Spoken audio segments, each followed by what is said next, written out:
Yeah, I must say I was very impressed with all these people assisting him. Yeah, they did great. Really, really good. Professional. Okay, so it says I'm live now. What is this? Shall I test you? Not yet. Ah, yes, it's working. Okay.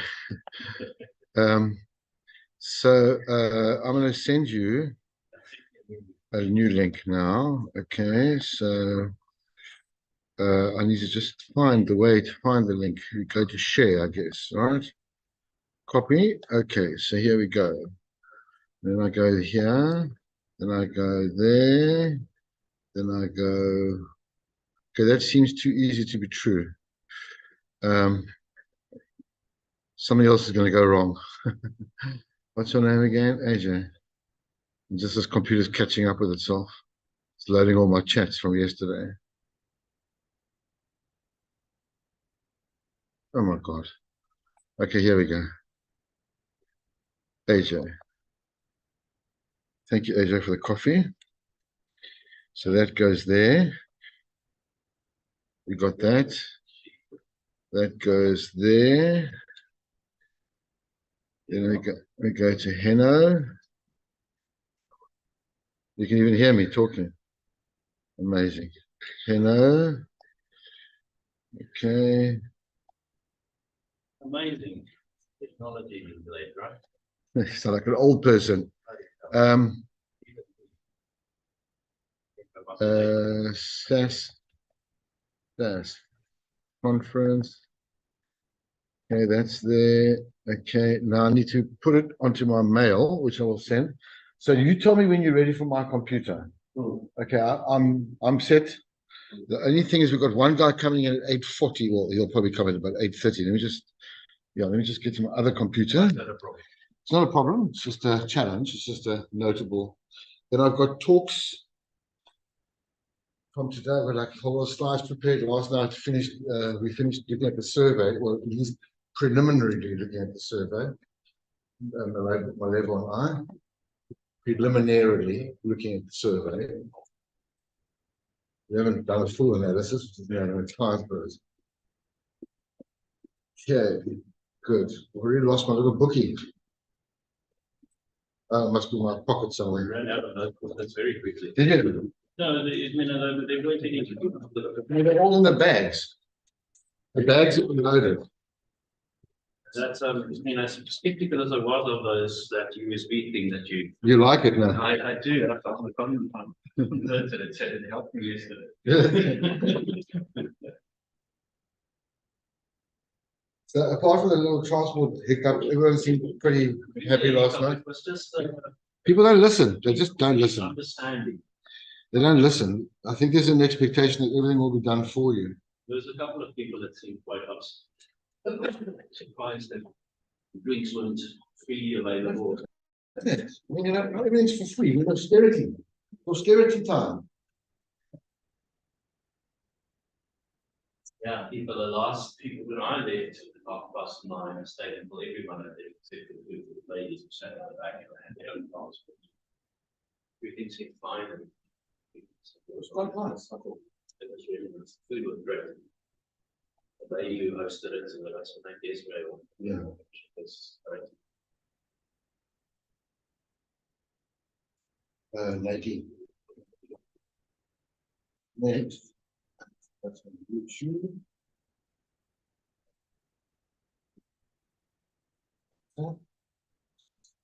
Close what's on that machine.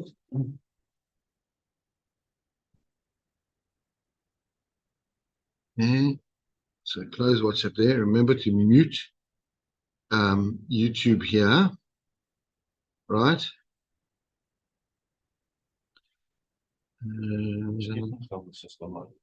It's just a Zoom account. Oh, that. Oh, that. It's going to help me with lectures. Remote lectures. Just get Andrew to come and sit in the lectures. I would actually like to, 1 year get a proper AV team to hold all of my lectures. Why does it say no interview though? No internet.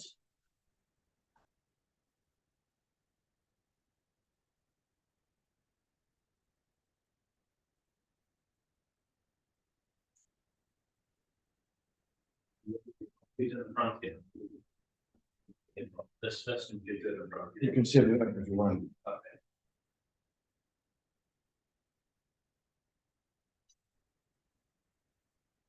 Oh, it's just completely not connected. Then I've got slides. I've got Colin Diner slides.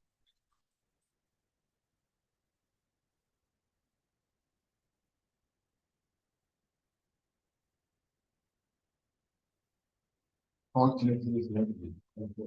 Connected finally again.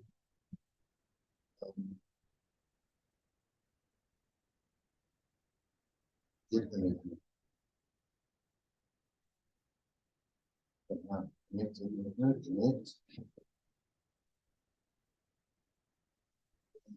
connect. That C is part of C. Okay.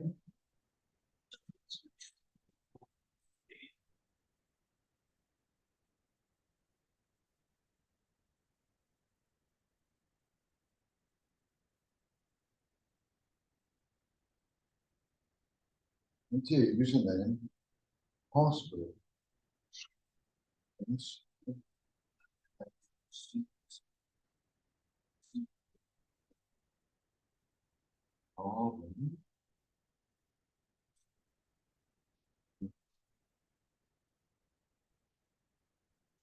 I needed to move Colin's talk. Yeah. Colin's talk before. Yeah. It's slight change to tomorrow program. Tomorrow. Yeah. Tomorrow, it's just a slight change. I'll explain later. Then I need to show.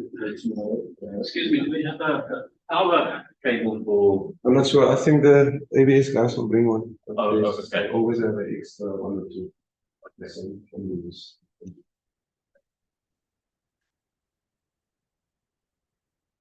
Am I connected or not connected? I am connected. Good. Okay.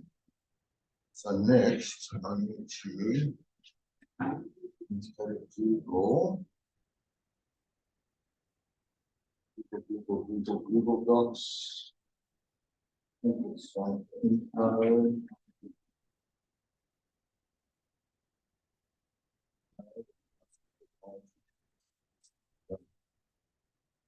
First slide. It's got to be there.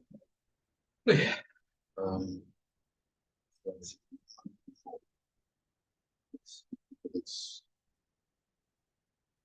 starting to share this.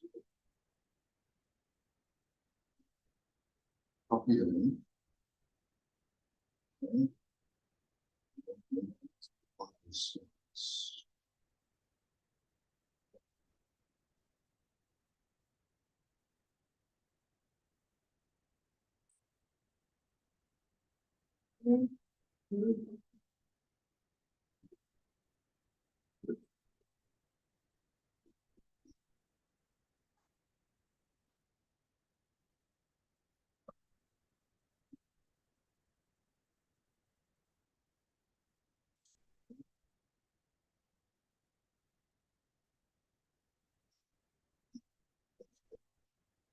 Impossible to remember.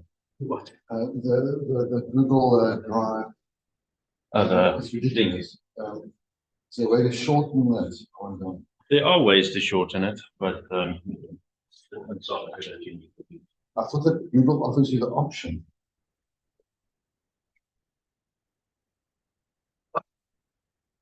It's called a tiny URL or something. Yes, tiny.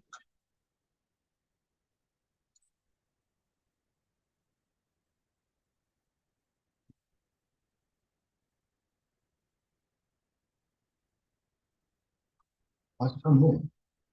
Tiny URL.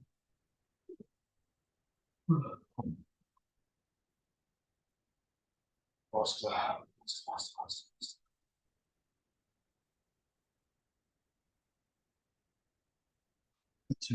Yeah.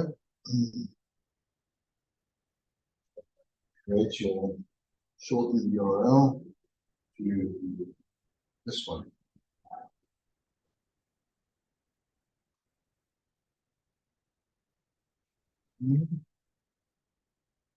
So see where it's doing. What could go wrong? So,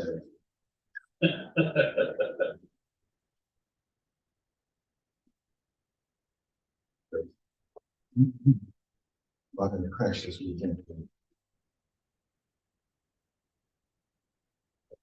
It's the particular ways to take me right to against go. And that's what we do. So then the only other thing I've got to do is just check that the fixture is good.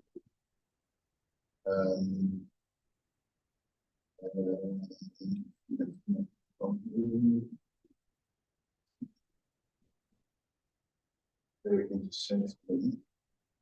Very. And these ones. Yes. It's nice. Gotcha.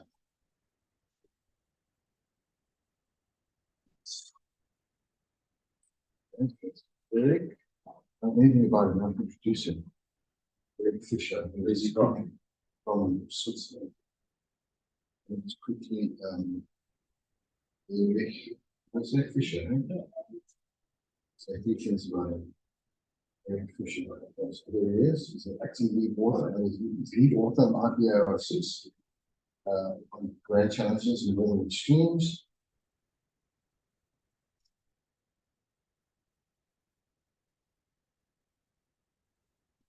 Yeah. ETH Zurich. So we'll take a picture of this. What to say.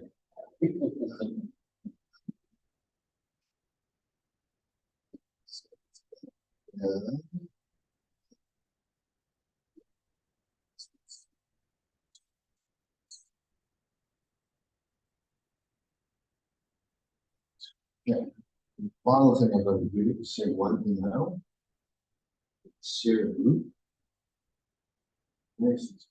Yeah.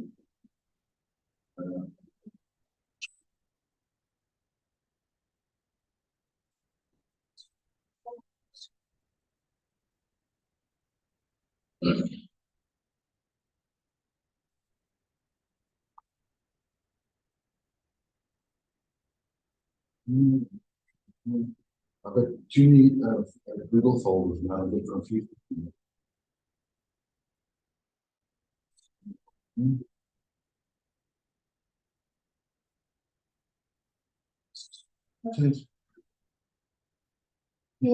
just going to take these.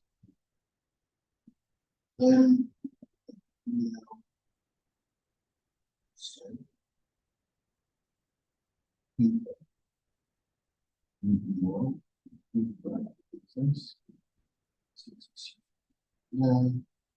This is very necessary. Six down.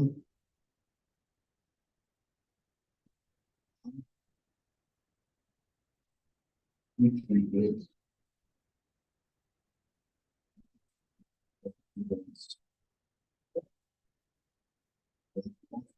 Go to what's that? Find the link and share it here. Comments. That is a phenomenon of speaking out loud. And it's wondering about that. Okay, and send. Done. All I need now is Eric to set up the computers when you are ready. We're just waiting for a call from the AV guys.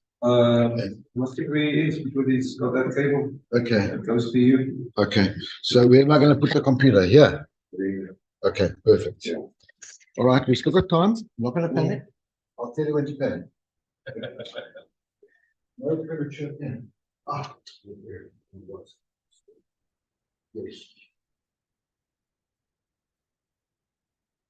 So this is the power for this computer. That goes there. All right, let's grab a cigarette. 45 minutes. Hot. Yes. Exactly.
network comments.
I'm good. Good for yourself. I'm feeling good. Good. Ready for the day? Yeah. Ready for the day? Have to be. Put another one. Yeah.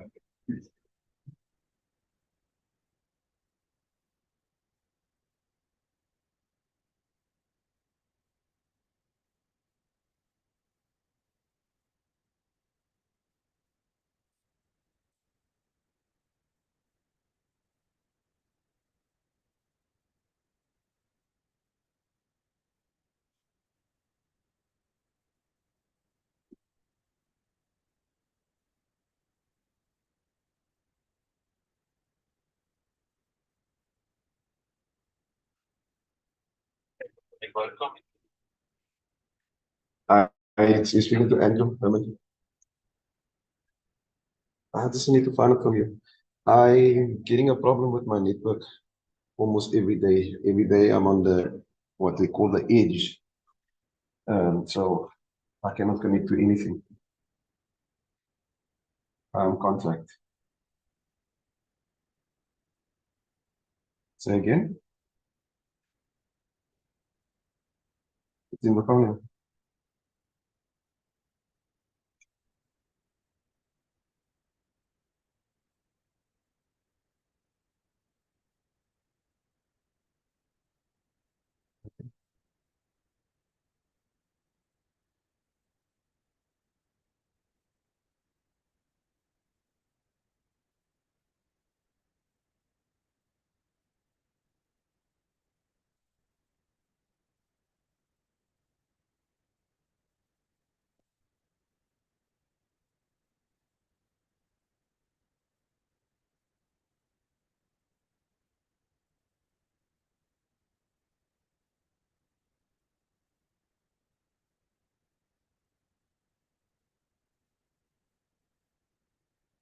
Yeah.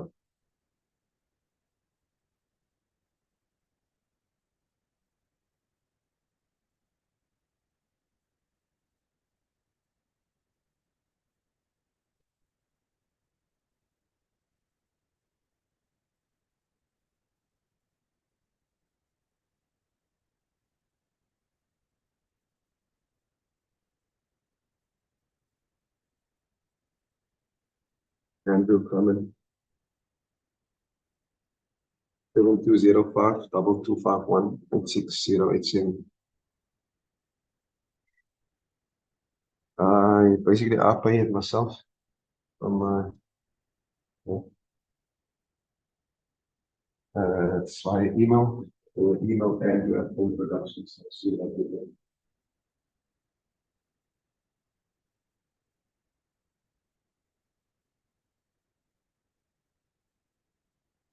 Andrew at planeproductions.co.za. It's either that one or it's the other one, andrew.planeprod@gmail.com.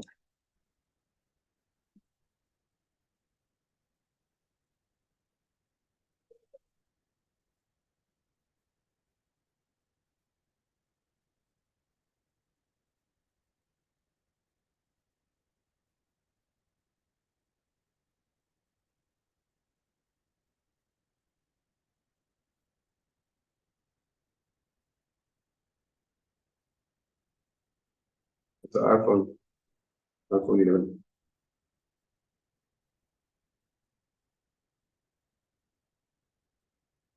Yes, we're going on for a very long time.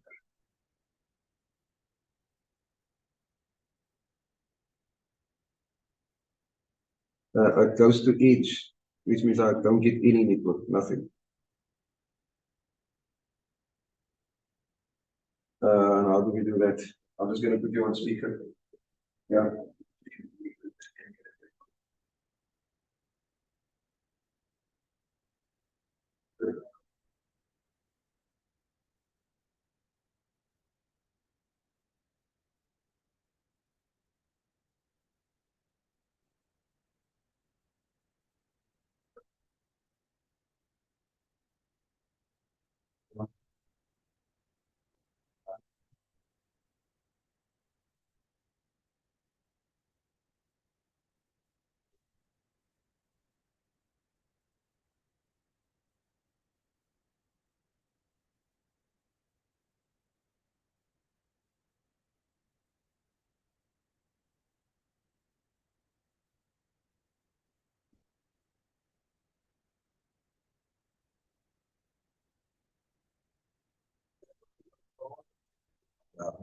Yeah.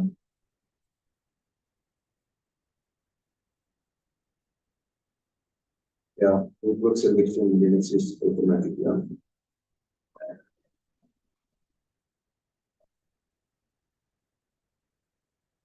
Yeah.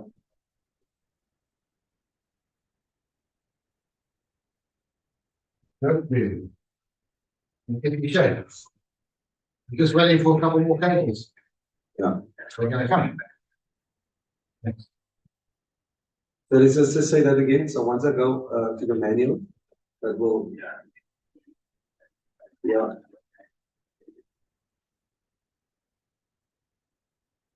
Yeah. Cool.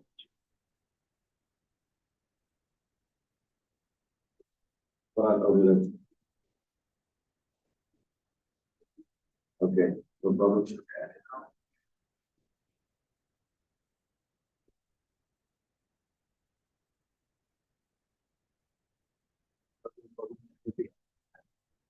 Thank you. Bye-bye. Can we put this screen down? Let's see. How do we put the screen down? Yeah. No idea. Then if it's a automatic thing, maybe a push of a button. See. Yeah.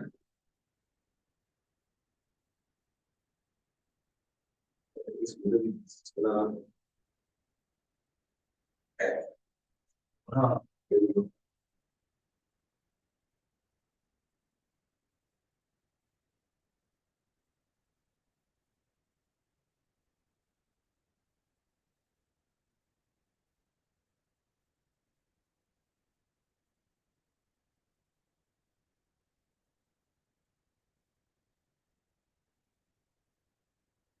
Do the second.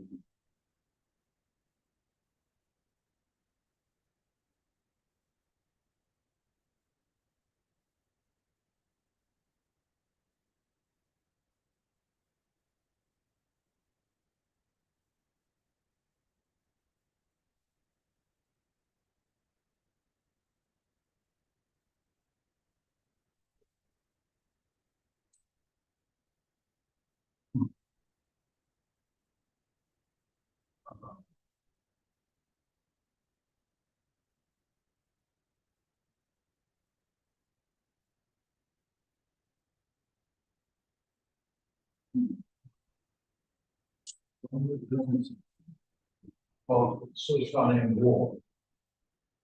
Pause. Which computer is that? Isn't it the computer in front now? You check that computer. Were you not connected? I think it's that one. I think it's, I don't know which computer. I think it's the one that's on that desk lectern there. Yeah. Yeah, it's not that one.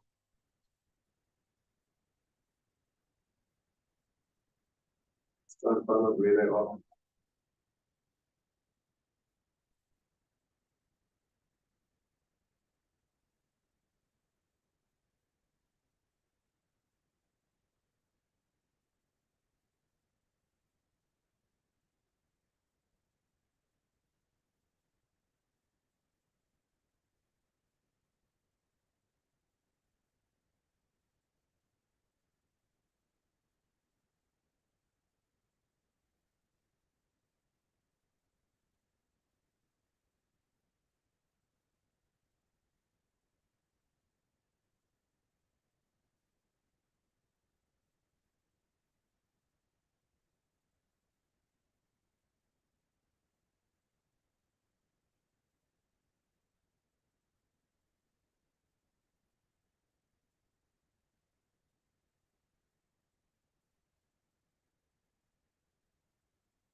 No, it's down here.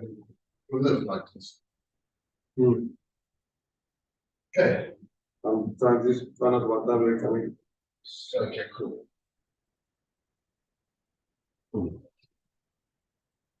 So basically, this is the Zoom and the YouTube, which needs to be projected there.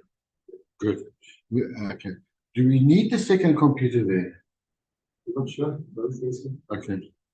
I'll put it at the back in the meantime. Oh, but that one isn't that going to be? Which is going to be the presentation? Well, it can be either. You know, So so who's gonna? They're not gonna stand in front and. yes, they are. Yeah. I'm going to stand there. Okay. So you should do the same as in the other room. Yeah. Okay. Yeah. And that will be it.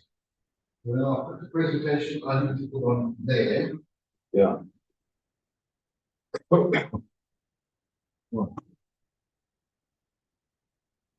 get you power somehow. Sorry? Let's get you power somehow. Yeah. So that one.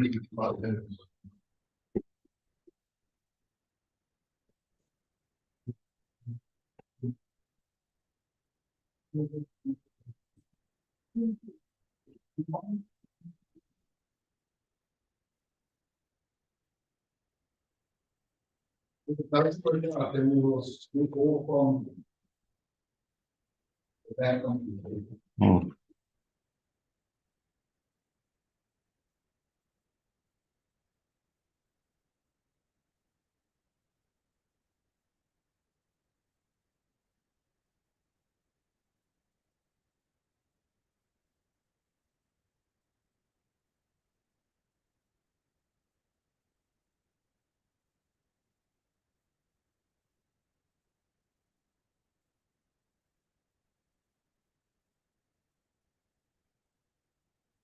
What's his name? Edwin. Yeah. I think he has me. I've sent him a message now. Let me call him.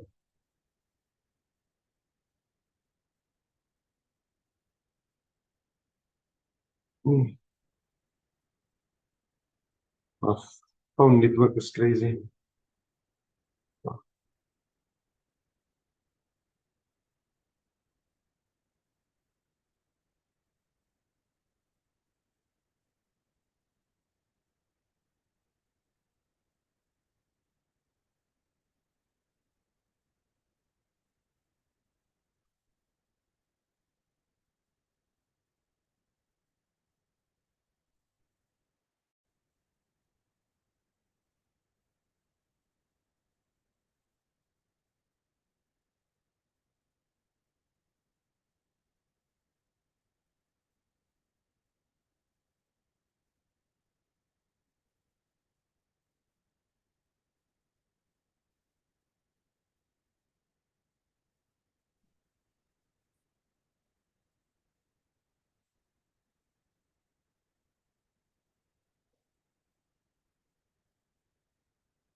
Yeah, so this is powered, this is connected. We just got to get this to speak to that. That's right. Okay.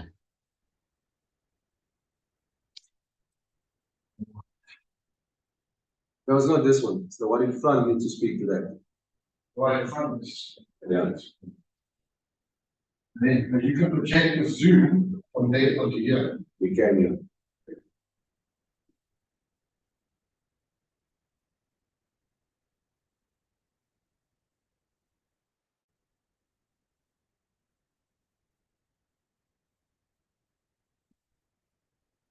Is there somebody that's going to, Sorry? is there someone that's going to talk from Zoom? The presentation? Yes. Oh, okay, all right. He starts at 8:40. He starts at 8:40? Yes. Okay, I start at 8:30. all right.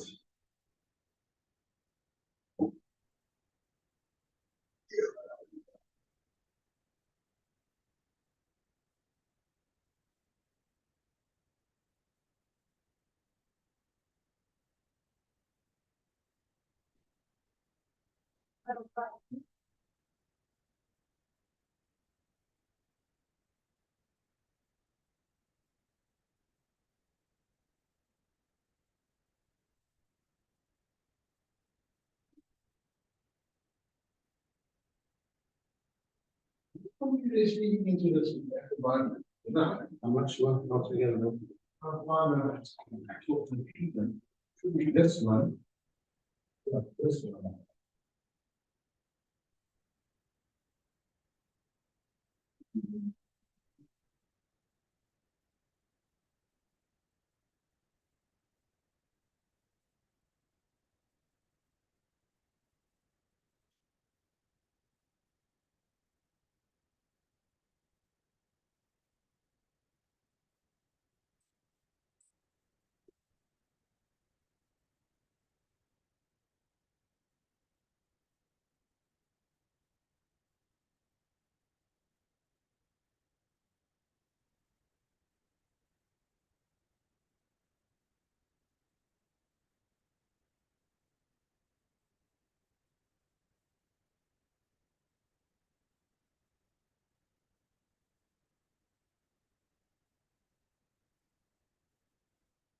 Yeah, you just got great maybe. Yeah.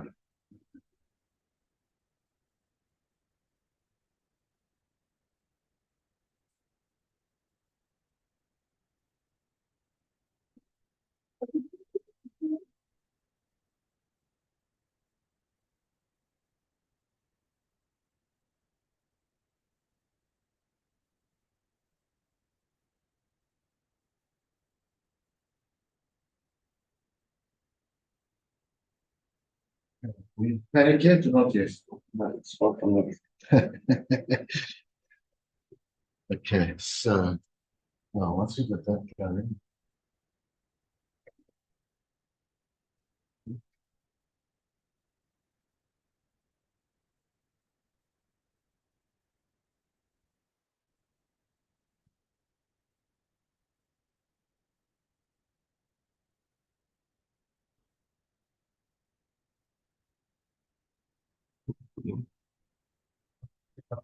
Not quite. How sweet down. There's really steep before on this side. This is connected to the aids, it's not really up there. The diagram. Okay. This really needs to. I can go that's fine. Okay, no, I can't stand up in this other person. well, the AV guys like to well. Okay. It doesn't matter. No, no.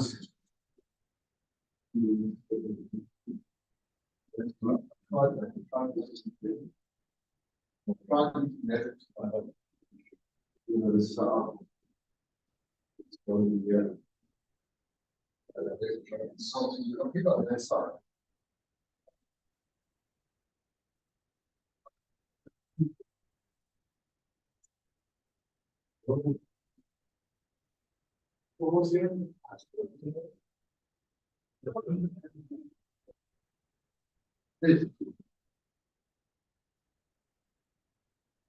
So you want to use that? What do you do? Get that speed. Okay, the speed. It's fine. This is all. Okay. You want to. You want to. Yeah. Let's see it as for the more.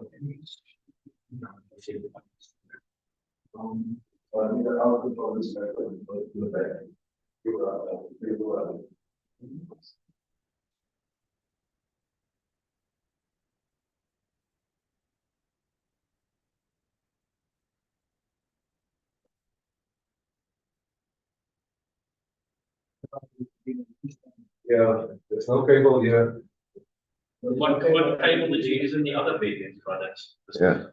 They had another cable. Yeah. But I don't think it's a problem. I can still run this. Yeah, but that's no. It's funny, you're not gonna use it. No, we need that. We need the output that comes from here to go there. And then an output from that to come here. Yeah, but that's your projector now.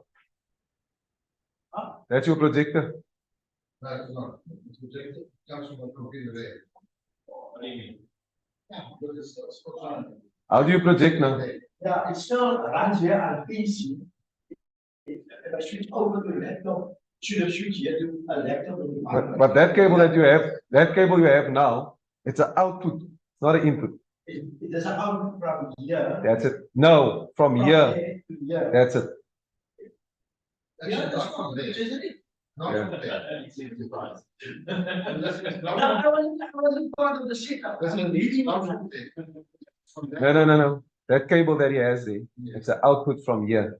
Yeah, So that's an input there. so here I switch over. I don't agree with you. You don't have to. On the screen. It's coming from that computer. I know. Oh, okay. Yeah.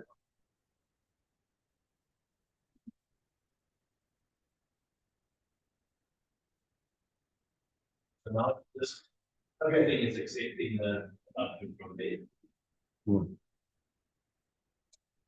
Not in this PC. Over there. I think we put on the.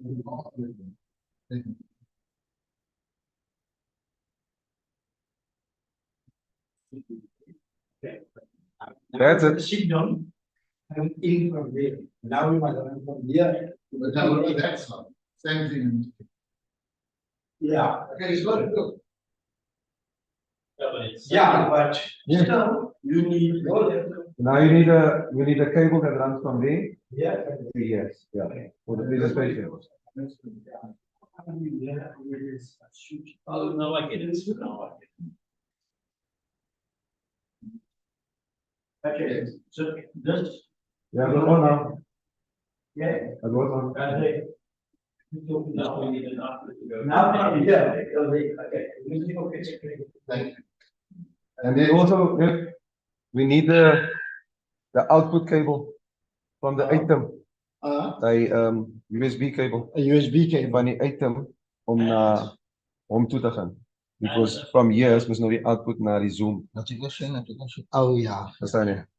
Was Ashwin, Ashwin, ik voel me gewoon aan wat die ontje is. I've got such a kom cable op. in my car. If you want me to get it. Oh, which one? A USB. it's this one. No, not HDMI USB. It's this one. It's one like this. I've got one like that But now you bring Oh, your yeah, one. look, You bring okay. your one. for my car. So I will. No.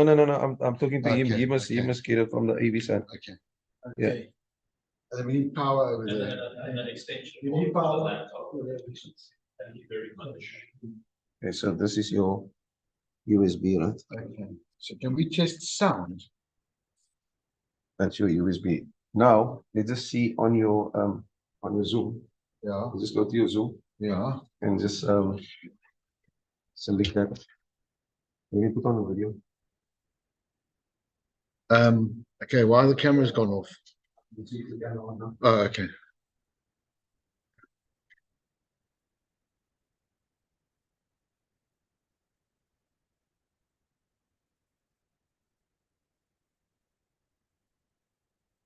If we can't get that front one to work, we'll run off here. Yes. Okay, that's good. That's working. No one here yet. I think they're very slow after last night. Everyone thinks it's 9 o'clock. That's why. Really, Yeah. but it's in the program. Yes, of course, it's in the program.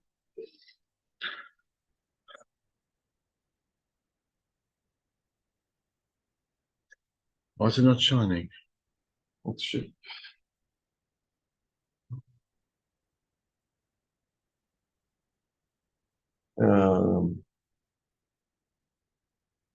Let's go changes.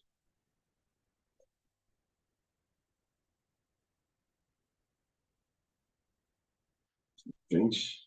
Let me go check out with them.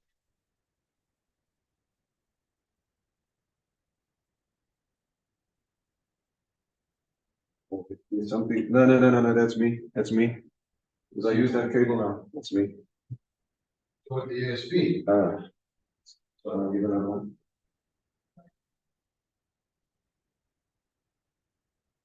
Uh-huh.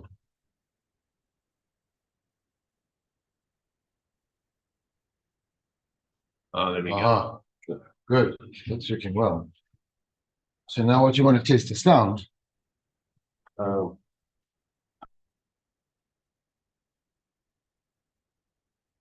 let's see what we've got here.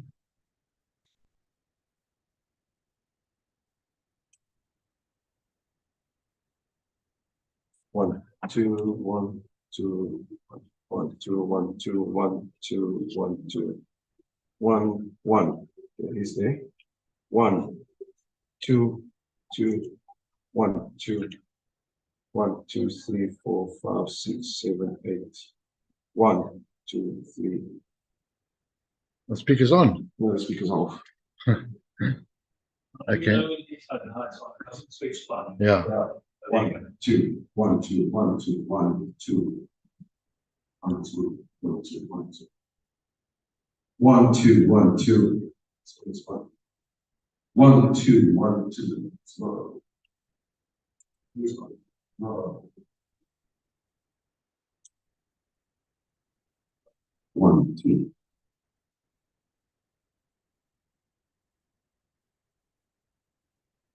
As a backup, I'm going to put these slides I need to use today on here. 1, 2, 1, 2, 1, 3. Zoom. Yeah, I'm going to get them now. Okay, so you want to get my Zoom? Here's my Zoom. Shall I go test out? Yeah. So you can hear and that you 1, can 2. speak. I can see. So now go to video. Video. And then video. Hold on a settings. second. We change that. Okay, so you're not seeing it. Let's see. I'm going to give you the link now. Let's keep it on your video settings. Okay. I see you on YouTube. No, that's not. Yeah, that's not the issue right now. Let's try another port.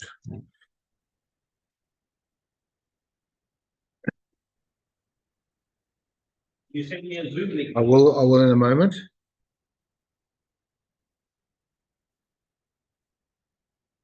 You need to do that. Video settings. No, only one. Okay, so we need to wait for this cable. Okay, so then I just want to send him a I'll see it is so long. okay, share my HD camera. Should I share no participants?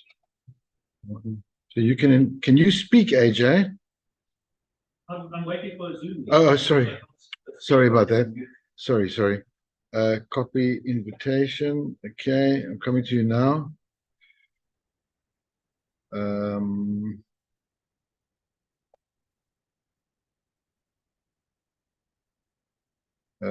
Coming to you now, AJ. I'm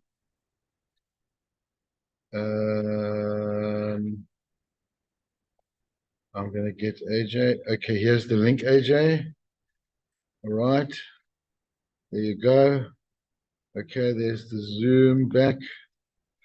All right. Let's see what happens next. Plug this in. Something went funny there. What was that? Right. Okay, you want to check the video options? Not at the bottom. Uh, Oh, there, you can go to USB video. okay, so that's working. Yeah. All right, So, good. just want to check your audio as well. Just Okay, well, he needs to test. He's trying to test it from outside there. no, I just want to see your Okay, audio. I'll do that as soon as I can get rid of this damn thing at the bottom. Why is it doing that? Oh, there we go. Just click on that. Click on On the that. microphone. Yeah. Just want to see what you've got going in. That's your real-time. Go to digital audio interface.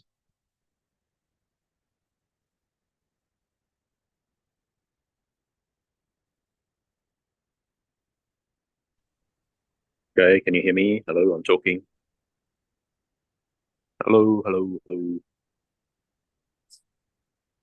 Hello, hello. Hello, hello, hello. Hello, hello, hello, hello.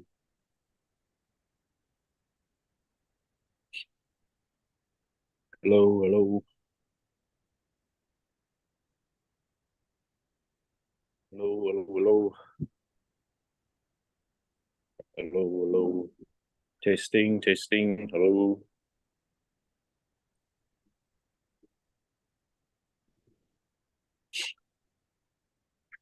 Testing, hello, testing.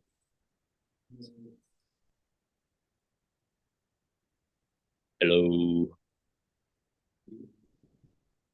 Hello, hello.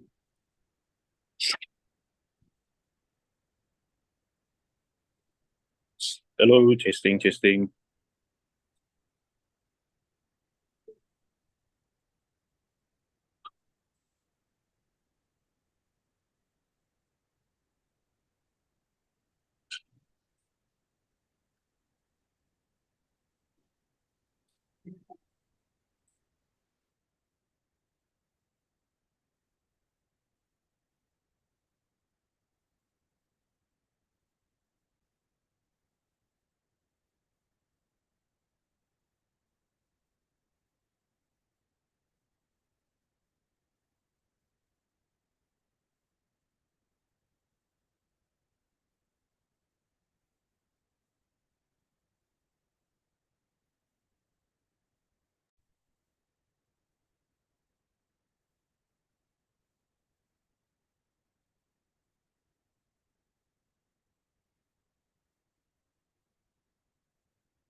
Can you hear me? Hello.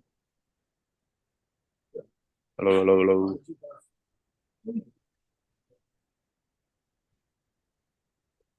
Hello, can you hear me? What's happening?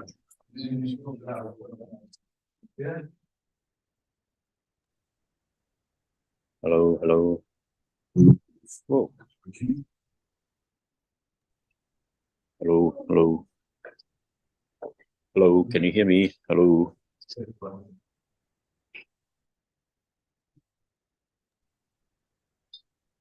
Can you hear me? Hello. Maybe I could use your stuff to Right. That's fine. Let me just get your video back on.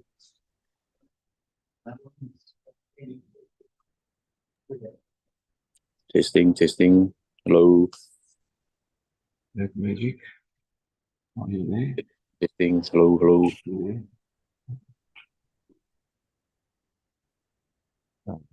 Okay. No, no, no. Yeah, put this on 2, 3. That's on 3.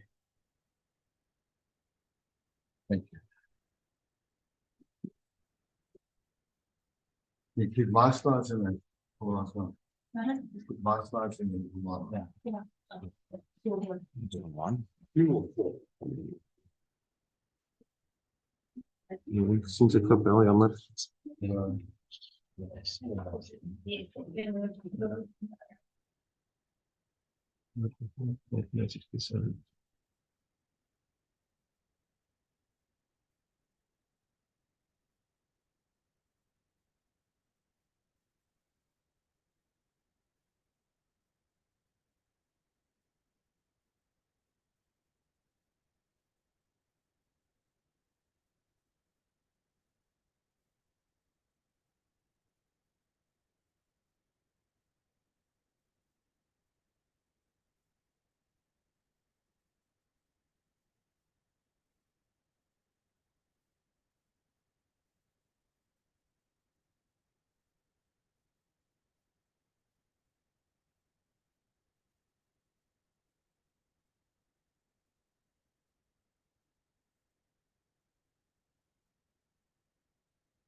Hello, testing. Testing. We will be a little bit delayed in our start because we have a slight challenge on the Asian side, and hopefully that will resolve shortly.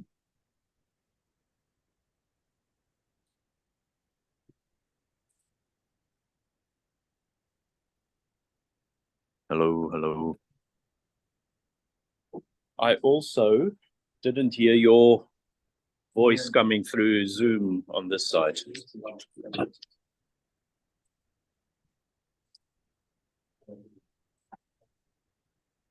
Hello.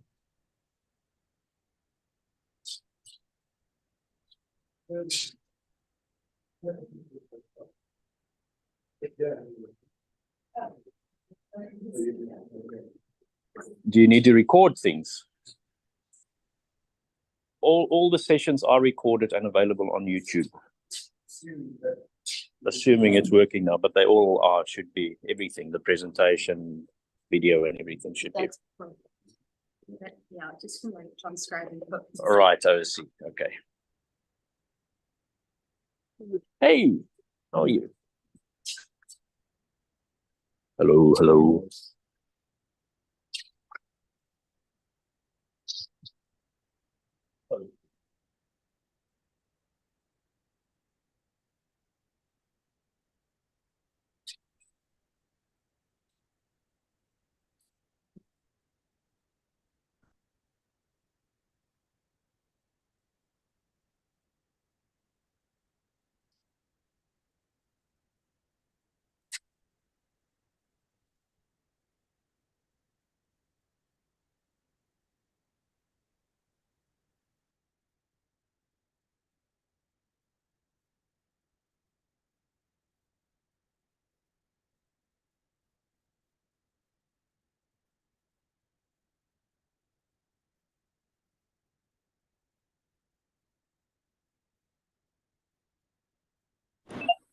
Testing one. Okay, audio is there. One.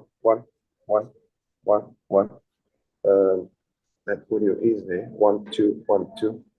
So which means Sound is back. 1, 2, 1, 2. Hello. Can you hear me? I take that out.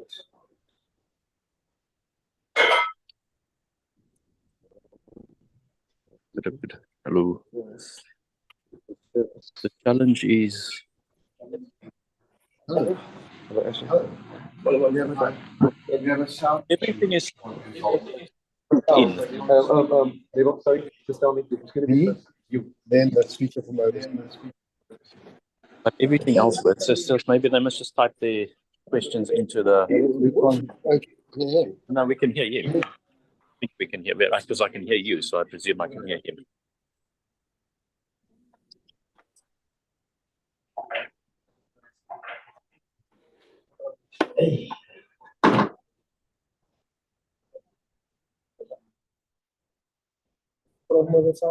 No, also the problem. This Okay, is folks, we're just going to get Let's see, that's a perfect. little bit more organized. A few issues here.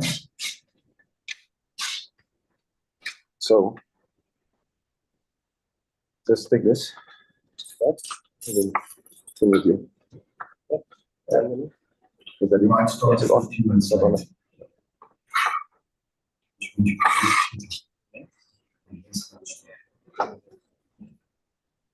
Yeah.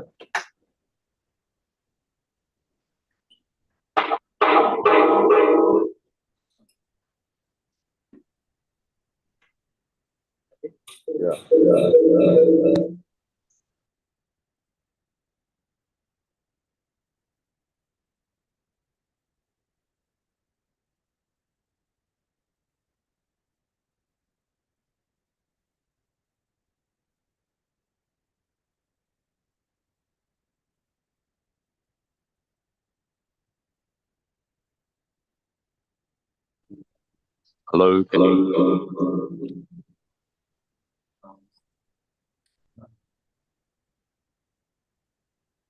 Excellent.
Good morning. I wonder whether you can hear me.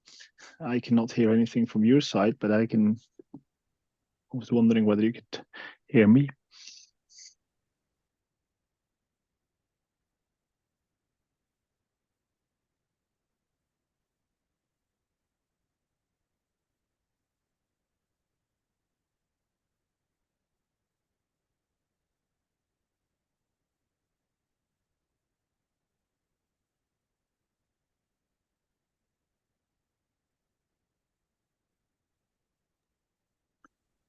Okay, I think then I could go ahead. What I also tried to share my screen, but I'm not allowed to. If the host maybe can enable me to share my screen, my slides.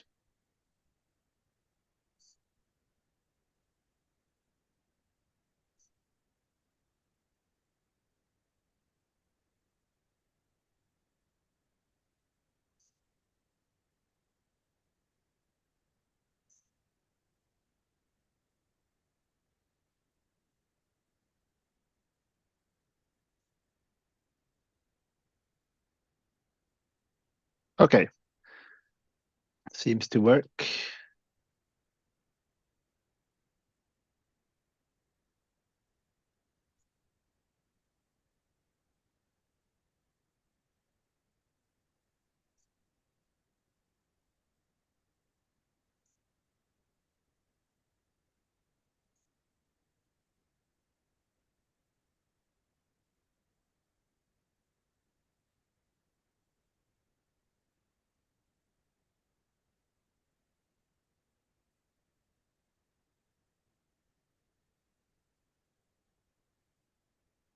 Okay, good morning. I think if that's okay, I'm going ahead and give this presentation. It's a great pleasure, and thanks very much for being invited.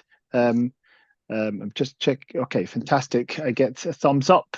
It's a great pleasure to be invited and talk about recent development in extremes in a warming climate. My name is Eric Fischer. I'm a professor at ETH Zurich, Switzerland, and I was also IPCC lead author in a chapter on global projections, but my own research is primarily on weather and climate extremes. And typically when I give these talks, I start with pictures of recent events that have been unfolding in recent weeks and months. But this time around, I had to shorten this list. Otherwise, I would be giving a whole talk full of pictures because we have been flooded by so many events, by so many pictures of devastating effects from weather and climate extremes recently that is overwhelming. So I had to shorten this list, and focusing on one of the most recent one, Mexico has just been affected by the first ever Category 5 tropical cyclones hitting the coast, and we're only getting the news now about the devastating effect of these very heavy rains and particularly the heavy winds along the coast.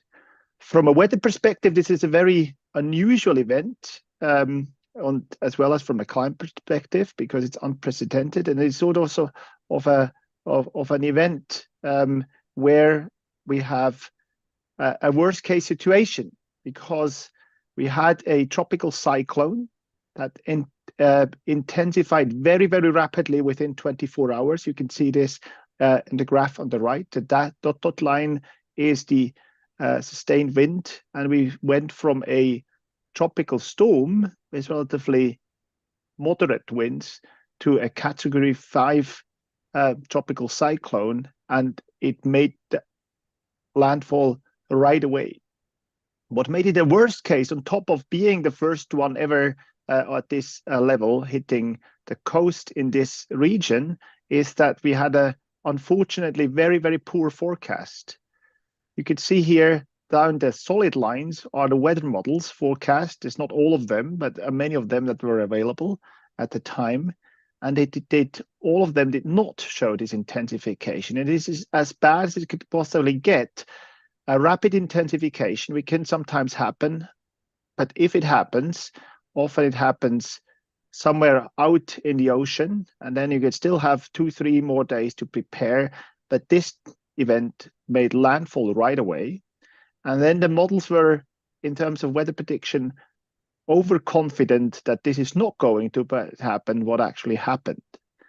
Unfortunately, this is today a very, very rare case. I think we need to, as a community, very well understand what has been going wrong here. I recently saw that a few, 1 or 2 members of the ECMWF ensemble forecast at least get part of the intensification, part of the track, but nothing close to what happened. But we need to better understand. That said, we also, as climate scientists, need to stress how successful this story of weather forecast is and how many lives are saved every year by the very, very accurate weather forecast of many of these type of events that we have been seeing. Heat waves, tropical cyclones are very well forecasted, and they help us prepare for these events. And this is what we just witnessed, was a very unusual event. We have seen many other tropical cyclones. The one hitting Madagascar was also a very unusual one. We clearly see also that in these type of events, in terms for the damage, often it's the vulnerability of the local population that plays a very important role. And if these events happen several times in a row, then obviously this can aggravate the consequences. Another very devastating effect hit Libya only a few weeks ago. And again, it was actually an event that was quite well forecasted, obviously only 24 hours to 36 hours ahead the exact location, but it was forecasted that there is going to be very heavy rainfall. The consequences here was a cascade of things that went wrong, and obviously also hit the region that was very poorly prepared for this type of event. So it's we could see that the forecast is obviously not everything. It needs a lot more to actually get the information on the ground, and if it hits a region where we have conflicts going on that are particularly vulnerable, it is obviously extremely challenging. But it's, from a meteorological point of view, it's sort of frustrating. We have these very nice models that can actually predict these events, yet still the information does not reach the people on the ground, and still we have such devastating effects and huge numbers of fatalities. From a weather perspective, this was also a very interesting event because the same extratropical cyclone first hit Greece, caused very large flooding also in Greece. You could see this here on the right side. And it was part of what we called omega blocking. We had a very intense it's an autumn heat wave in many parts of Central Europe. At the same time, we had flooding in Greece and then later in Libya and the Iberian Peninsula, Portugal, and Spain. And this is what we call a spatial compounding event, which is another type of behavior that we see increasingly more often, that not only we see one event occurring, but several at the time. And this is obviously very worrying. And we understand that these are directly related with each other in terms of large-scale atmospheric circulation. I know, and you know much better than me, that South Africa was affected by devastating rainfall events that caused lots of fatalities, large damage, and we often also have the other effect that we have too little rain and very high evapotranspiration. And what I say is it's sort of surreal often to understand that it is the exact same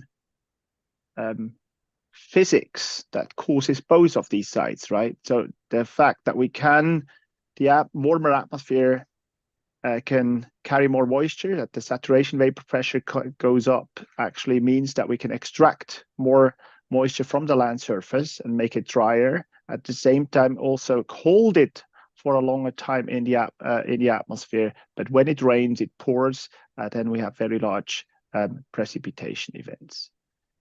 We also have extraordinary heat. This year, the sea surface temperature outside Florida this summer, 37 degrees sea surface temperature, right? This is just, I mean, I like warm seas, but this is way beyond anything that even tourists would like, let alone the devastating effect on marine ecosystem that we see here illustrated. There were really instantaneous effects on the marine ecosystem. So we've seen extraordinary ocean temperatures in many places around the world. We've also seen extraordinary temperatures on land, and this is just one in many pictures. 40 degrees in the UK. What makes this so special is that in this place we have very long observations dating back to 1772. Central England temperature 40 degrees has been unseen even over a very long observational period. These temperature in the UK, that's not where we would expect these temperatures to happen. And Switzerland, the country I live, I mean, for us, this summer was extraordinary. We had a series of very intense summer. This is a 0 degree line altitude elevation. And maybe you're not so used to thinking in this, but typically the 0 degree line, even in hottest summer days, it's about 3,500 meters or so. Here it basically left the Alps. So this 0 degree line went above any measurement. It went above the Mont Blanc, the highest mountain in the Alps, and not even there. It was even up there. It was substantially above 0 degrees, and this is something that is unseen. That the 0 degree line has been also measured for many decades, and we do this with weather balloons, and it went substantially outside the European territory. So these have been a lot of pictures, but we also have quantitative evidence.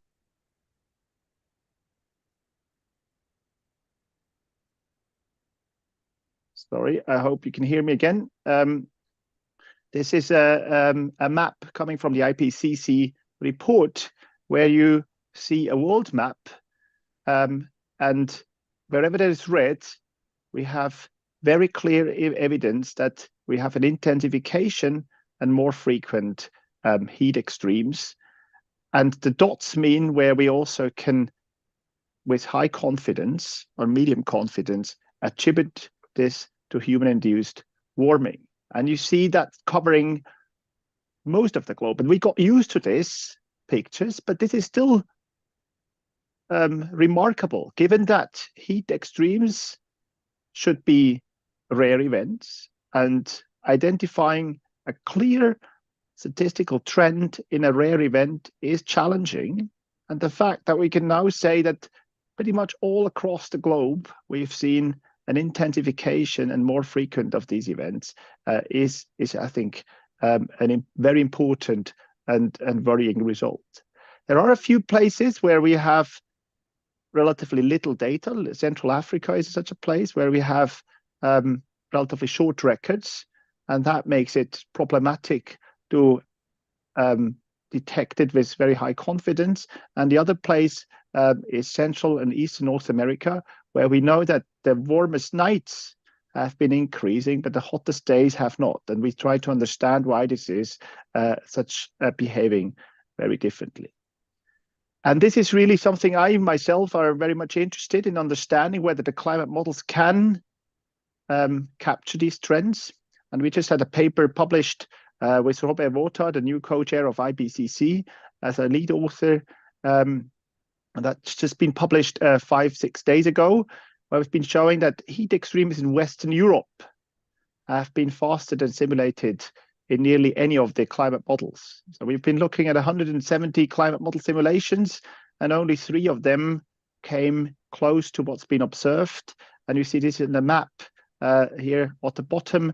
Europe is a place where the warmest summer days have been very rapidly increasing, where we have actually been seeing 3.5 to 4 degrees warming of those hottest days per degree global warming. In other words, the warming here is 3.5 to 4 times as much as the global warming. And that's a very, very rapid trend. We understand why this is occurring, because we see a clear trend to more southerly wind, to more anticyclonic conditions, more high pressure conditions. And you can see now in the plot to the right that the observed trends, and these are different observational products from my postdoc Jitendra Singh has been looking at. You see that the observed trend is at the very, very high end of the climate models, and the regional model are even show actually even less warming, so they don't capture this. So what's been observed is very much outside. You see also in another paper that is coming out hopefully very soon, we also show that in other places we are at the very low end with the warming. Here in the US Midwest, this is the Great Lakes region, Chicago and so on, is an area that had very extreme heat in the mid-century, went to 20th century, and since then the observed trends have been very small, and you've seen this in the IPCC figure. Again, we argue that circulation played a very important role there. They simply did not have the atmospheric conditions that are conducive to heat in recent years. But that's not the end of the story, but now the very important conclusion of both these papers is we need to urgently understand whether these trends in the circulation is actually happening by chance, whether it's unforced internal variability, or whether this is actually a trend that is going to continue, whether this is a response to global warming. And so far, I would say, really, we do not know what the answer to this important question is. And I think this is one of the emerging fields where I think to understand the trend in the atmospheric dynamics that drive these type of extremes is a very important question. We see very strong trends. Some of them are about to emerge from what the models show. They become larger or smaller, and we need to understand whether this is going to continue or reverse back a little bit. So the problem, if this change in the atmospheric circulation is a response to the increase in greenhouse gases, then that would mean that Europe is going to continue to warm at a very, very high pace, which will be larger than what the climate models say, and the opposite over the US Midwest. And if it happened by chance variability, there's good reasons to believe that things will slow down, not stop, but slow down in Western Europe and only pick up in the US Midwest in the coming decades. And I think this is very important to understand. Even without this, we know that we have a strong change in the behavior. So if we only look at the effect of the warming alone, and I think this is one of the most important figures, I think, from the IPCC report, showing that events, and this is now globally, that we've seen only one time in 50 years in the end of the 19th century. Today, and we're substantially beyond 1 degree now, but have already become 5 times more frequent. In a 1.5 degree warmer world, become 9 times more frequent, and we're nearly there, right? And then this going to continue, and actually continues non-linearly, that with every additional degree of warming, the change is even larger. And this is because we're looking at the frequency of this event, which does not behave scale linearly with global warming. So clearly we see a lot more of what used to be very rare has become nearly the norm. And this relates to event attribution, which is an emerging field. I'm not myself very much in this field, but there's a lot of research going on. It's happening much, much faster today than it used to be. People use existing methods to make very rapid statements. And this has been the spring heat in South America that just happened, I think 1 or 2 months ago. And this is a rapid attribution study by the colleagues from KNMI in the Netherlands and around Freddie Otto, now at Imperial in London. And they use existing methods to make statements that the event, and you see the blue is the return level for a world that would have been of the end of the 19th century. Without human influence, we would expect that this event would be extremely rare, would have a return period, that the violet would have a return period beyond 10,000 years. In today's climate, and that's the red return level, this has become 100 times to 1,000 times more frequent. So you see in this frequency perspective, the risk approach, what we call it, events have become much more frequent due to warming. There are also very complex events, like the one you've seen in Cape Town, and I haven't followed this in detail, but I picked this as an example. This is a website that my colleagues in a European project set up. What they do is a slightly different approach. They do what we call so-called conditional attribution. And they say these events are so complex that often we have too large uncertainties whether the atmospheric drivers that I've just been talking about, they change with climate change. So they make it conditional. They make the assumption, let's assume the weather pattern don't change, and let's assume what we would see even if the same weather pattern happened in the past and today. So they looked for this the floods that just happened at the coast and looked at the pressure pattern and pressure anomaly. They realized this is a very unusual configuration. They looked for similar configurations in a period in the earlier record, early in the reanalysis, and then in the recent 2 decades. And so they look the same weather for configuration, the same pressure pattern. How has the precipitation changed for the same weather pattern? And then they concluded there has been an increase in the precipitation associated with similar conditions that looked quite similar in recent decades. So same weather, but what leads to more intense heavy rainfall today. This is just to advertise this type of approach. I think both of these teams acknowledge that a lot of more research is needed, particularly if we go beyond temperature, but it's just to highlight, emphasize another field of emerging science where I think we need to still work and on the methods to do this better and to have high confidence in these statements. But that's 2 emerging fields where we do forward. Another emerging field is that we now take this event attribution all the way to the impact. And that's a study I've been contributing to by a colleague who's an epidemiologist here in Switzerland.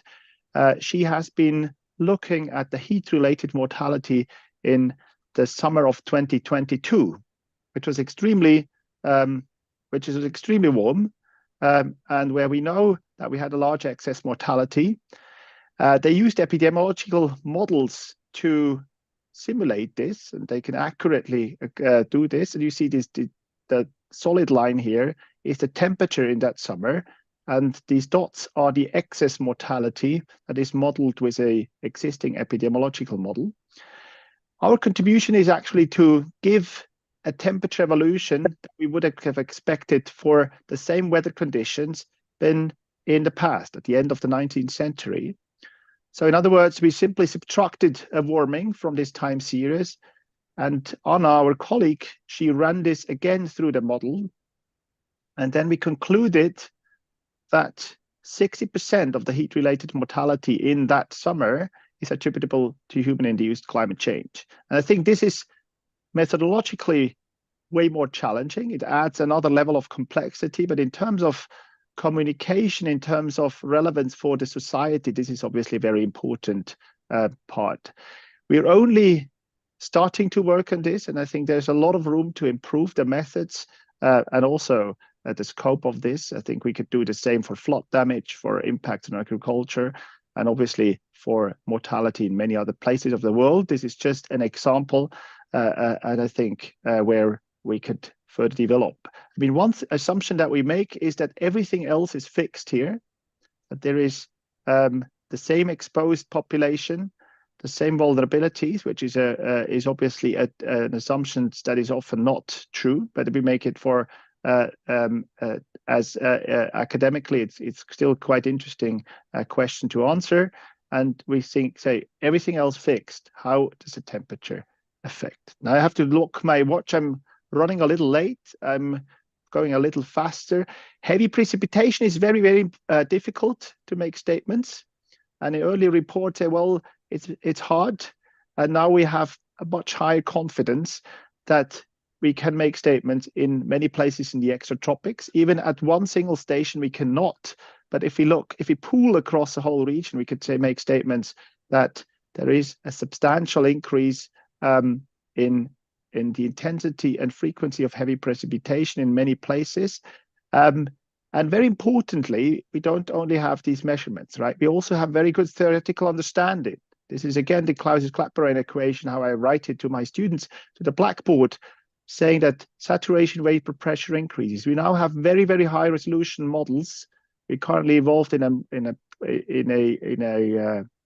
project where we run a global model now for 5 years, fully coupled at a resolution of 4 kilometers. 4 kilometers globally. So we're getting to a scale where we can resolve convection for limited area. We can already run 1 kilometer and actually understand these changes very well.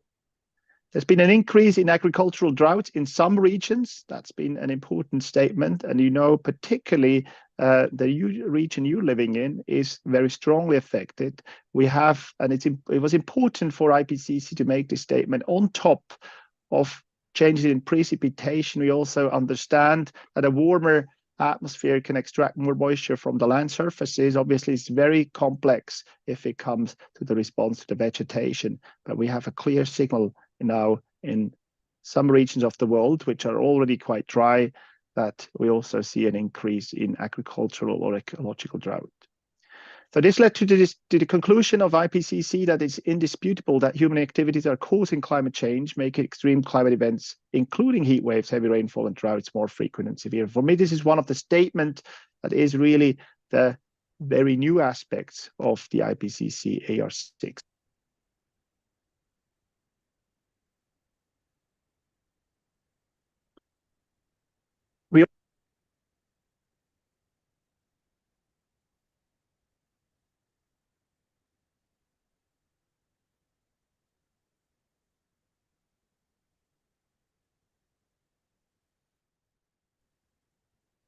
Sorry, I hope you can still hear me.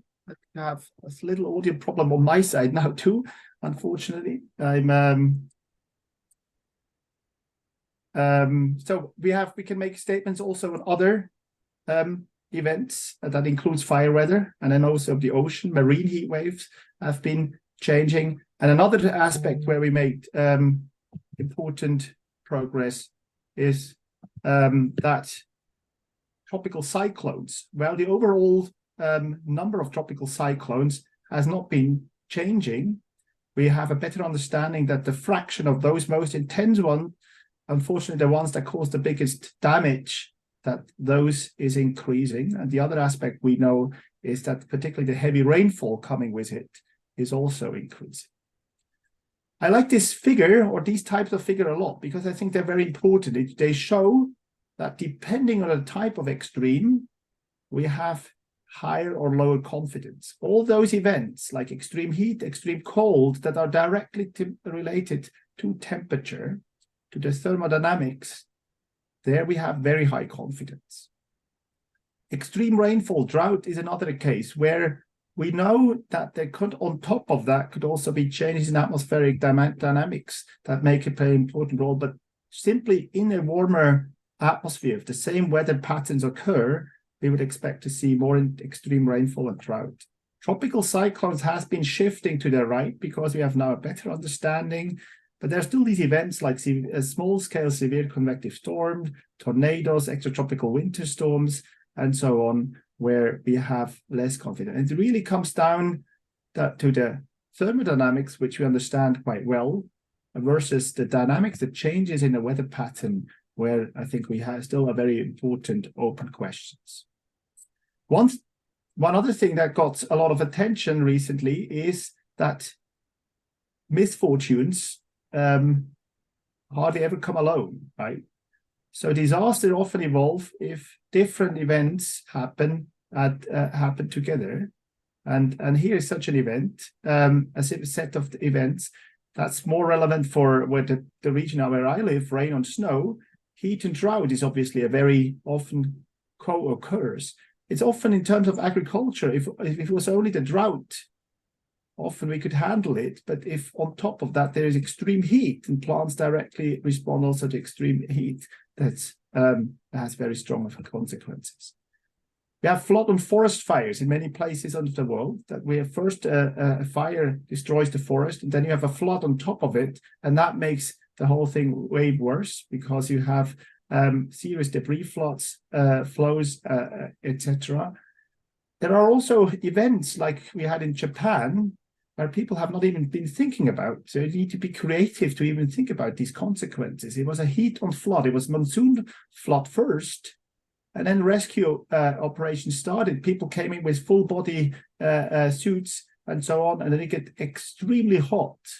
And that obviously made the whole rescue operation very hard. It also supports spreading of diseases, right? If it gets very hot.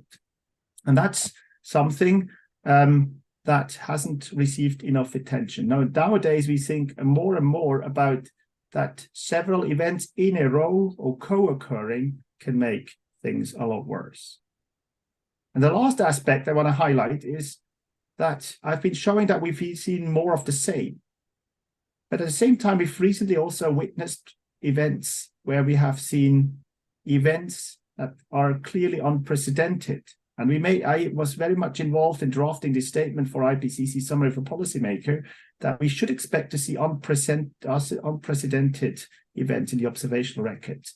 An analogy I use often is that we have been talking about more 6s on the loaded weather dice, but we need to think about a 7 on the loaded dice events that we haven't seen in the past.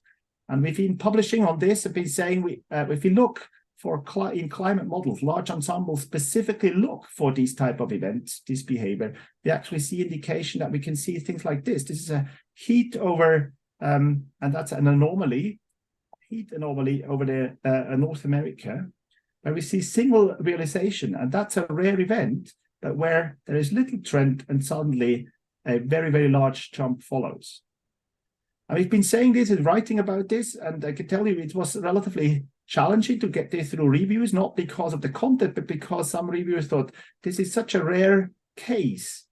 We're not sure whether it deserves to be highlighted this type of journal because it's such a rare case. It could also overemphasize this type of behavior. It was much easier to communicate about this paper because it came out 10 days after this event, the Pacific Northwest heat wave, where we reached 49.6 degrees centigrades in Canada, right? And these temperatures were 5 degrees warmer than previously observed, even over a large region, which I averaged about of here. So it was really clearly outside the previous observational record. And it was exactly this type of record-shattering events that we were talking about. So people told me, you've been lucky in terms of communication because it just came out after the event occurred. But in fact, in many recent weeks and months, I could have done the same, and there would have been other type events like this. In the middle of nowhere in Antarctica, we suddenly saw spikes, temperatures way beyond anything previously observed. In March 2022, it was still very, very cold, but way outside anything that has been previously observed. We've seen similar behavior in California, Sacramento in the year 2022. We've seen the UK 40 degrees, I've already mentioned this. China went through a summer that was very, very unusual.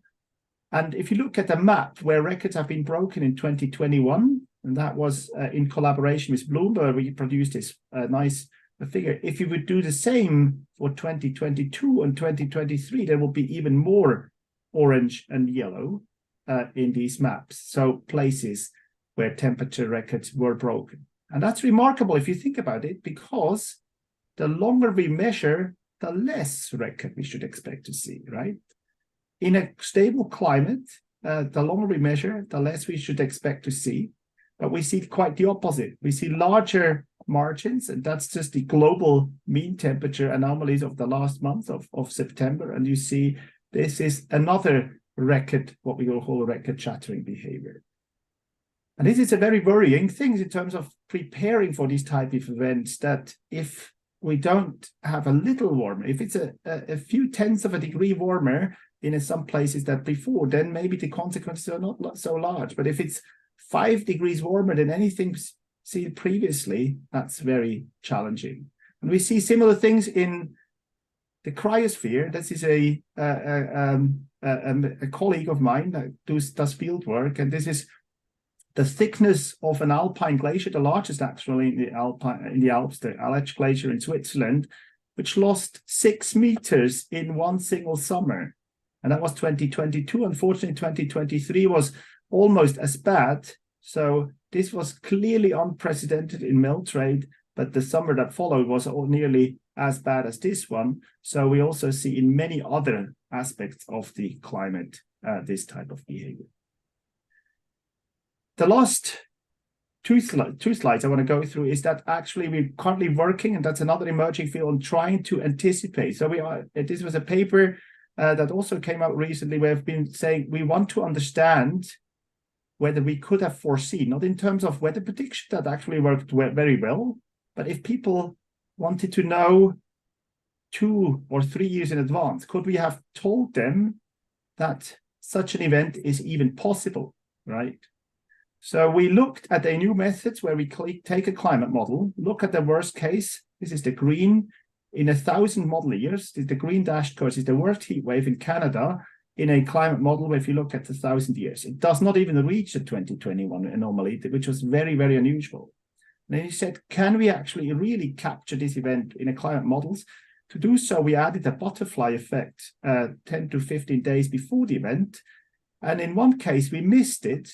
And in another case, actually, we were able to simulate trajectories where this event was even exceeded. The nice thing is we can now go and look at the events in the climate models. This is event A, B, C, D, E. That's from the climate models, and look to the one that was observed. And we only pick this event in a climate model based on the temperature over a very small box in the Pacific Northwest, and we can compare it to the one that has been observed. And remarkably, the large-scale drivers look very, very similar. So we can ask you, we could have, if we had been specifically looking for this type of event, our climate models do represent this type of behavior. The question is, obviously, would anyone have believed us if we had told them, you know, over your region, a temperature 5 degrees higher than we've ever seen is possible next year? I think it would be very hard to convince people, and this is why we argue we need to team up as a community and think about different ways of trying to answer the same questions. So we have our methods in the climate models. Other people they mine previous forecasts. They look at all the what we call hindcast forecast of the past, and look what was the worst case that we've seen in the weather forecast of the past that never happened but could have happened, and then often this could give us guidance of what is in principle possible. People also look at analogs in space. They say we have seen a very heavy rainfall event that just happened in a region where no one lived, and we wonder whether it could have happened over a very urbanized area. Then the consequences would have been devastating. We had an event in northern Italy which happened in the mountains where no one lived, but it was only 20 kilometers away from Genoa, a big city. And the question is really, could the same have happened there? Then we had a huge amount of fatalities. You look at analogs in time, there are other methods to do so, which I think is important. I think we need to team together in a community to adjust. So one case where we do this together with colleagues, we look at the highest possible temperature that we should expect to see in next summer when we have the Summer Olympics in Paris. It was actually the city of Paris and Ile-de-France region which specifically asked for information on how hot could it possibly get, because we have several 100,000 people additionally in the city, which gets very warm in summer. And what if we had suddenly 46, 47 degrees in that city and the electricity grid would suddenly collapse? They want to prepare and they develop plans, and it's from a weather perspective, or a climate perspective, a very challenging question. How hot could it possibly get in today's climate? So my conclusion is many types of extreme have become more intense as a result of human-induced climate change. The big question is still, how do the weather patterns change? Maybe they do not change that much. So far, the climate models suggest that there are no dramatic changes in the weather pattern in many places. That's a good null hypothesis, but we have indication from recent trends that things may be changing, but we also need to prepare for events of unprecedented intensity, and we've seen many of those. At the very end, I've been invited as a representative of the WCRP Grand Challenges on Extreme. In principle, they finished in the end of 2022, and we had a very successful theme on weather and climate extremes, but the activities are still ongoing, and particularly WCRP has now a new scheme which is called Lighthouse Activities, which is a different grouping. But the nice thing about these lighthouse activities is that extreme events play a very important role in all of these activities. I'm involved myself in the safe landing climate, and there is a specific sub-theme on understanding high and very rare events, right? And often we talk about compounding effects where we have combined risk. My climate risk is very much about extremes. It's understanding local vulnerability, bottom-up approaches, and develop good practices. Explaining and predicting Earth system change is using exactly those models I've been talking about before, where we have the first 4 kilometers fully coupled global simulations, where we can try to resolve things that are of much smaller scale than what we've seen before. And it is actually very fascinating in terms of coastal cold water and their effects, how we can potentially benefit from these type of models. That was digital Earth, and then explaining and predicting Earth system change is about climate projection and seasonal prediction, where we use those. So in all of them, weather and climate extremes play a very important role. There's also another activity called Risk Can, where weather extremes play a very important role. And the last and not least, IPCC 7th assessment round is starting. There's a call now for nomination for a special report on climate change in cities. Again, I think weather extremes are very important if they happen over cities.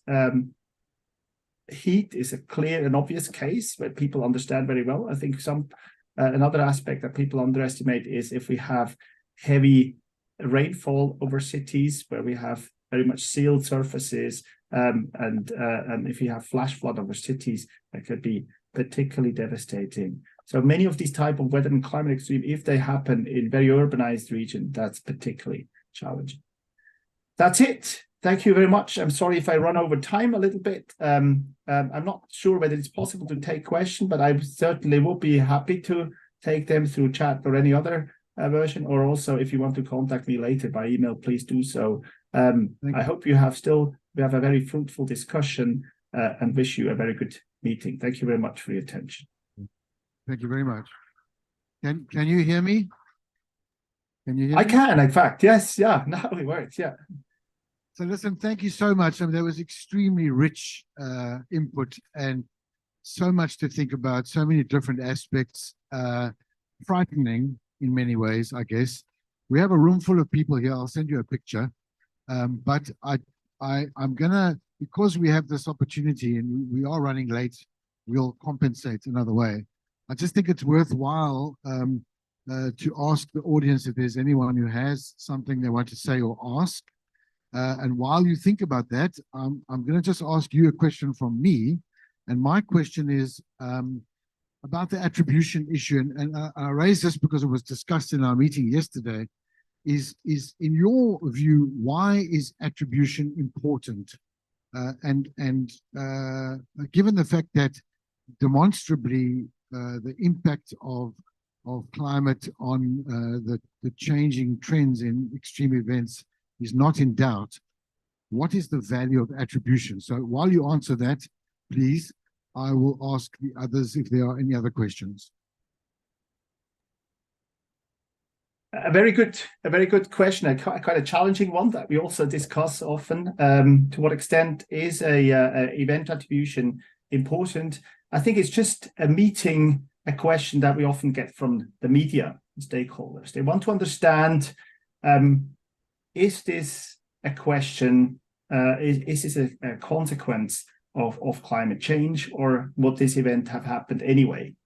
And I think particularly, for a long time, we've been saying, listen, one single event is weather, and we cannot say much about the whether we cannot basically directly say this single event is a consequence of climate change. And then people started to develop and say, okay, but climate change changes some of the drivers, right? The preconditioning. The same event happens over warmer seas in a warmer atmosphere. And maybe after a drier or wetter spring. And I think in terms of communications to the public, this was a very important a step forward, that we could do this. And then it often happened actually 2 or 3 years after the event happened. And then obviously the media attention is away. But that is why some people said, okay, we need to meet this demand and need to make statements very, very rapidly. And that's why people started to use existing methods to do this. I'm currently myself not involved in many of these cases. I think it's very important also to communicate the uncertainties with this single event attribution.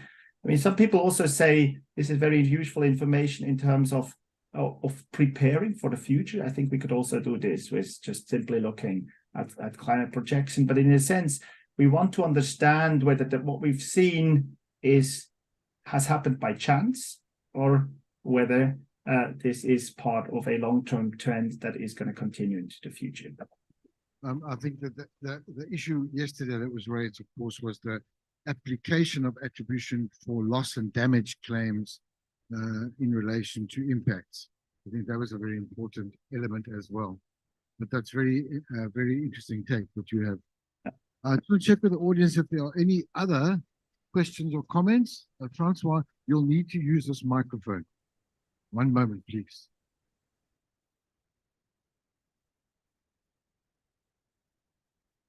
Thanks, Neil. Hello, Eric, this is your former IPCC chronic Rancho Engelbrecht speaking. Very nice to see you, and thanks a lot for joining our workshop. My question is about this important news you've shared with us about the first topic of the first Category 5 hurricane impacting on Mexico. So here in our part of the world, there's also never been a Category 5 hurricane or cyclone, tropical cyclone as we call them, making landfall over either Madagascar or Mozambique. But it does seem as if it's just a matter of time before it happens. What would you recommend for us, Eric? Do you think this ensemble boosting methodology you've shared with us would be one aspect, one way for us to explore more quantitatively the possibility of such an event happening in the next 10 years even, or maybe even sooner? How do you recommend we proceed to explore the possibility of such an event that will be unprecedented for our region? So first of all, hi, Francois. Great pleasure to at least meet you online. Hope to see you in person again very soon. It's been fantastic to collaborate in IPCC. A very good question, a very important one. So our approach is ensemble boosting in principle could be applied. The version of the model that we've been running will be too coarse. So we've been running a little less than 1 degree horizontal resolution. I think that would be not the ideal setup. What we in principle could be doing is run the exact same model at substantially higher resolution. And I think then the approach we propose will be even more beneficial because we also save a lot of computational cost by doing this. We argue that the way we propose to address this is actually very efficient also in times of computing. But still, it's a challenge to set this whole this method up. Another approach is actually the so-called unseen approach that the UK Met Office applied, and Vicky Thompson has authored a couple of papers on this together with Adam Skife and others. And again, what they've been using is they've been looking at the ECMWF and also other forecasts, but ECMWF will be a good resource.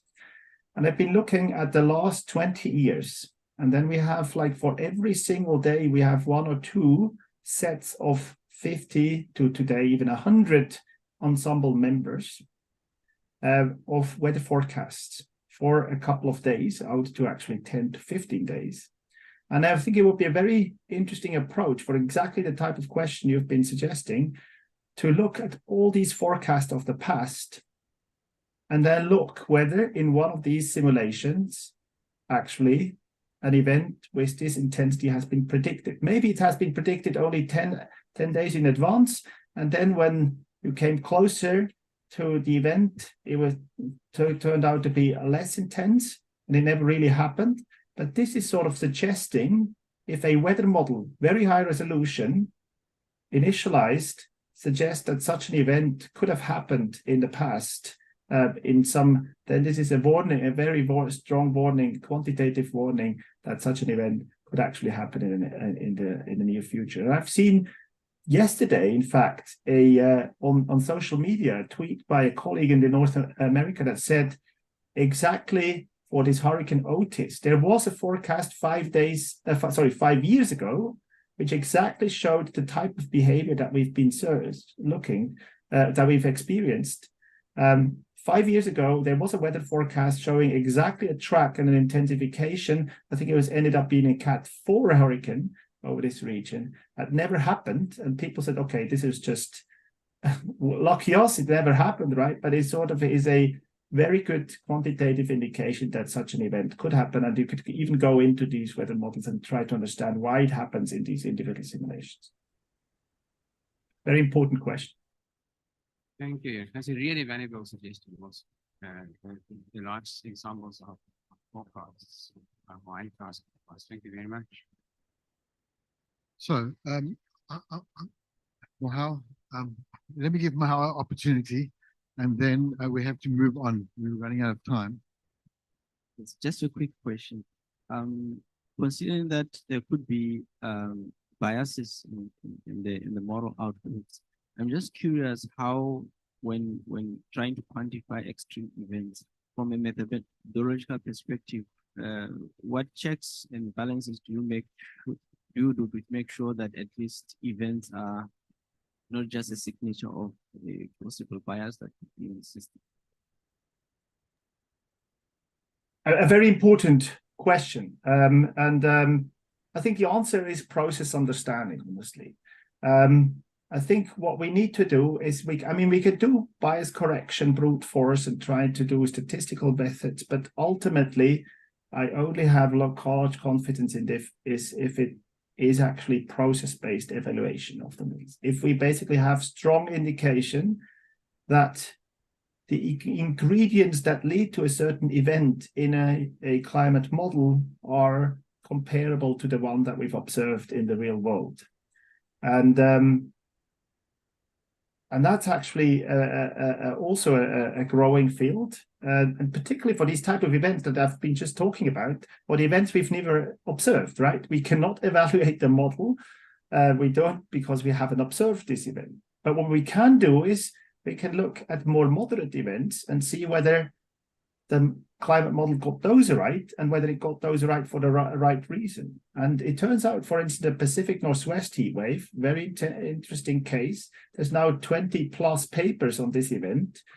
And the overall conclusion, and I think all these papers support this, is that it was actually well-known drivers. It was the same atmospheric drivers, but a very unfortunate combination of those. And in this case, so-called latent heat, the fact that we had very moist air parcel from the Pacific, in which heat condensated and released a lot of latent heat was a very important factor. But we knew that this could happen. It just hasn't happened in this region to this extent. And the climate model are also able to process this. And we're currently looking at the backward trajectory in those boosted events that I've been just showing, and they actually can reproduce this. So yeah, the answer is process understanding. And the second one is also different lines of evidence. I would not start to make a huge investment, plan a city based on my own ensemble boosting result that are produced by one single model. What I want to basically reach is that the rest of the community takes their own model and take other approaches to try to answer the same question. And only if they get similar magnitudes, I think that's when we should go to our politicians and tell them, listen, we have strong indications from different lines of evidence that such a thing could happen.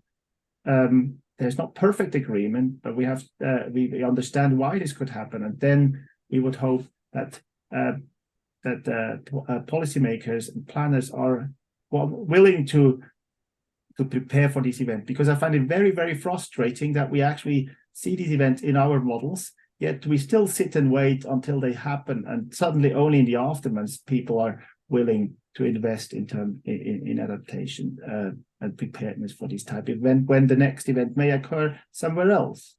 But a very good question. Thank you. Thank you. Eric, we have to call this presentation at this point because we are going to run out of time, but we could talk to you all day, I'm quite sure.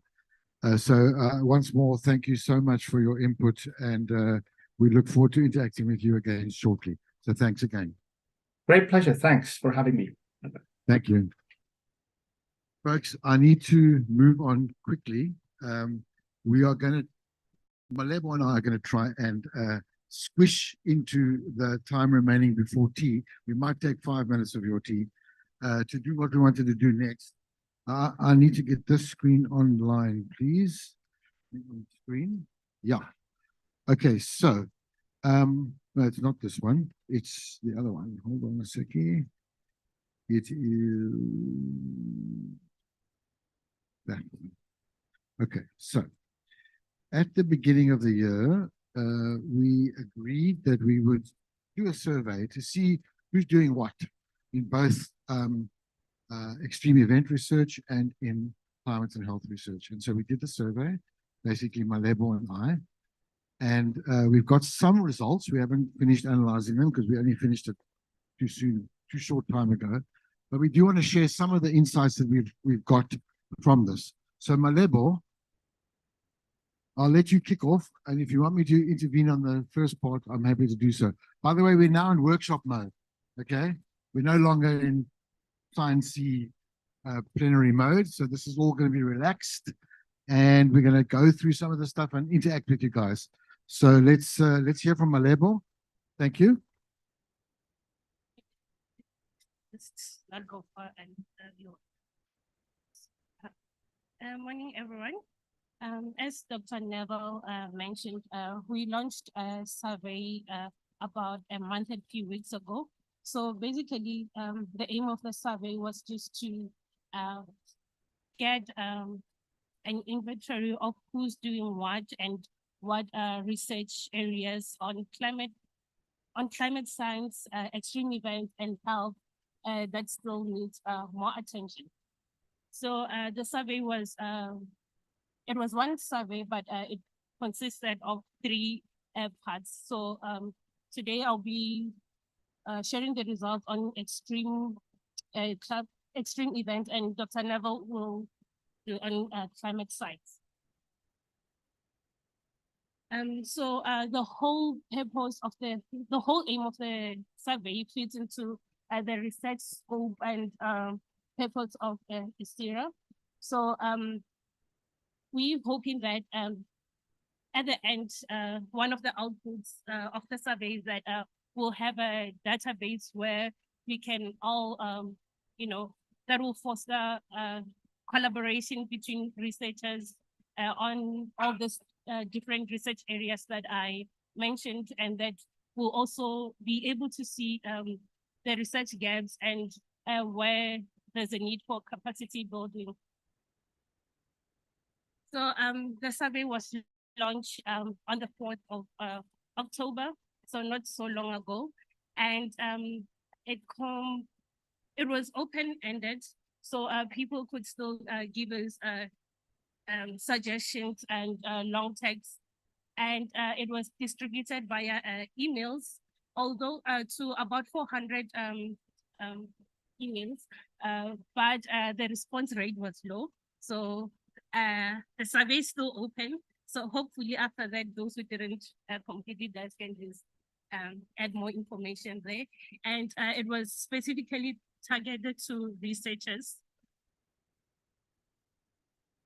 And so the structure of the survey was, it was divided into 5 sections, where we first wanted to understand the demographic information of the respondents and personal details and professional details.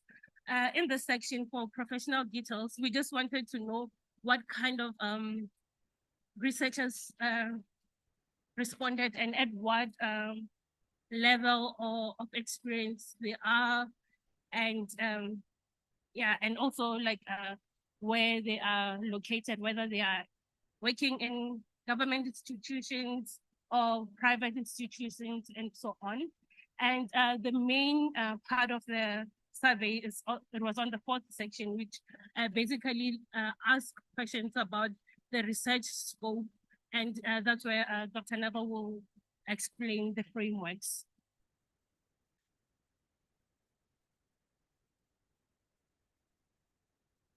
Okay, so to do this, Malebo and I consulted with some people. We looked at some documents, and we created this this framework. And we did 3 frameworks. One was on climate science, climate research in general. The second one is in here. I don't know if it's here yet. No, there were 3. The second one was on extreme events specifically, which we unpacked in different ways, which Malebo will talk about just now. And then the third one was on climate and health research. And that one we will talk about, I think, tomorrow or Friday? Tomorrow. Yeah.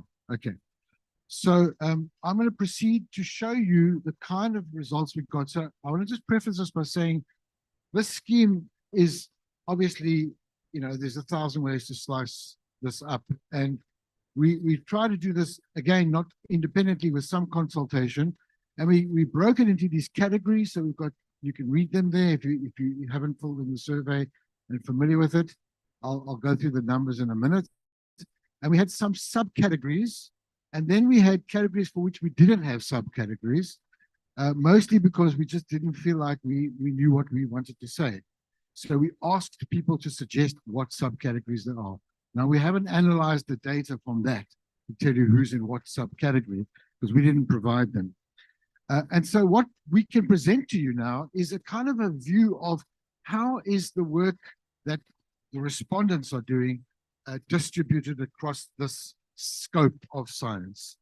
And we will ask for critique of this approach, but at least it gives us an idea of who's doing what where. So in the next slide, yeah, you can see this now. So first looking at the major categories. So this is, I'm going to stand here so that I can see it myself.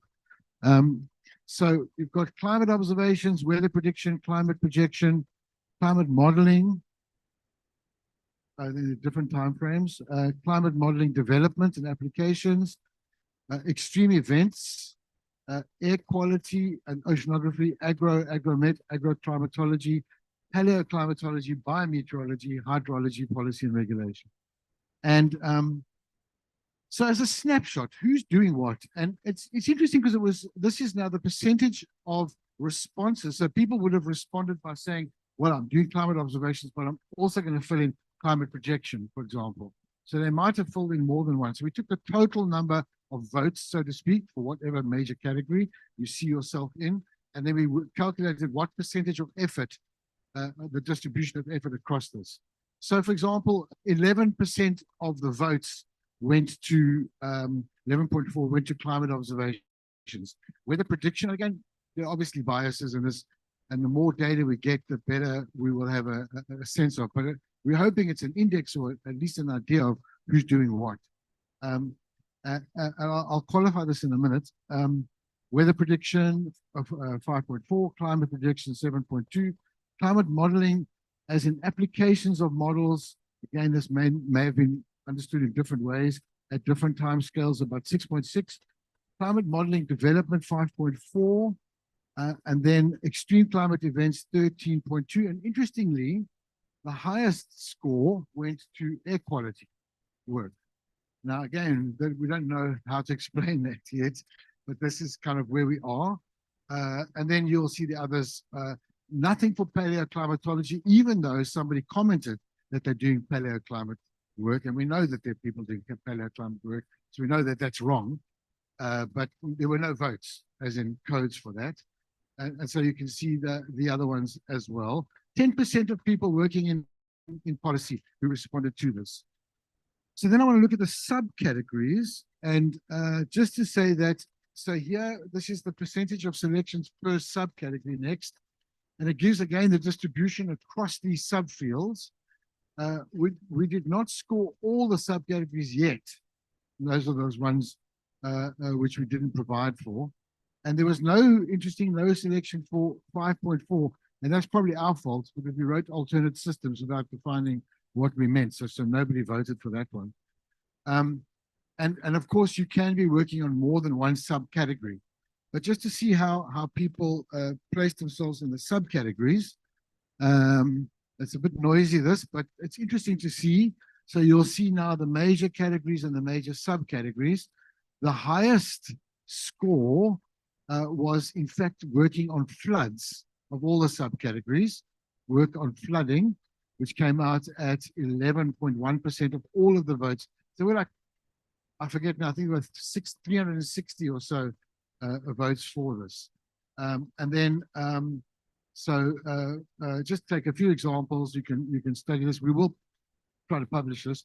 And then, Francois, you'll be interested to note that the lowest score was for Earth systems modeling, because that's only you. No, there were more than one that counted themselves as one of those. Policy and regular, those are still major categories. So at least now we have a sense of like who is doing what across this particular scheme that we have presented. And then we have also asked, and I don't know if we've included the slide here. Yes, we have. Here's just some of the interesting notes that came out, which I thought I would quickly highlight. And that's some of the words that people put down, in fact, in the wrong part of the survey. But I drew from both that and also there was a part of the survey where you could qualify what was missing in the survey from your point of view. In other words, your field wasn't represented. So we asked people to put them in. And it was interesting to see what came out here. So there are people working on these things. For example, low-cost sensors. This one is climate monitoring, capturing and archiving distribution, greenhouse gas monitoring, which we didn't have in our survey, climate risk identification, which could be interpreted as being included. Somebody put paleoclimate modeling, although it didn't tick the box for it. Applications of indices to quantify thermal comfort and stress. That more falls into the health area. And I should say, one of the problems with this is that many people are not doing science just for the science. They are doing science for applications. So it's very hard for them to separate out what climate science they're doing and what application science they're doing. So, for example, we had people saying, well, I do look at, say, seasonal temperature, but I don't only do it for that purpose. I use that as an application for looking at thermal comfort stress. There was work on hail, subsurface and surface hydrology, which we didn't have in. Groundwater studies was a qualification, an application. Many of these are applications. Water resource management, integrated water resource management, underwater temperature reporting, Arctic sea ice, marine heat waves, heavy rainfall, tropical cyclones, and what is termed design hydrology is a term I'm not familiar with. So there were several notes on the applications, as I said. So water, health, agri, risk management, environmental impact assessment, teaching, hail adaptation, remote sensing, pollution control, carbon cycle, ecosystems, coastal hazards, solar radiation, and more. So that's on the climate side. Now, Paul, we're going to talk about the extreme events results. Okay. I'll just check we got. Oh, that's the health one. We will talk about that again another time. And this is the hazards one, which you'll talk about. Yeah. Okay. Well, again, we tried to consult and to read some documentation on how to cut this pie up into categories and subcategories. And so again, I hope that those of you that did fulfill in the survey will be familiar, but those that are not, I'll just read you the main categories. So one was working on specific hazards. So there's the list of hazards. Some looking, and again, these are not always mutually exclusive, right? Some specifically working on drivers of conditions that lead to those hazards. Then some specifically working on forecasting, prediction, and early warning. Some working on data specifically. Some on vulnerability and risk. Some on impact. Some on response and rescue, which we distinguish from recovery, and then on policy.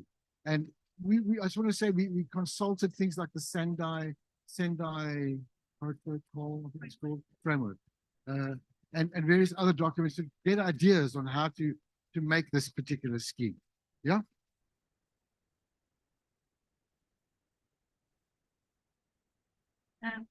Yeah, no, it's working. Okay, so the interesting part about the survey is that like there is a lot to unpack. So after this, like there's a lot of analysis that we still have to do. So hopefully, as we get more responses, there will be more questions that we can answer. So for the part of extreme events, where I focused on two research questions for this presentation. So I wanted to know who's doing what and where are they located, and also like what are the current research areas or key issues that are being investigated. So just the background of our respondents. So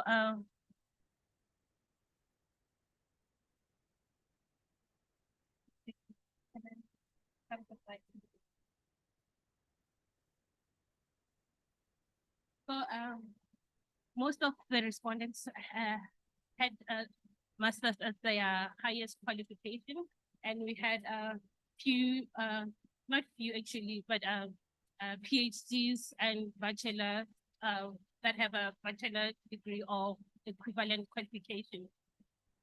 And we had some that were that had like a high school certificate and all that.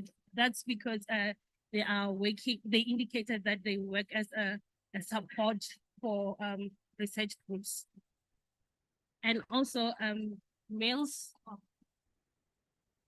In terms of gender, most of the respondents were males, and in terms of age group, which is very nice. Most people were between the ages of 25 to 34 years. At least that gives a lot of hope that there's still, emerging researchers that are interested in this type of work. And we also overall ask what research area they are focusing on. So a majority of the respondents were on climate science, and then followed by extreme events. And there were a few that their research, it's between more than one category.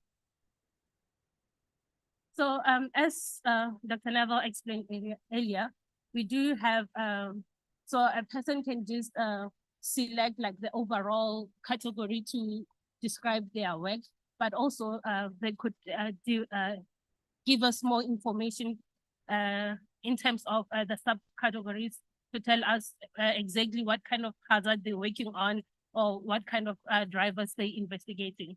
So in terms of the overall categories, most people indicated that they were investigating or they were interested in like type of hazards that type of hazards. And the lowest category here was on response and rescue, then on also on impact. And the other interesting part is that people could let us know that they were investigating like more than one category. So as we can see there, like as I summarized in the with the table. So yes, overall, most people like they just selected the overall category, but didn't let us know like in detail what kind of hazard they were investigating. And in terms of the subcategories, fraud was one the subcategory that was mostly researched. And we also have like other categories that we still have to look at. For example, if a pattern indicated either, doesn't like the subcategory that the investigating is not indicated there. So we'll just have to look at the comments, what more information they gave us. And also in terms of drivers, the same. And yeah, here overall, out of all the respondents, only 46 people, their research was focused on extreme events drivers. And also like in terms of forecasting, so the idea here was just forecasting, predicting, and early warnings. So the idea here was just to get the time scales that they are focusing on. So, and most of the respondents, they were looking at a short-term scale. Then there's a category for data curation. So we just wanted to get an idea what kind of data they are using or they're looking at. And most, it was on climate data. And with the least people like looking at vulnerability data.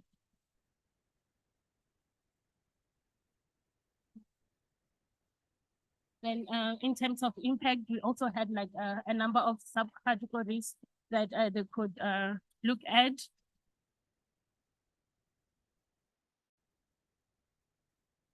So yeah, and interestingly, attribution is still is one of the least investigated or category that they're working on. So I think like it also indicates like, you know, what still needs to be done. Like there's a lot as we were all, as they were speaking about, you know, the importance of attributing studies and yeah, and as I mentioned, with recovery and response, there were very few people that were working on that. And we also had a policy where we wanted to know what kind of, in what area they're working, whether it's insurance, legislation, or operation. So, and a lot of people, they just said policy. So in terms of what we will do next, we'll still have to analyze a lot and, you know, and improve on our results. And we're also hoping that we'll have a thematic map that just gives a whole overview of what exactly the results are saying. And we hoping that we'll use that as a basis for planning, for research strategy for ISIRA, and also for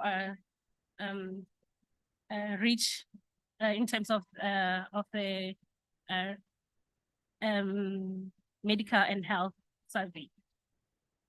I think this is what we have for now. Okay, so a snapshot. Yes, you can approve it.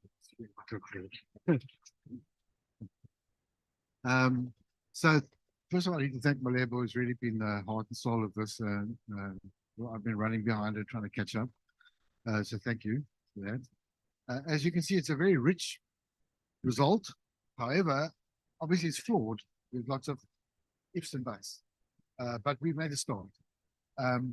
And what, well, I mean, if there's any comments or questions at this stage, I'm very, very, very happy to take them. But we have a little exercise I want to do with you before tea, for your critique of this, really. So first, let me just check if there's anyone who wants to say or comment at this stage. Very happy to take whatever, as long as it's gentle and fair.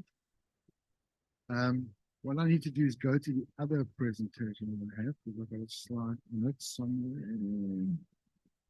It's this one here. Yeah. Okay. So thanks. Thanks. Any comments or questions? Please, Dawn. Now, just a comment. I would have loved to see the source of data, the source, because you indicated it's mostly climate data that you're using. So the source of that climate data. The source of where do they get the climate data from? Oh, I see. That's interesting. I think we asked that question. No, I don't think we did. No. I understand where you're coming from. No. Yeah, there's a lot more we can ask and could ask, but we're going to try and use what we have now, at least try and get a sense of what the landscape looks like. That's our intent. So look, we're in workshop mode. Did you want to say something, Francois? Please. Please do.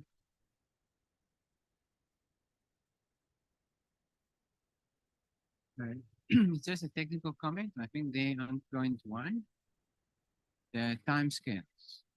Yes. You have to find them. Are Yes. not strictly as per WMO definition. Okay. For example, you have things that you call extended range, but you also have sub-season of the season. So the most standard designation is nowcasting, short range weather forecasting, medium range forecasting, if you didn't have, and then sub-season of the season. Right. Sometimes the sub-seasonal time scale is called extend. Right. Those are the current formal names. It's better to use them in the next version. Thank you. So there's your opportunity. We've got 20 minutes, I think. What's the time now? Check my clock. Pocket watch. If I may. Oh, sorry, is it another? Yeah, please go ahead. Good morning, colleagues. Actually, I didn't complete the survey, for which I apologize, but I'm fascinated by, what you've presented so far. Actually, it's fascinating information. Initially, I was wondering, what are you going to do with that information? But I think some way it says, publication. Well, yes. Yes. Now, that answers my question. Good. Well, actually, we're going to do more than that. I mean, Yes, the publication is one thing, but ultimately what we're looking to do, depending on how the association grows and develops, is to develop research agendas based on the scope of what we are doing versus a gap analysis of what we aren't doing. Absolutely. And that's really the process we want to undergo. Yeah, and the reason for my comment is I would want to feed into that. What is it you want to publish? Fine. And then maybe there's other things that you can do. Adaptation, mitigation. And then this is where maybe I would want to feed in to say at what level, in terms of the national qualification framework, at what level do you want to pitch and do the training and development, or whatever else that you want. Right. Or the toolkit, something to that effect. But yeah, wonderful. Thank you. Thanks. Okay, let's just use the remaining time to do part of the exercise. There are 4 questions. Oh, there should be 4 questions on the board. There they are. Okay, so I would like each of you independently to spend a few moments, I'll give you 5-10 minutes, to think about how you would answer these 4 questions, which are, if you were to redo the survey, what would you change? And I said, be gentle. AJ? Redesign it. Yeah. redesign. I don't mean answer it again. No, I mean reissue the survey. So we really got some input on the time frame, for example. But there might be other conceptual ways in which you would redo it. Pick out one highlight that you might think was surprising from the results if you were thinking about that. You don't have to answer all the questions. Then, despite or because of these results, where would you invest your research money? Okay, if you were to do so. And then finally, what are the next steps in developing a strategy around climate and extreme events research? So I'm going to ask you to answer those questions for yourself for 5 minutes. Make a note because I'm going to ask you to share that with a person near you afterwards. Okay, so I'm starting the timer now. 5 minutes. Please answer those questions. This is a workshop. Work.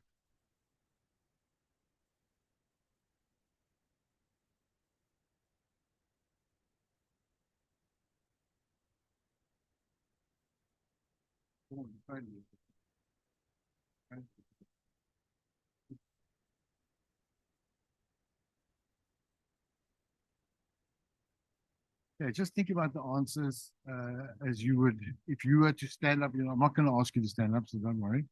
But if you were to stand up and give an answer, what would you say? And again, if you don't have an answer for any of the questions, that's acceptable, but only for one.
I'm going to give you another 2 minutes just to think about this.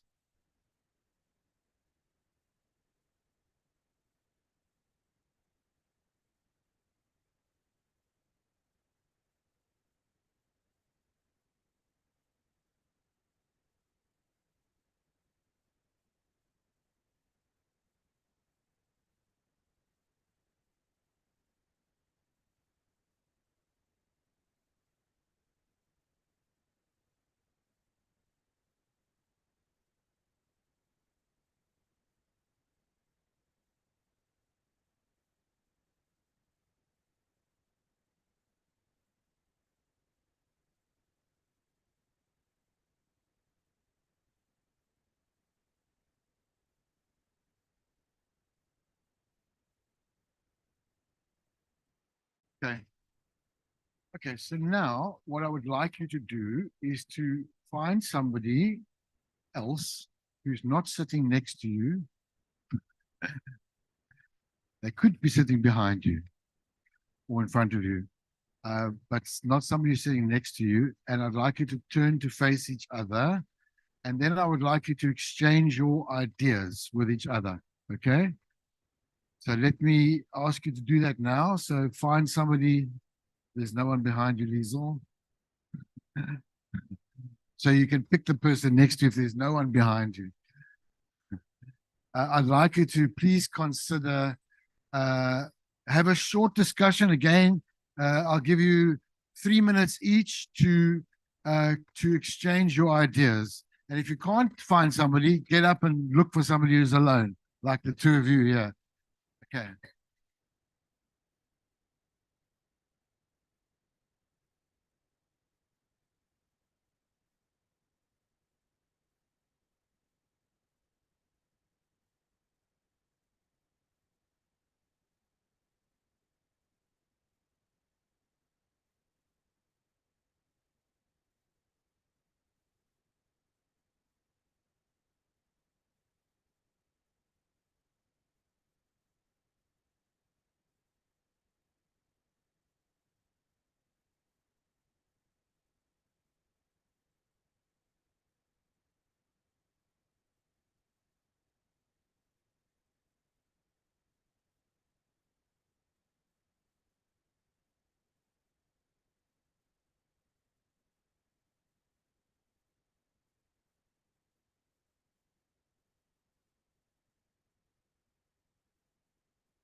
Okay.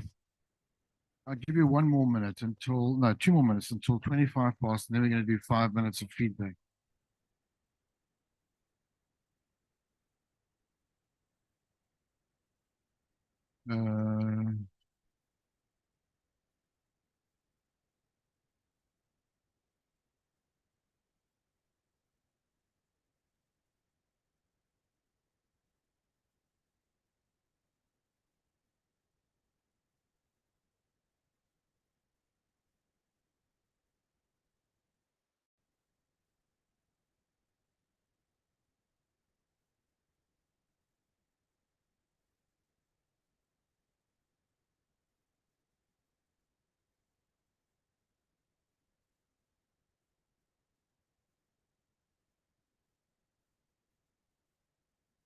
Okay.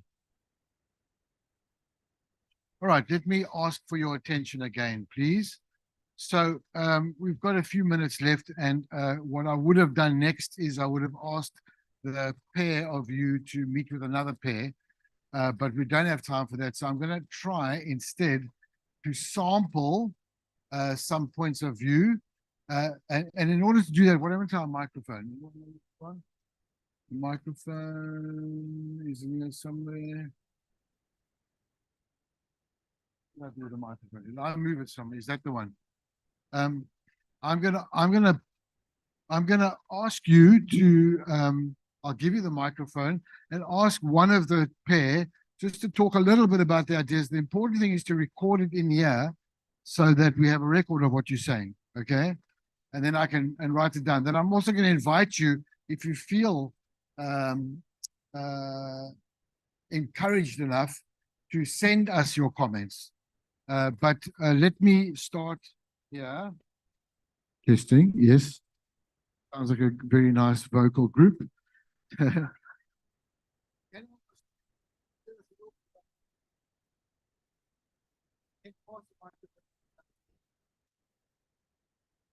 Dr.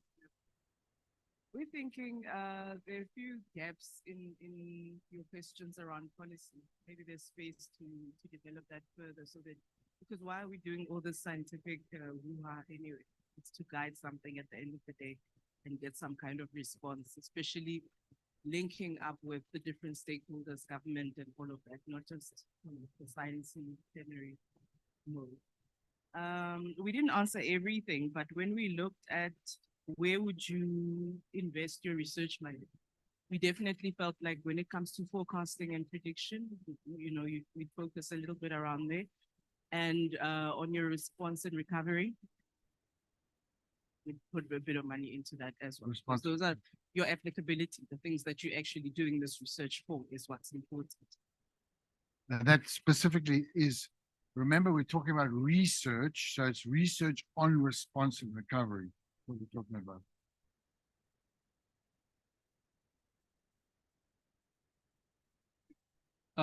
So please jump in if I miss something.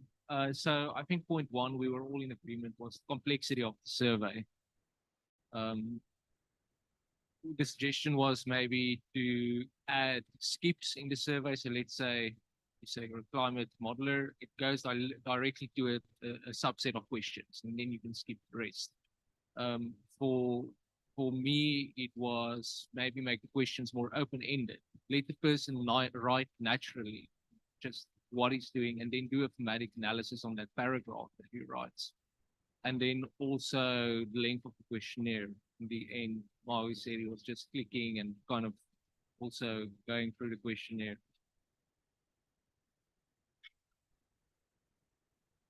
Yes, and then for point two, we highlighted maybe the lack of people doing climate modeling, climate sphere in South Africa, but that just could be a function of not everyone answering the question. And then for me, the surprise was the very short time scale, so the nowcasting, as Francois mentioned, but that was also maybe a definition issue. Yes.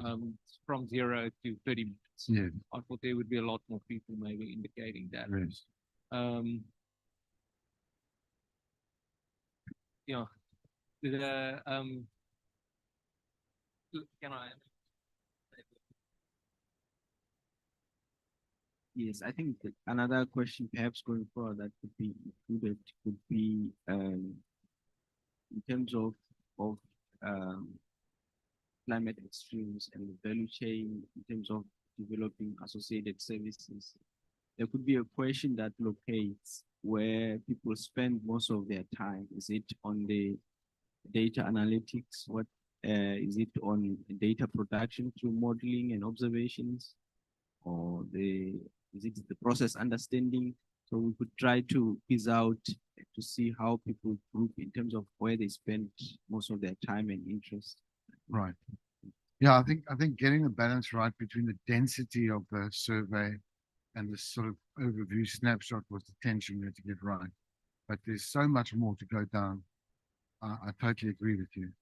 And can I, the last point, sorry, but just a quick one. For me, in step 4, what might be important is to define research in this context. Is it policy output, community engagement, or just publications in the traditional sense? Right. I think research should be seen as broader than just publication, but application, community engagement, etc. Right.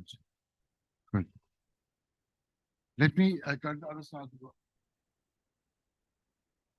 Okay, thank you. Our reflection may basically on number 1. The sample size, maybe when you're designing the study, how big was the sample? And maybe also look at the issues to do with the inclusion exclusion criteria, because that inclusion and exclusion criteria in the survey, who to include in the survey. Studies are not pitched at the same level. So maybe we're thinking could maybe designing the study, so you stratify maybe in some way the studies in a way, maybe high level, intermediate level, or global scale, regional scale, that could also maybe distill some more information out of the studies, because studies are not the same. Right. They're not pitched at the same level. Right. And the scope, that's what we basically looked at. And yeah, maybe the other guys can add the other stuff that they looked at. Let's go to the other side of the room. Or the other thing, the proof, like the studies, someone is reported, I report that I'm doing extremes and all that. Is it really the study? Are you taking my word for it? Maybe that indeed. No, I mean, I'll take your word for it. Yes. Well, in fact, ironically, there were a few people we saw that that filled, because there's a prize for we're going to draw 3 people. And one of the people doesn't have a university qualification. We believe it was one of the people that work as janitorial staff in the building who filled in the survey so they could win the prize. But they said they weren't involved in any research, so we didn't have to count them. AJ. Oh, it's a random draw, they might. AJ. Yeah, thanks, Neville, and thanks, everyone. For me, a surprise was that there was very little mention about making a distinction, a clearer distinction between an extreme as an impact versus how it is perceived or experienced by people or ecosystems or health systems outside of it. So I think there does need to be made a clear distinction and made relevant extreme events as something that are impacting something, and to quantify extreme events in a way that you could assign different metrics of impact, and then to anticipate the degree of impact based on the metrics of the extreme event and map that to the degree of experience that people or ecosystems or societies would to which they would respond to those various impacts, and to make it and to also map clearly events to properties of risk, vulnerability, resilience in the people and societies and so on that are going to experience those things. I think there's a very strong need for that kind of thing to become part of the whole discourse around extreme events. Because why do we do this in the first instance? We do it because we believe that someone or something is going to be impacted by it. So we do need to make that connection between the science and the people around us very clear. Yeah, so I think, again, what we are trying to do here is to look at who's doing what research. Now, the impact research is research on impact. So that might include research to find out, to get answers to the questions you raise. But that's the research. The research is so in other words, we're not asking in this survey, are you consulting communities? We are asking, are you doing research on impacts? With the assumption that that can be unpacked further into the way in which you do that research. So again, if you remember, our overall goal here is to try to think about who's doing what. And the main idea is to get that snapshot, that idea, so that we can design a strategy around this. And I want to just add Heno's point about a narrative. There is a narrative in this. We did give people an opportunity. We haven't looked at that yet. So we will be looking at kind of what people thought about it, other than just their responses, their coding. We wanted to get some numbers, but we also got some narrative, which we still have to analyze. Let me see the time. 33.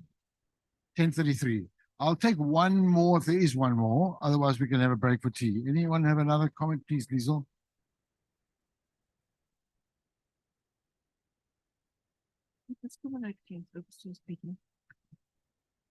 I didn't hear that. You have to speak louder.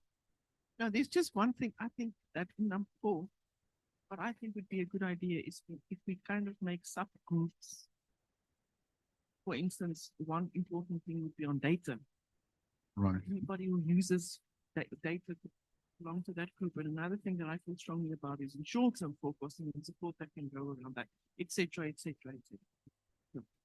In a sense, it's artificial to do what we did, right? Which is to disaggregate the research into categories, because I don't think anyone does, for example, their community engagement under data curation. I can't even remember why it's there, but anyway, I think it repeats in various places. But so nobody's doing that in isolation of the, and I think this is Mahal's point, in the kind of analysis that they're doing. So where do they spend their time? It's not just putting data into a spreadsheet and then saving the file. They're doing much more with a file than that.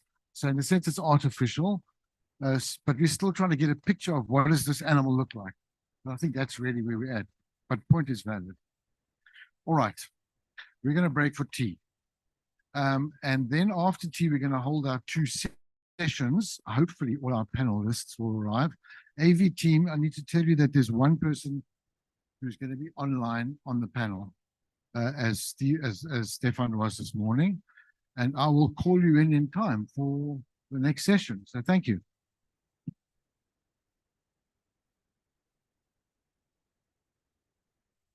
Right.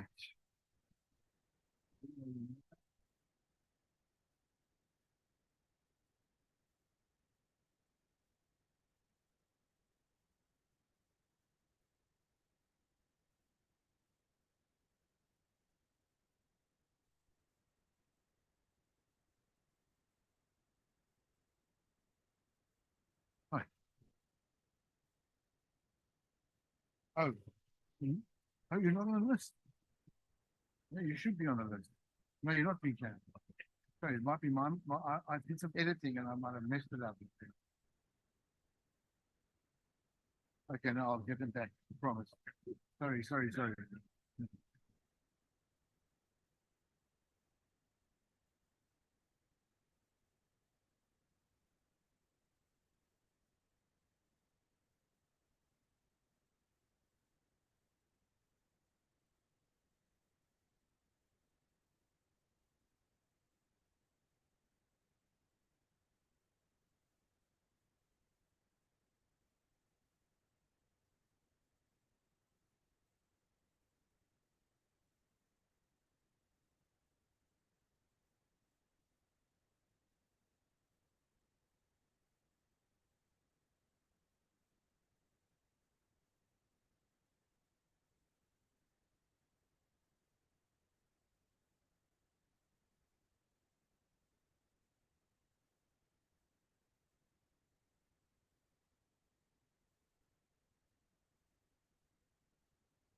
make coffee.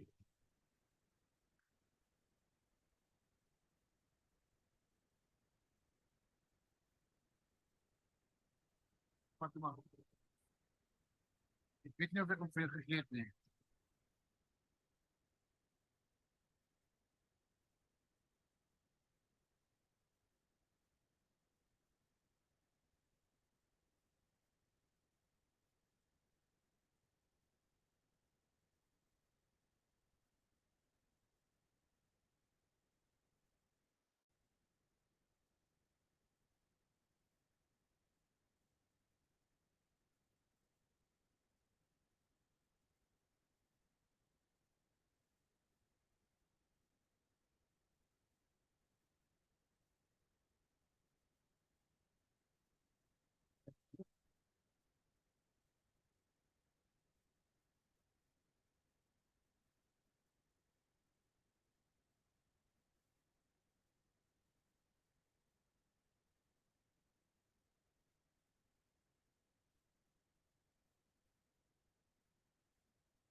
Testing, testing. Andrew, we've got one person online, Willem Landman. Can you see him? Okay. Willem, can you hear us? And can we hear him? I can hear you clearly. I'm missing one panelist who's meant to be over here, which means that it's Christine that's here in person currently. And you're always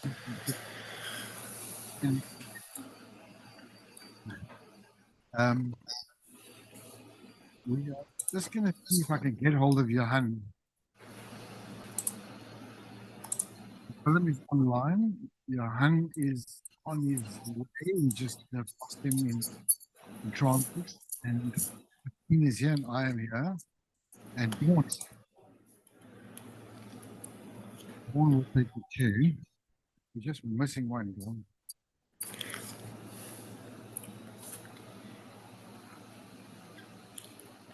Just while I've got you, just to look at it again. So we've got these two panels now, one before lunch and one after lunch.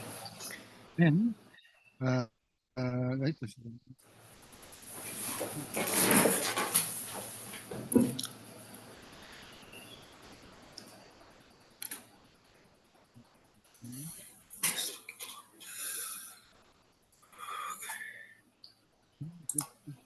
Yeah, please.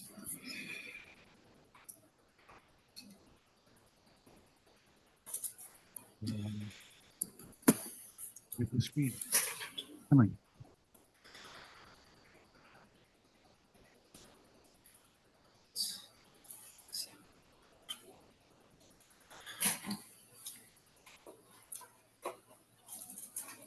I want the screen there.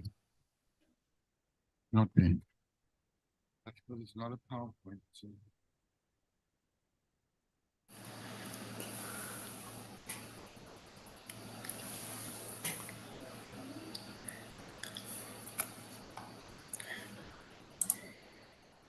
Hold on, we've got a little hiccup. Hiccup. Oh, that's there. Oh, I see it. It's not sharing screen.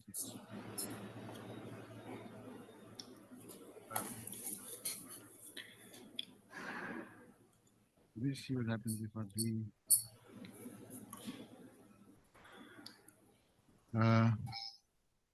What's that?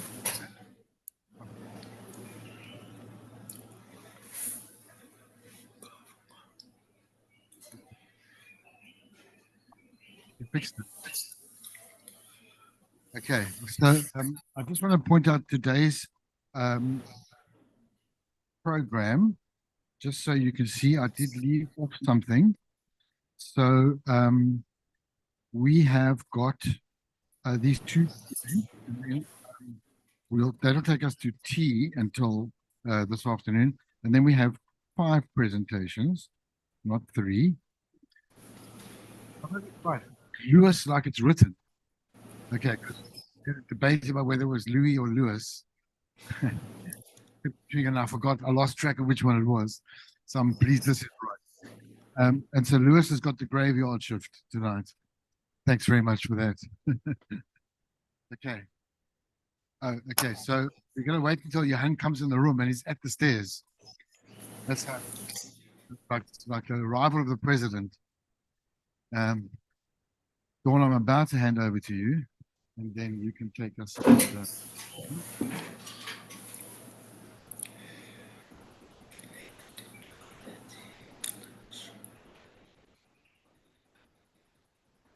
Yeah. Okay. We should get going in the parking lot. Christine and I will take a seat over here, and Dawn, I'm going to give you the floor. Thank you.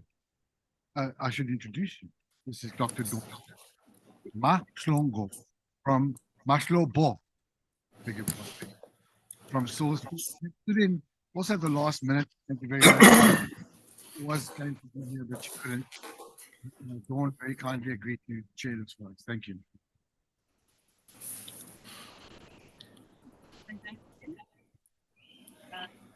It's a wonderful day. It's nice to be in Cape Town, and hope you will enjoy. So today for this session, we'll be focusing on El Nino, which is quite a big thing at the moment. In early this year, July, it was declared as an onset of an El Nino event. But then if you look earlier on, we had a summit, summit around June. So today is just a continuation or a follow-up on the climate, on the stuff that we said about what are the developments since then. Are there any changes? Can we really say that it is an El Nino event? I cannot answer those questions. We do have a panel of experts that will be taking us through and answering those type of questions. So in the panel today, we have a number of experts, starting with our convener, Dr. Neville Sweet, who's going to give us an overview about the El Nino event. We also have our very own scientists, a noteworthy one. If you can look at this order today, half of the people we have here is because they went through the hands of Prof. Willem Landman. So he is here today online, and he'll be taking us through. He will talk about what is actually El Nino, what do we mean when we talk about an El Nino event and stuff like that. So just prepare questions for him. You can't let such an expert go. Dr. Johan Malebe from the ARC is also in the panel. Welcome, Dr. Malebe. I believe he's an agro-meteorologist. So he's going to tell us about El Nino from his own expertise.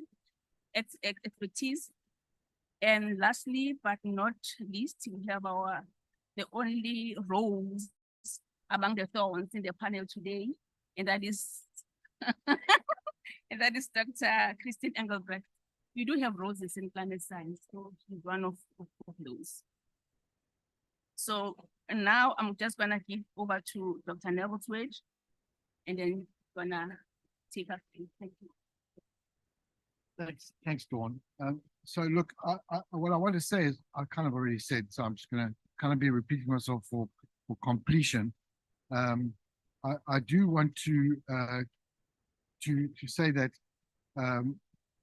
we felt it necessary to do this because our experience in South Africa with El Nino, as you know, is varied. With ENSO in general, it's highly varied, and we know that there's a complicated relationship with the ENSO and impacts on Southern Africa. But we in fact did deal with this in the 2015-16 El Nino, which was one which had a very severe impact on the country. But as you know, there are some El Ninos which have had less of an impact on the country. And so we felt it necessary, especially given the kind of background in the current year, as we've heard several people talk about, and we've heard this morning, that there's potential for some serious impacts. And you'll hear today from the experts what we can say with confidence and what we can't say. And I think it's important to make that distinction. But just for completion, again, I want to emphasize the very same point I made this morning, and that is that we're sitting here in a situation where we have seen sea surface temperatures, which for those who are uninitiated, are really critical elements of understanding the ocean atmosphere interactions and have an important role in the impact of both climate and weather in general. And so sea surface temperatures are also very important in driving climate models, or as a component of climate models. And so what this shows is basically where we've come from. And I've put on the years 1983. This is remote sensing data mostly. 1983, which was just a reference year. I put on 2013, another reference year. You can see where those were already starting to warm. And then I got 2022, which wasn't a La Nina year, importantly, and now 2023. And you can see that the ocean temperatures at all depths have been breaking records for several years now. But this, again, is really something quite unbelievable for climate scientists and for oceanographers. So we don't know what this means yet, but there is, as we heard this morning, evidence of really off the chart events. Not saying that that's necessarily what will happen here in our summer. And then Francois also showed this, the record temperatures. Again, these are daily sea surface, daily surface air temperatures. Looking at the 2023 year relative to others, with all the records that have been broken, warmest day ever measured in I think it was 6th of July. And then I wanted to just show you this chart, and this is an index of the progress of El Niños. And I'm going to see if my mouse is going to do it. It's not there. There it is. There it is. Okay, so where the mouse is now is where we are with this El Nino. And what you're looking at are all the different El Ninos since 1950 in a particular region of the ocean. That's called, the region of the ocean is called El Nino 3.4. It's a particular area where the South African climate is quite importantly linked with. And this shows that this El Nino at this stage is not the worst on record in terms of departures from average, but it's up there with the top 8. So it is developing into a very strong El Nino. Where it'll end up at its peak in the next couple of months, we don't know yet, but that's important to watch. So that's the kind of context. And really what we want to do here is to heighten the consciousness in the society around the fact that we are experiencing an El Nino globally, and we need to think about what it will mean for us. So that's where I'm going to stop, and I'm going to hand over to the next person. I mean, back to you. I would just request that if you have any questions for Neville, just hold them for now. We'll have it searching for question and answers that will handle all all the questions. So now I will go over to Dr. Prof. William Landman. He's online. Okay. Okay, can you see my presentation? I'm trying to share it. Just a moment, can you share? Well, I did do the sharing thing and it's not showing? Yes, we can see it. It's you can not see it, okay. We can see it and we can hear you. You just need to okay. Okay, that's perfect. Got it. Perfect, okay. Well, before I start, I just need to inform everybody present that New Zealand chose to bowl. We are now 38 for 1 after 8 overs and 5 deliveries. Okay, so this is the forecasts that we produced for sea surface temperatures during the month of October over the past 3 years, including this year. So this is why we have 4 frames on the slide. And these forecasts show sea surface temperature anomalies on a global scale. And the top left panel shows the forecast for the December, January, February season made in October 2020. And it shows clearly the forecast for a La Nina event. La Nina event is when the sea surface temperatures over the Central Pacific Ocean is anomalously cooler than average. The frame right next to that one is the forecast again for the December, January, February season, also produced in October, showing the La Nina event that happened during that season. Bottom left is the forecast for the 2022 season, again showing the La Nina event. Now, on the bottom right, you see the forecast that we produced on the 11th of October this year, that shows the sea surface temperature anomalies again predicted for the December, January, February season. And we see a very strong warming pattern over this Central Pacific equatorial area. That is what we normally expect to find when we have an El Nino event developing. So to summarize this slide, we see the 3 consecutive La Nina events that we experienced over the 3 years prior to this one. So the forecasts that we issued actually picked up on those events quite nicely. So that should give us some confidence in whether or not our forecast system works.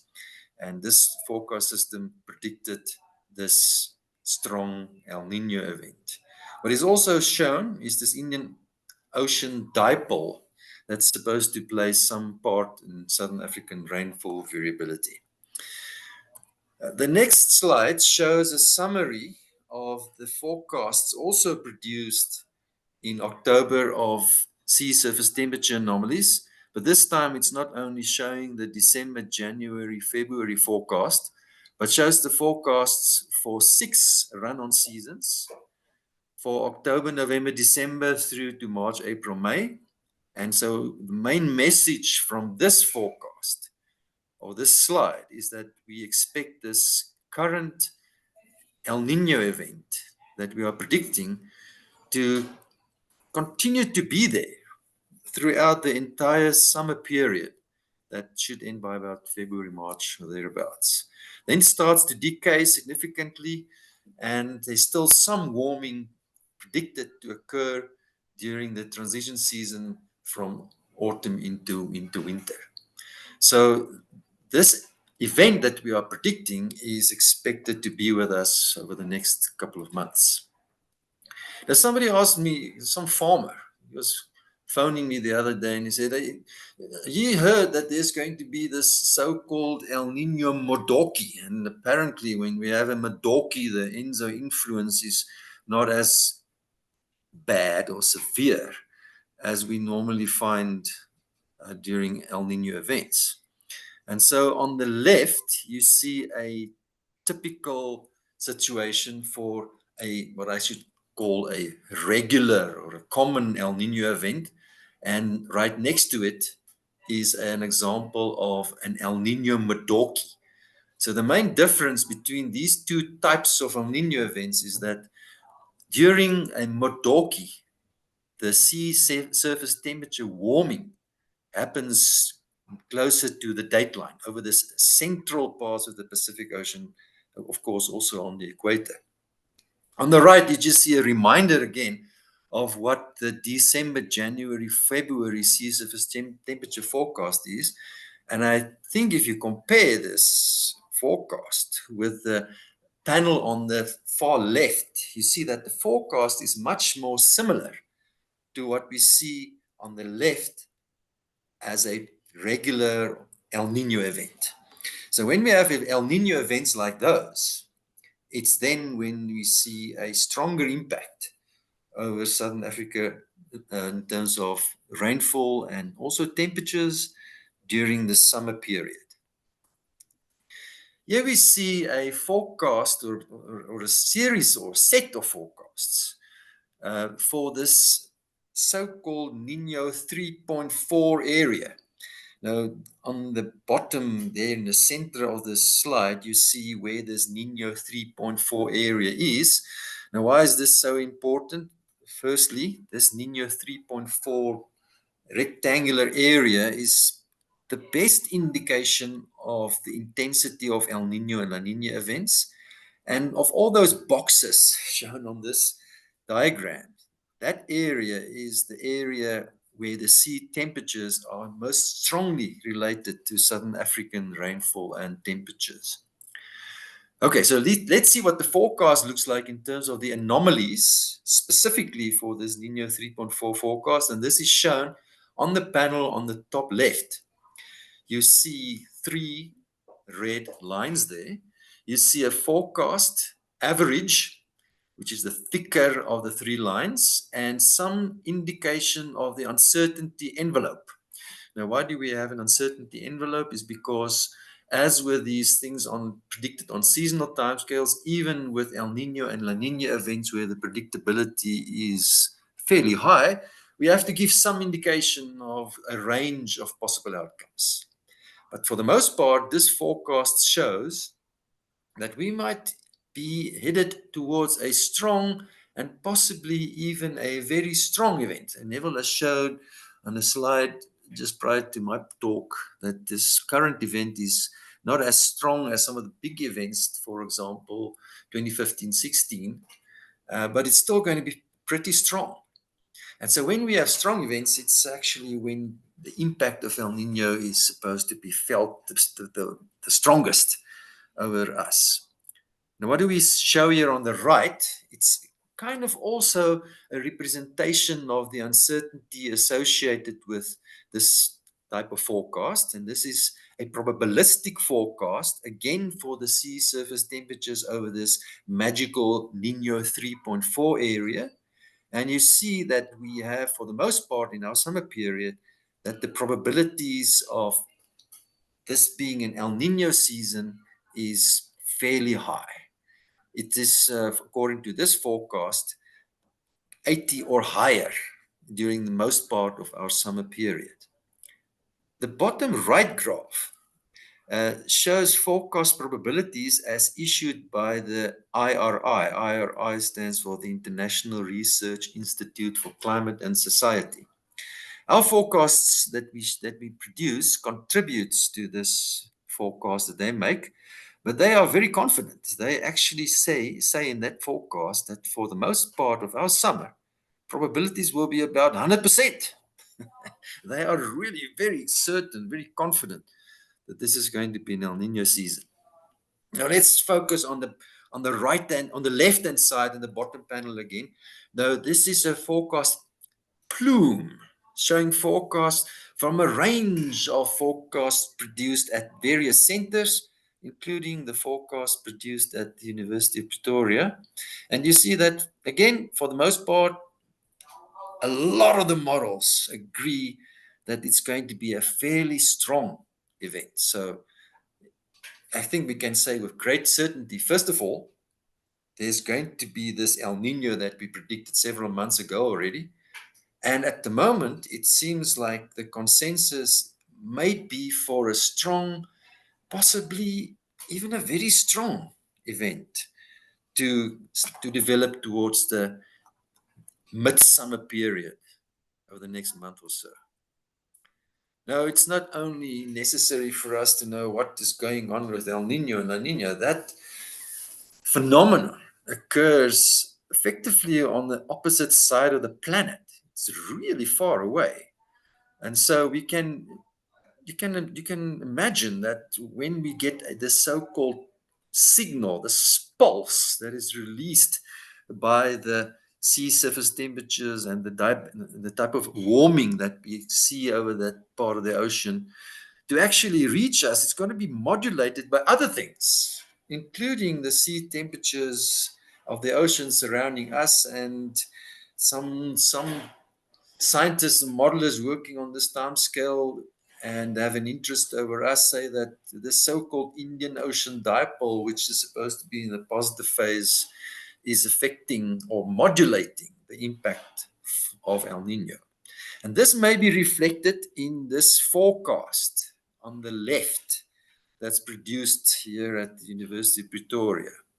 So when you see orange, red, it shows enhanced probabilities of this being a dry season. This is for the November, December, January season. And when you see blue, it shows enhanced probabilities of it being a wet season. When you see green, it means the Springboks won the World Cup. Or you can say, don't look at forecasts for normal. We have, from the work that we've done, verifying forecasts, very different kinds of forecasts from various platforms, and also showing this mathematically, that we are not really able to predict what may happen in the normal category. So when we see green on a map like this, it's actually best to ignore it, because what it effectively says, we don't really know. So when we see blue and red, this is the forecast. These are the forecast areas where we have some confidence.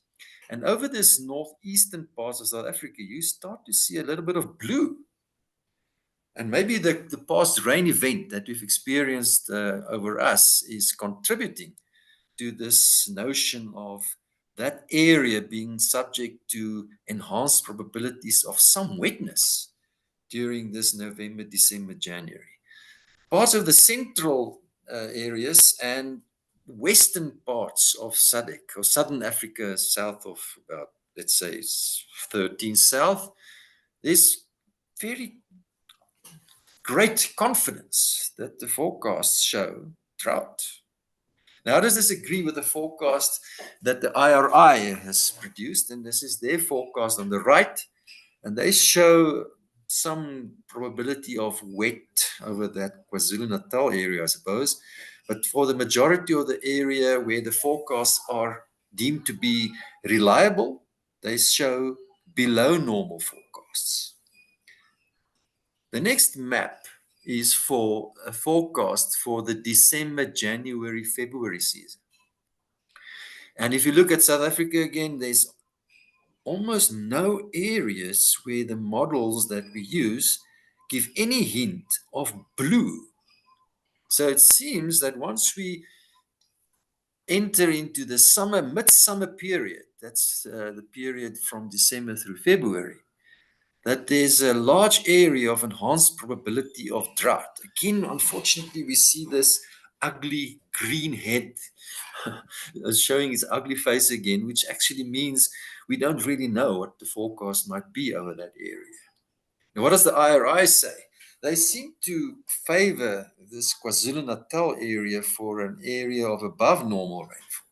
It's not really in total agreement with what we see, but for the rest of the forecast or the rest of the area that they make forecasts for over our region is mostly for below normal rainfall. So it seems like they are, in their forecast, we are starting to see, maybe with the exception of KZN, a typical El Nino response of enhanced probabilities of drought conditions to occur over us. Thank you.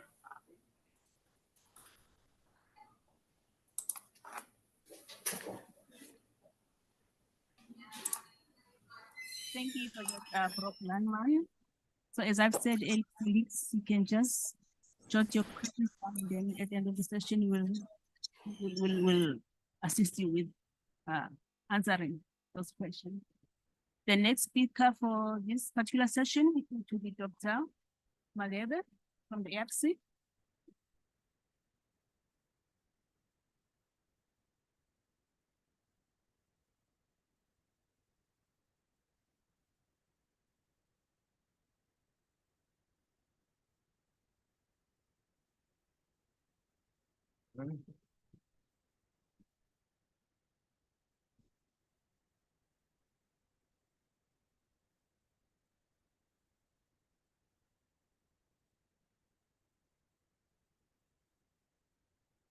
Good morning again. I am going to have a look at the situation that we are in currently with regard to rainfall in South Africa, possible early indications of the El Nino pattern in our rainfall pattern in the country, and then also maybe just a quick glance at what's happening with regard to crop production in the country. If you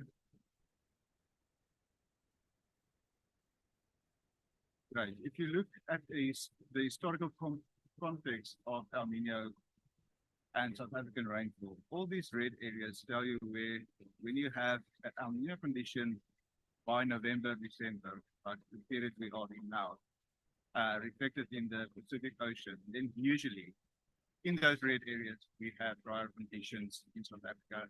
The index we use is called the Standardized Precipitation Index. It's based on rainfall data.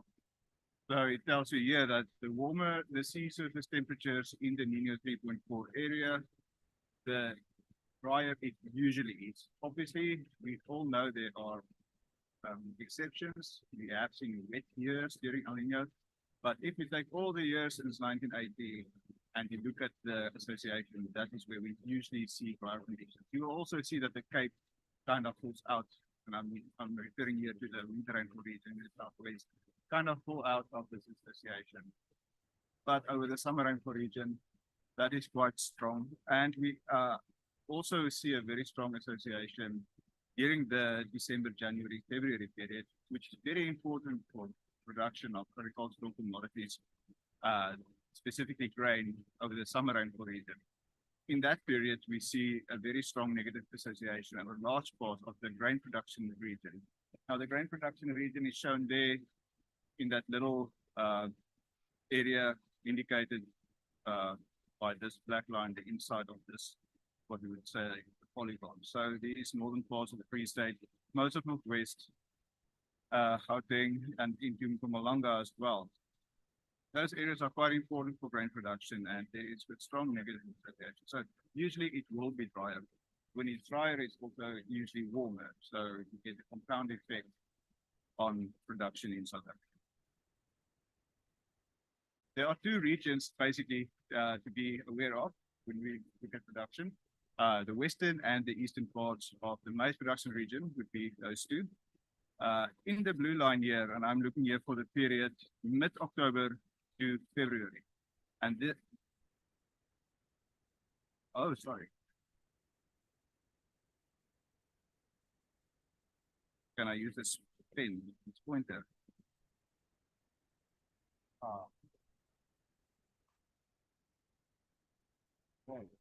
So there we see then the blue line is representative of our eastern production areas.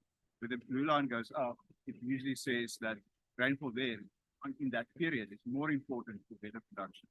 So if you focus firstly in the eastern part of the maize production region, which is associated with this blue line, you can see that in these early parts of the growing season, mid-October, rainfall is quite important during the early planting period.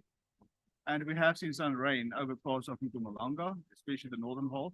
So parts of the early planting areas of our maize production region saw sufficient rain to start planting, which is a positive thing. And that usually refers to large parts of Mpumalanga. If you look a bit further west, the rainfall is more important during their planting time by the end of November and early December. Now that is in the red line shown here. So the western parts, they can still wait a bit for rainfall, but it's becoming quite important that it should start raining in areas such as Noordhovel, Welkom, Klerksdorp, those regions to the west of that. So for the later rainfall, for the later maize, they can still wait a bit, and it hasn't started to rain in the west. But at least for the eastern parts where they do need early rainfall, they have seen. The other big important thing is that if you look at the second half of the summer season, specifically focusing on early February, that is when rainfall is very important for both areas. And the association map I showed you with El Nino just for this tells you that during that December, January, February period, usually many years we see a negative impact. Not necessarily this year, but that's what usually happens. But as we move into the summer, at least for the early planting areas, a large region there did receive sufficient rainfall for planting now. The question is just, will it continue?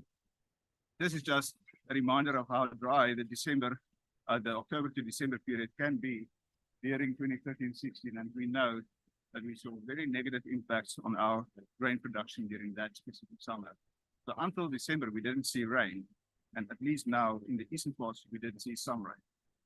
Looking at the situation by September 2015, that is a map at the bottom left, at the top left, and most of the country was relatively dry at the 12-month time scale, shown by these orange and red colors. By September 2015, that was before our big drought with a strong negative impact. And that's representative of the 12-month period since October 2014. So back then we had quite a negative situation going into that dry zone. Currently, the map shown at the bottom right, we see that most of the country, the important grain production areas as well, at least over the eastern half of the South Africa, situation there is much more neutral to the wet bias. So going into the summer, at the 12-month time scale, at least the situation is not as bad as it was by the beginning of our previous big drought that was associated with El Nino.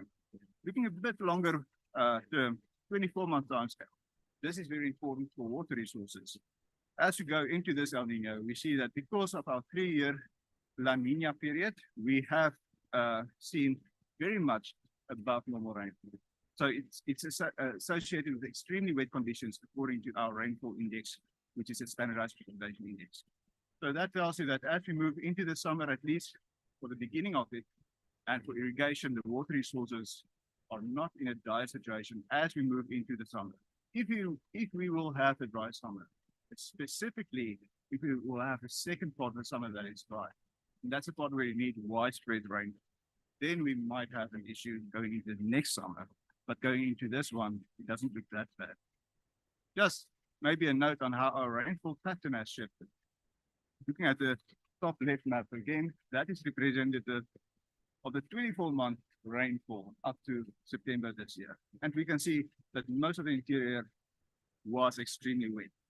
But for the last 6 months up to September, you can basically see that the pattern that we were used to during the last few years has now flipped. Now the Western Cape, as we know, is getting a lot of rain. The Eastern Cape is getting a lot of rain in the south, but the interior, where we used to see a lot of rain the last 3 years, is now moving into a drier situation. That is a typical El Nino movement. So there's basically something that tells you, and that is centered over Botswana, basically northwestern Botswana, a drier bias there. Now, even on the IRI forecast going into the summer, the drier focus is towards that region where you usually see tropical systems developing during a wet summer. So at this stage, the pattern seems to lean towards drier interior. This is our vegetation situation. You can see with respect to what we usually see according to this specific index, the Western Cape winter rainfall region, southern parts of the country, and those areas up into Mpumalanga and Gauteng where we did see some rain early, those areas are seeing a bit more vegetation than usually would be the situation here. But you can also see other parts of the interior, the brownish areas show you where drier conditions is having a negative impact compared to what we usually see in terms of vegetation by this time of the year. And this is the same type of map, but we compare the vegetation this year to last year for September. And there you can also, that pattern shift that I mentioned with the rainfall now moving more to the south and the interior being drier, you can see it in the vegetation activity at this stage compared to last year. So going into the summer, we already kind of see that we have been in a situation that more closely resembles an El Nino situation than a La Nina situation in the last few months. And that map was up to September, but if you look at the rainfall for October so far, and those blue areas, and this is the map on the bottom right, the blue areas is where we saw more rain than usual. And you can see it was the extreme eastern parts of the country, including again those parts of Mpumalanga, and not all of it, not the southern parts of the early planting areas, which goes into the precinct, but the northern parts into Mpumalanga. They saw kind of normal rainfall, and that you can also take down to the Eastern Cape and the eastern part of the Western Cape. But if you again focus a bit more towards Botswana, that red area comes out, meaning according to the weather data, the rainfall stations here, we have seen lower rainfall than what is common for this time of the year, or what is the average for this time of the year. Again, just telling you that the footprint shift that I showed in the previous map up to September has continued into October. At least at this stage, with regard to food security, we have seen above normal maize production during the last few years. And at this stage, we have a surplus going into summer where we might see less production than during the previous years. Another important point, maybe according to this map, is that when we have El Nino conditions in South Africa, the countries around us in Southern Africa is also associated, is also seeing drought, as you can see in those brown areas, and that usually has an effect on where we can export our maize to, specifically the white maize. And El Nino has global impacts. Those impacts all have an influence on the international price of food. And that then also relates back to what we see in South Africa. Now, usually with La Nina, there's a larger positive impact on the price of food globally. And with La Nina, some big areas of production see better conditions, so that has a negative impact. But when we produce less, we need to import and not export, and that makes price difference of about R1,000 a ton plus for maize. So that usually has a negative effect on the affordability of our grains in South Africa. So maybe just to summarize, or maybe just a few points here. El Nino vary from situation to event to event. The current situation is better than what we saw in 2015 before our previous drought associated with El Nino. We have seen at least rain over the part of the country, some part, let's say 50 to 60% of the area in the summer grain production region where they need to plant early. There is a current maize surplus, which is something that we have as a buffer going into the summer. And then again, El Nino is a global phenomenon. The weather patterns associated with the sea surface temperatures affect the grain production globally and affect our situation in South Africa as well. Thank you.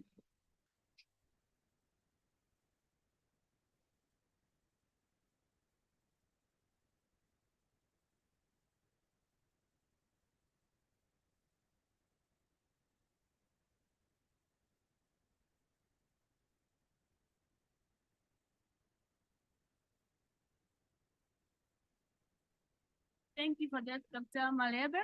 The next speaker, last but not least for this session, is Dr. Christine Engelbrecht. Over to you.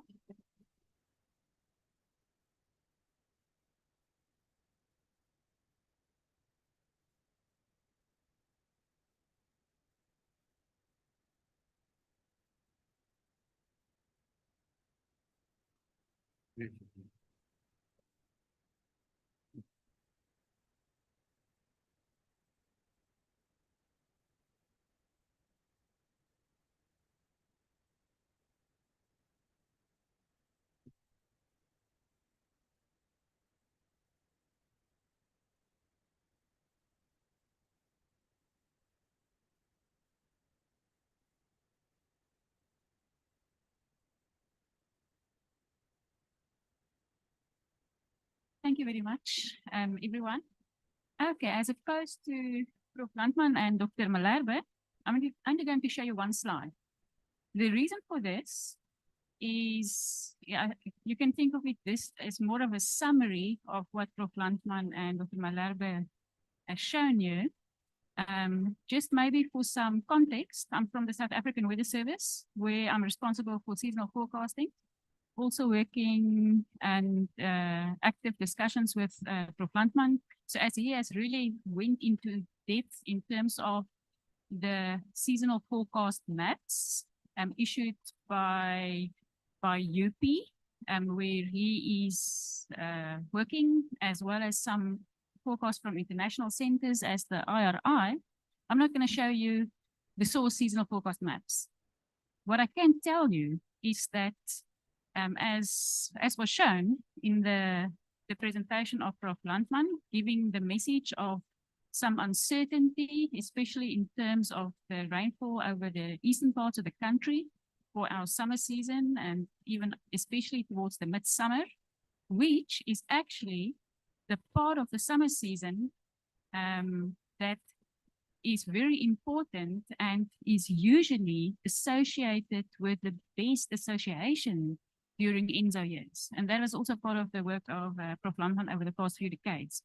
So this is actually really a challenging season in terms of being responsible for seasonal predictions. One would like to have a very clear-cut forecast where all models from different prediction systems agrees, from different centers over the world agrees, and it's actually not the case. So in summary, the source seasonal forecast is something in between of the forecast issued by the University of Prof. Landman and his group there, and some of the other international centers.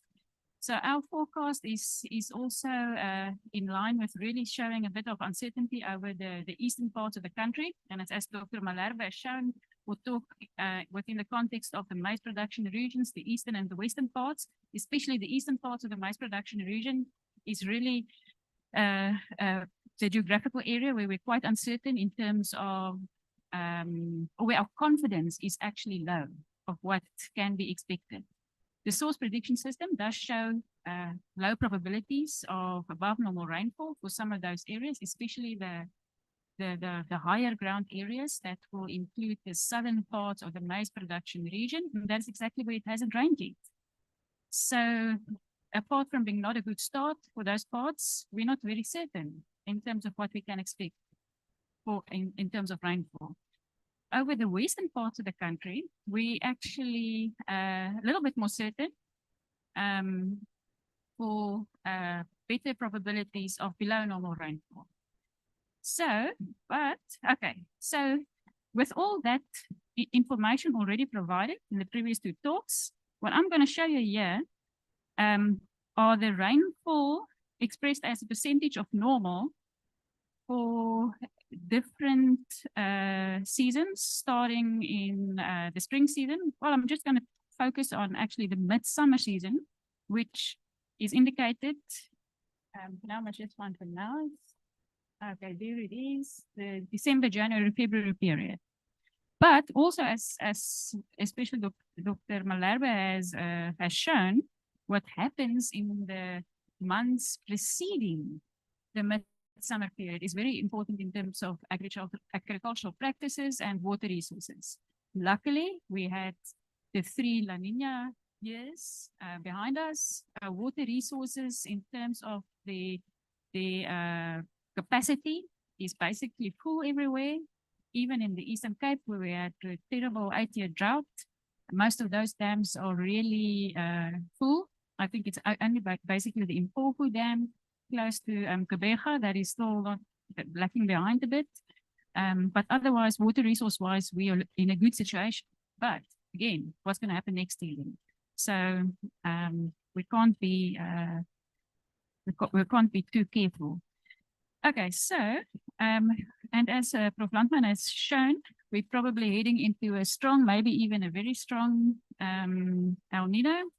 So for this, on this image, this only image I'm going to show you, the rainfall as expressed as a percentage of normal from the 1991-92 season onwards for a 31-year period. So the first, on the left-hand panel, the top set of images. And I'm just struggling now again to get the mouse cursor. Okay, there it is. Okay, so the brown boxes on this figure are indicative of El Nino seasons. The darker colored the brown box, the stronger the El Nino event was. Yeah, so we're just going to concentrate on the brown boxes. Okay, so for the 1991-92 season, that was a strong El Nino season. And in terms of agricultural impact, it was also quite severe. You can see for the September, October, November period of the 1991-92 summer season, the northeastern parts had below normal rainfall, the western parts of the country and part of the central parts had above normal rainfall, but then as midsummer season set in and towards the late summer season, below normal rainfall was experienced over most of the country. So that was really a season with quite negative impacts. Okay, if we now move on to the 1994-95 season, a little bit further below, there it is. There's the cursor, just a minute so that you can, or I can catch it.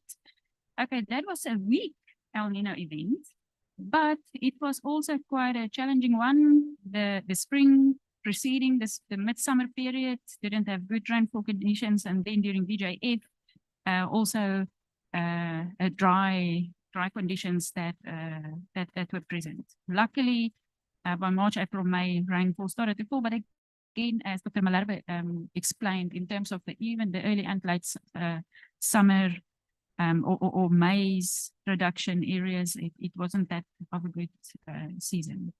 Okay, now we jump to the 1997-98 El Nino season. There that is. I hope you can see the colors there, but this was actually quite a surprising El Nino event. It was one of the very strong events. Together with the 1982, 83, the 1991, 92, and 1997, 98. one of the very the strong El Nino events. So there we can see that actually over some of the eastern parts of the country, we did experience above normal rainfall conditions. So starting to try and show you, that not all El Nino events are the same. Okay, now we jump to the 2002-2003 season. This is now in the middle panel, here on the second row of the middle panel. There, the spring preceding the midsummer period were dry over most parts. And then during DJF, northeastern parts of the country were dry, but some of the central parts, there it is now, did experience slightly above normal rainfall conditions. Okay, then we're going to the 2009-2010 season, towards the bottom part of this mid panel. There we are with it for the midsummer period, and just to the left of it, the spring period. So there we can see that this moderate El Nino event actually experienced quite good rainfall in terms of the percentage of the normal.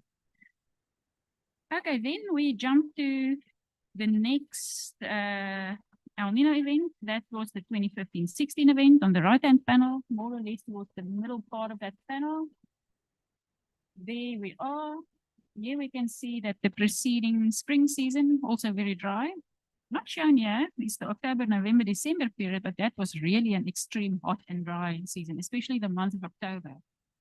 So for the early maize planting regions, that was really terrible in terms of heat stress, for the agricultural commodities, for livelihood, and so on. And then that continued, the very hot and dry conditions continued into the midsummer period, especially the month of January also had really some prolonged heat wave events, and also a deficit of rainfall over most of the agricultural important regions, and then also in terms of water resources. As mentioned earlier on, the preceding summer seasons, like the 2014-15 summer, was already a challenging season in terms of rainfall and heat. Okay, so the message here, this is where I'll conclude, Neville, because I guess I've gone over my time. Oh, Dawn, where are you? Oh, sorry, Dawn.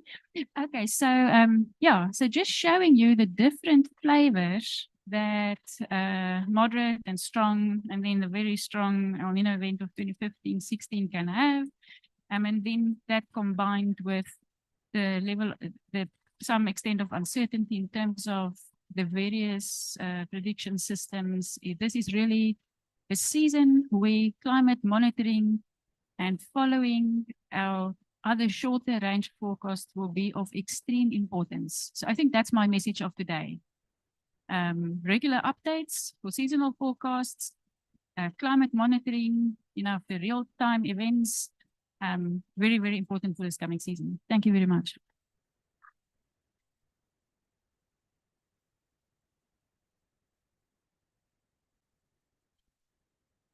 Panel members. So when we talk about El Nino, every time we will associate your temperatures as well as rainfall. But we've seen that most of our panels, they didn't touch really on temperatures. So I'm just gonna give one of you panel members to say something about what are temperatures looking like during this event. Also about the impacts. What are the impacts of El Nino on different spaces? Now we're going to tell us about what are the impacts of El Nino on health, on the health sector. That would be wonderful. And I'm just going to allow any other questions. So if you have any question, just say your question and direct it to a specific, just say to whom you're directing your question to. So maybe as a start, let's take only 3 for now, before I give the panel to respond on temperatures, as well as level on health impacts. Any questions or comments? Okay, Dr. Engelbrecht. Prof. Engelbrecht, you can come. Thanks, Lou. No, I think I can put the question to all of the panel members. Let me open the floor of questions, very specific technical questions. The second strongest El Nino on the record by most metrics is the one of 1997-98. We've just seen the Augustine's maps didn't really bring intensely to South Africa. My question is, do we understand why the strongest El Nino on the second strongest El Nino on the record didn't bring extensive drought to at least South Africa? What were the mechanisms? I mean, that always is eating away a little bit in our confidence when we see predictions of below normal rainfall for El Nino. But we know there was one case where models really predicted strong probabilities of below normal rainfall. It didn't happen. So how has our climate science helped us? It's now more than 20 years later. Do we have a grip on what happened in 1997, 1998? Any of the panel members?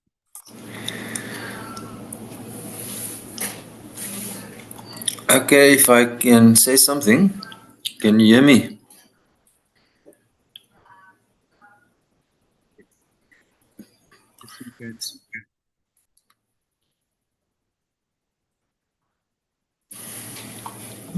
Can you hear us? I can hear you. Okay, you can proceed. We can hear you too. Okay, can I continue? Sorry. Yes, please. Okay. Continue. Yeah, so 97, 98 is one of those seasons that still give me sleepless nights, even decades after the event, because we were so confident that it's going to be a drought that season. We even went on various live television panels, bringing the bad news of the gospel of drought, and it didn't work out that way. The problem is even if we verify contemporary models, the models still seem to be missing out on that, and the fact that it wasn't as dry as we would have expected. Even now, the latest models are showing not anything other than really this is going to be dry. So it seems like our knowledge has not really improved.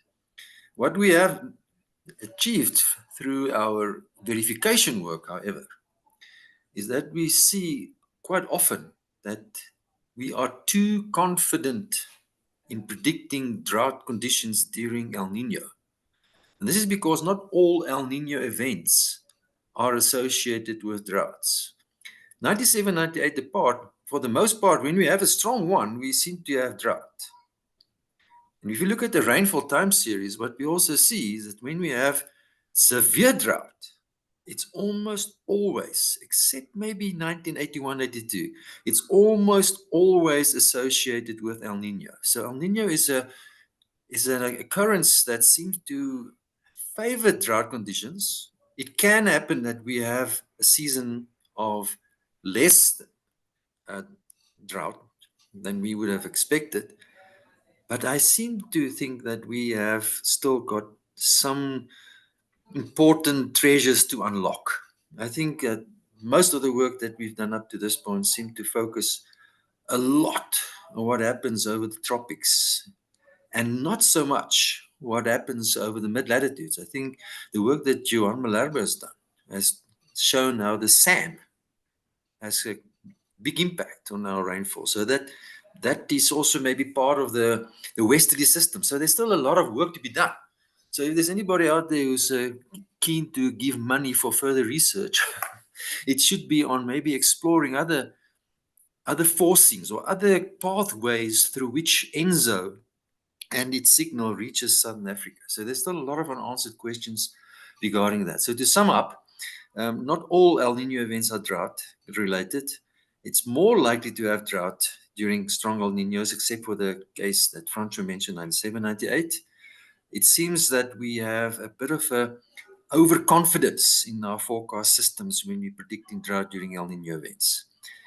We were just as a PS, we have been very successful over the past 3 seasons predicting wet conditions during La Nina events. And this is something that we have also found with our verification research, that we are much better able in terms of our forecasts on the seasonal timescales for discrimination. We can pick up the wet seasons.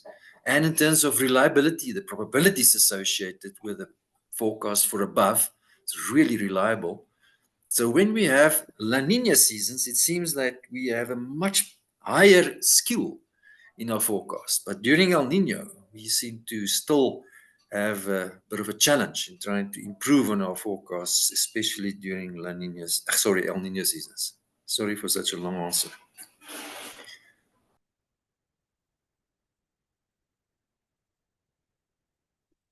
And the other question about warmer temperatures, are we seeing warmer temperatures than average? No one answered that one. Well, we must remember that last year was still a La Nina summer and we did have big heat waves. So this time of the year, having hot conditions is not necessarily bad. This year so far, we've seen very hot conditions in the coast. So that's again part of that signal of dry conditions center over the swamp. So there is an indication of hot conditions present here. And we also had hot conditions during our previous running night in January. We had heat strokes there. But that cycle, that's usually in mid to late summer.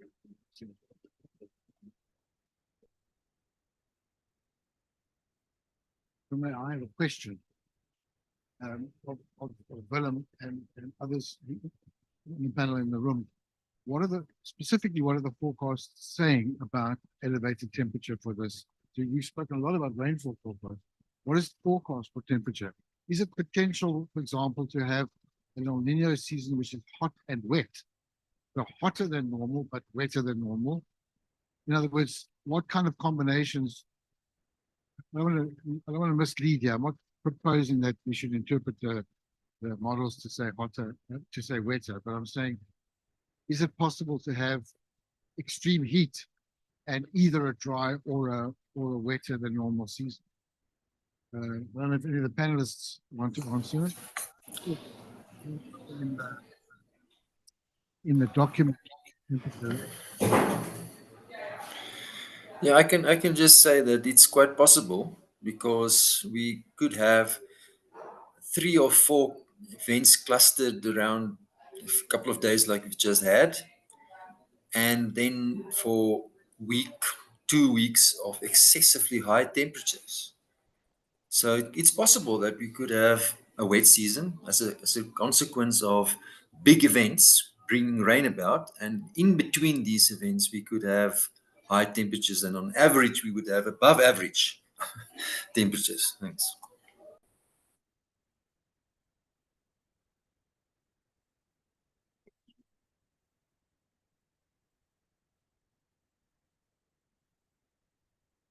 Thank you. So maybe to add to Neville's question, although that crowd dominates this conversation about El Nino, and rightly so, I think we should maybe I'm asking this question, but what's the link between extreme weather events on very short time scales, particularly convective storms, the main rain system for the Highveld, for these maize grain regions that we're talking about at the moment? Is there something there to consider within this conversation of drought? Maybe a severe convective event will lead to excessive damage. Within the bigger drought context, the farmer might not be able to recover after a severe hailstorm, possibly exacerbated by El Nino.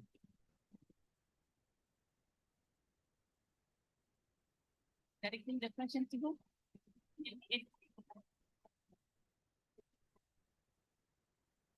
Thank you. The thing with master circulation patterns over Southern Africa is that over the Highveld, take into account, let's say, the eastern half of the native Africa as well.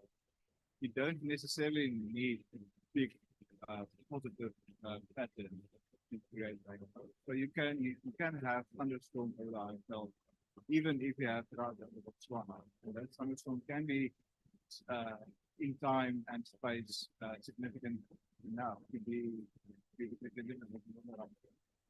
the one thing though to keep in mind, as you saw from the forecasts, they are a bit more confident about drought conditions. Now, one of the big reasons for severe storms during summer, and especially early summer, but sometimes also in mid to late summer, is the existence of the dry line over South Africa, where the moisture from the north is dry from the west.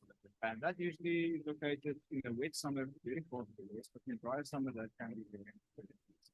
So if we do see a bit more thunderstorms over the eastern part of the country, and if that is what the climate model is picking up at this stage, the forecast model is picking up, they are picking up maybe that there will be the chance for convective storms regularly over the eastern parts, giving you a signal of normal with little in the way of large-scale support, but enough, let's say, upper instability in the region. And you've got the dry area in the west, when the chance for severe storms is somewhat elevated, and we might see more of the particular. I know about one of the years we had an El Nino event, but it did rain over the few days. That was that was one of the worst years for the insurance industry with regard to hail in that area. And also 2018, that was another year, 2018, 19, 2 years where we had late summer hail. It was also kind of weak El Nino conditions. So when you have more drier waves and infringing towards it, we have these something that really increase the likelihood of damage. I can just maybe add to that. In a study we've done when looking at lightning data during various years, during El Nino years, for example, the incidence of lightning or the relative incidence of lightning are higher during El Nino seasons than during La Nina seasons, especially over the eastern parts. And that typically coincides with the higher lying areas. And if one also considers the circulation in the mid and upper levels of the atmosphere, winds are usually stronger during El Nino seasons, as the westerly wind belt is shifting, or is located further northwards.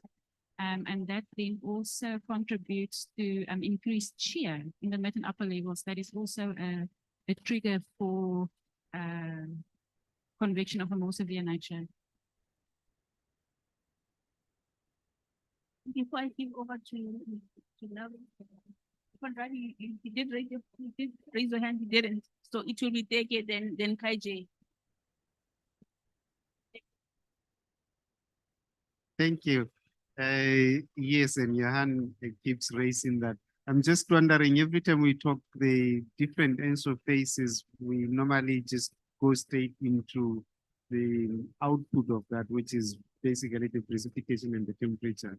Do we actually know how the different interfaces relate to the dynamics, like our weather systems, climatologically, what happens to our high pressures, our low pressures, so that at least we can relate that to the systems as well, not just the output, which will be the precipitation and the temperature. Thank you. Thank you so much for the opportunity. My question is directed to any panel member or anybody who knows. So I'm really interested in what happens after the heat advisory is released from South African. We have seen impact on the heat advisory of hypothermia and heat stroke and drought. You know, how do these warnings reach modeling community? And you know, what happens? Should reporting activity continue? Should people in the informal settlement like the heat be changing their shaft? Are they informed of the housing? Thank you. Take us question first. One of the big differences between a La Nina summer and the El Nino summer is the condition of the students. Large scale incidents that we bring a big layer of moisture to the But that big layer of moisture, as I said, usually tropical local over the central part of Southern Africa, like that big layer of moisture and the way the atmosphere looks during those time of period. Usually say that we don't have so it needs to be like the human dimension. The first thing that's missing is the history of the large scale. These events can be around 20 degrees south during a very good year.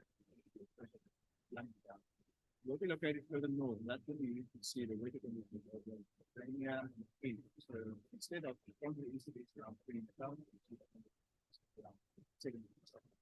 So in terms of very broad scale pattern, that is these are the regions you see. But the other thing that we do see, you know, to the north of this region, when you see the center, the situation with this region to the south, that we usually have some kind of continental road usually located on the border of the can also be if the eastern is aligned at about 7 degrees south, like getting I did not go from low pressure system located at 17 to 18 degrees south. But eastern in the north, and we have cyclonic circulation with low pressure system. So usually the Angola low will then be have now that low pressure system linked to a crop, that's a very important thing coming from the north. If that's missing, we've got a big component that also missing together with easterly winds. It's a little bit to the south, the westerly winds, specifically to the southwest of South Africa. During wet conditions, we usually see a strong high pressure system. Now that pressure system there develops at about 40 degrees south, 40 degrees south, at around 0 degrees. That system developed there because of the long wave pattern of troughs in the upper atmosphere and the atmosphere. So where those troughs will lie will result in a high pressure system somewhere centrally. If that low pressure system in the long waves are located further west, then we have the high pressure system. South Africa, keeping the upper areas unstable over South Africa. Keeping that same area, you have a long wave trough, let's say 10 degrees west, east, or maybe. Usually that's associated with high pressure system to the northwest. That type of pattern is more associated with El Nino. And that is from the sea surface perspective, forcing the long wave troughs towards the east additional level. So if you have the lower pressures over to the southwest of the country, you usually get those weak or transferring some of the.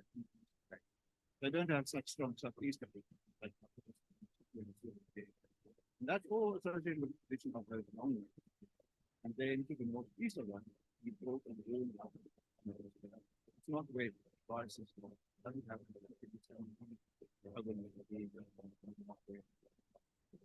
so I think for me that and then you have from the west as well because of the top of the west, that's between the combinations and that because of these thunderstorms that you get a lot of wind, you get a bit of rain, you get a lot of light.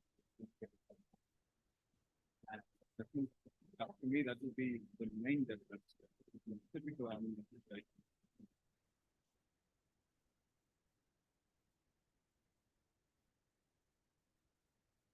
Yeah, also maybe just again to add on to Johan and maybe to emphasize it that has been said earlier on, a very big difference is the latitudinal position of the upper air westerly winds or the jet stream regions.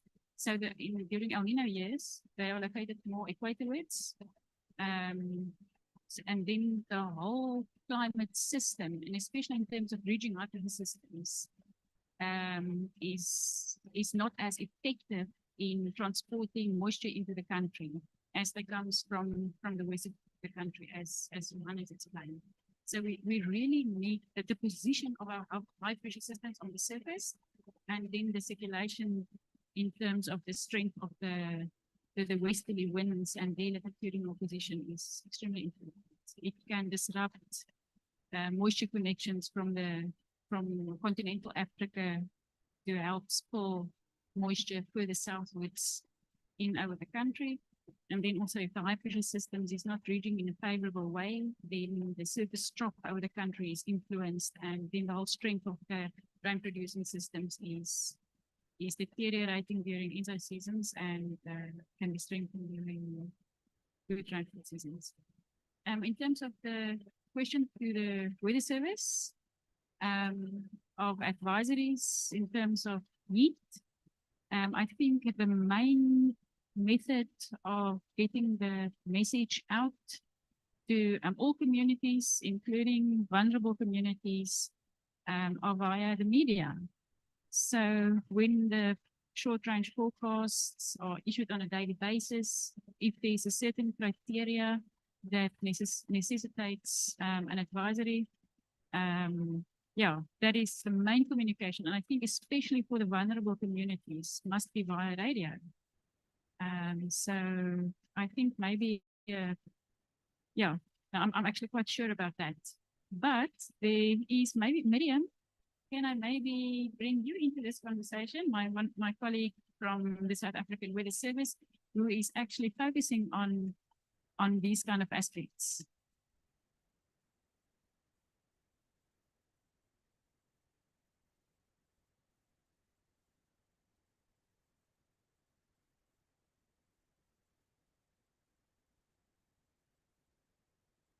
Yeah, so I think we've been working with disaster management in some provinces where they've indicated that they've got some structures within communities that are working with the local disaster management centers. They've got, trying to remember the term now, but they've got some individuals within some communities who are helping with dissemination of information, but then it's not everywhere. So there's still a gap there whereby some of the information, it comes from source to NBMC, the provincial, the district, to get to the communities, it's still a challenge in some instances. So there is work with some of the disaster management centers to try and establish community-based volunteers who will be able to help with dissemination. And I think we've got 2 projects within SOURCE where we're trying to establish community-based early warning systems. And in another, we're working with citizen scientists. I think one of the schools here is in Cape Town, where we've identified about 15 learners in the school in Manenberg, where we installed a local weather station, and then we're also sharing with them the early warnings from SOURCE, and then they'll be helping us documenting what is happening within their community. So that we've got about 7 schools that are working with them. But then it's still work in progress, but there's a lot more that could be done to develop the community-based early warning systems.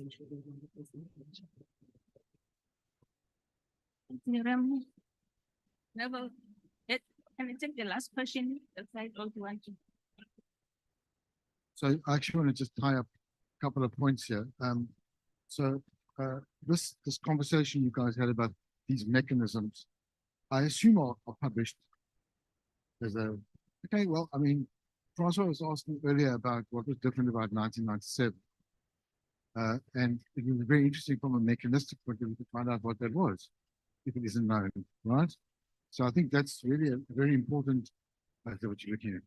Okay, well, there you go. So I think, I mean, what I really wanted to point to was the question of research. And I think that has been pointed out a few times now, that we don't know everything.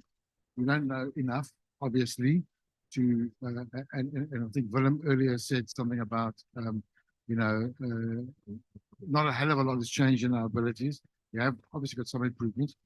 In preparing the document, which I'm going to share with you all just now, we had a debate in our group about whether to include anything about the Indian Ocean dipole. Well, some people said, well, don't mention it because we don't know anything about its influence and its interaction with the models, and really it's an open area, or potentially an open area, which we have to look into. And it's of course not the only, and we've heard mention of the SAM. So there are obviously a combination of mechanisms which I do think are ripe for further investigation, and we shouldn't assume that the mechanisms we understand are the right ones. So I think that does speak to the research question.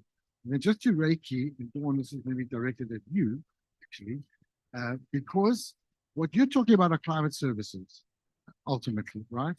And I want to just remind people that a lot of the climate scientists who will be meeting this week are here to understand the dynamics and to develop systems that we can make predictions. How we use that information is really a climate services question, right?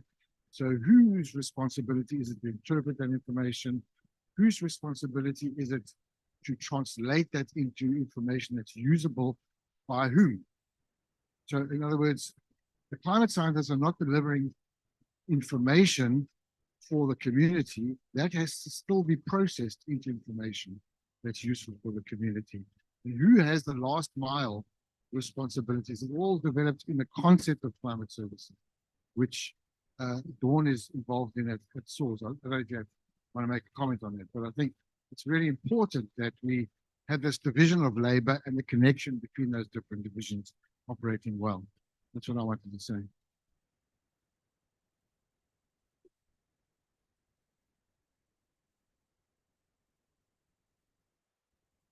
Thank you. I have two questions. So one is, what is going to be the impact of the El Nino on the fire season this coming summer? Is there any impact on that? I think the fire seasons have been steadily increasing in severity over the past few years. So what is the impact of the El Nino on that? And then the other question was, from the discussion, it seems that there's a lot of challenges in the forecasting of the impacts of what the El Nino is going to be in Southern Africa. Why is that so, shall I say, compared to the rest of the region, or is it the same all over the globe, that they're having difficulties in giving confident, accurate forecasting of the impacts?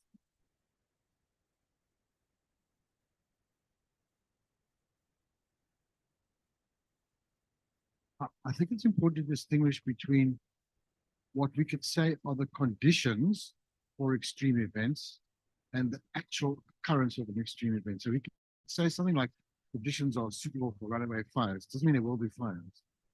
Or, or things are tending towards a particular set of conditions that might lead to excess rainfall. Doesn't mean there will be excess rainfall. It just gives us likelihoods of the possibility. So we have to separate out the drivers and then the actual occurrences and the actual impacts and the actual risks. So we look at risk, we look at the likelihood of something happening. So, and we can say, look, if it is hotter and drier, I can say to you with confidence that we will see more than likely an increase in diarrheal diseases, for example, if it's hot and dry, because we know from previous research that hot and dry conditions favor increased incidences of diarrheal diseases as per various analyses. Or potentially if it's hotter and wetter, we might see conditions that are conducive to more mosquitoes, which might mean more malaria, although that's not the only factor that drives that. So we have to make those distinctions. And so, unless we had the crystal ball to be able to know what will happen, I guess the right thing to say is be prepared for what is likely to happen. And then we could say, well, let's tell the medical fraternity we are expecting hotter and drier conditions. That's what we're expecting. We don't know that it's going to happen. And so what does it mean to the medical community? That's for the medical community to respond to, not for the climate scientists. The agro-meteorologists are a different animal. Any other comments on that? Okay, yeah. So the southwestern part of the country,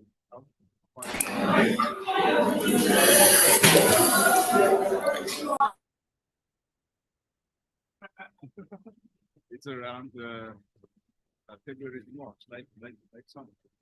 Now, usually when we have a La Nina situation, we usually go from there. I think El Nino is usually not that long. So the drivers in this case, if we have a typical situation, in El Nino, if we have a typical situation during this El Nino, it will be probably have a negative impact on the fires on the west coast.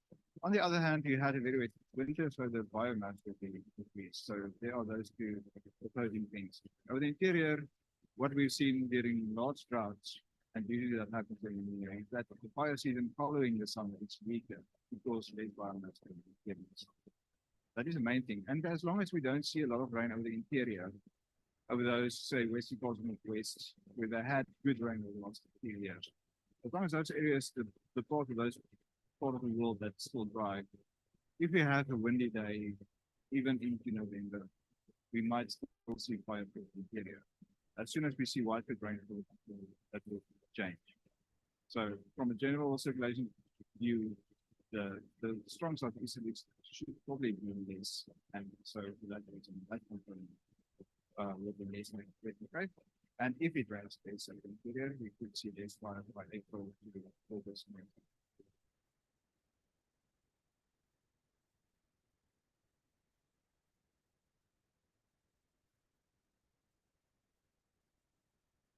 Doc, any other questions?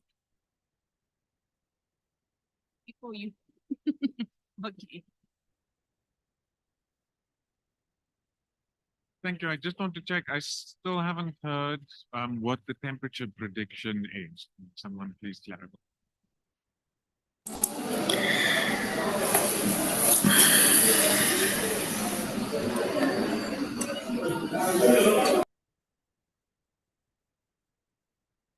Okay, we can take your question again.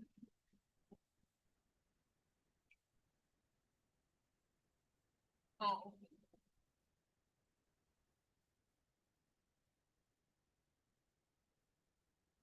Hi, Willem, did you want to say anything? Yes, I can just mention what the forecast is for the maximum temperatures. We are not particularly good at predicting what the minimum temperatures might be like. I know places like IRI likes to predict for the mean temperature, which is the average between min and max. This is not what we do at UP either. We specifically target the maximum temperatures. And for the most part, we don't really have to use a model. We can just look at the current warming that we've observed as a consequence of climate change, take a ruler and extrapolate.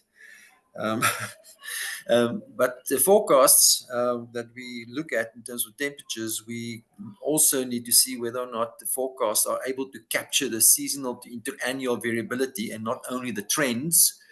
And so the work that we've done recently, not yet published, when we do remove the trends, we still find that the forecast models do well. In fact, they do better than the forecasts that we see for rainfall. So we actually have quite a lot of confidence in predicting temperatures for two reasons then. Number one, the models are able to pick up on it. And number two, we are already experiencing the consequence of a human-induced climate change. And so the forecasts are, for without much of a surprise, is showing that there's an enhanced likelihood of the maximum temperatures being higher than normal. That's almost regional wide. It's almost the entire region where this forecast is applicable. The SADC area that we have most interest in, that's about 15 south, I suppose, is for enhanced likelihood of maximum temperatures being above normal.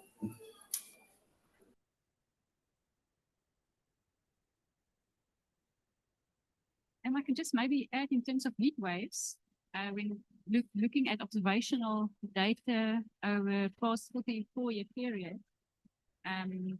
it seems like, even though it wasn't a trend analysis as per se, due to the nature of the data set, the frequency of heat wave days during El Nino events are quite clearly higher than compared to normal or La Nina events. So just on that basis, as the prediction Willem has shown on one of his first slides, the prediction of being an El Nino season and for it to continue right throughout the summer period.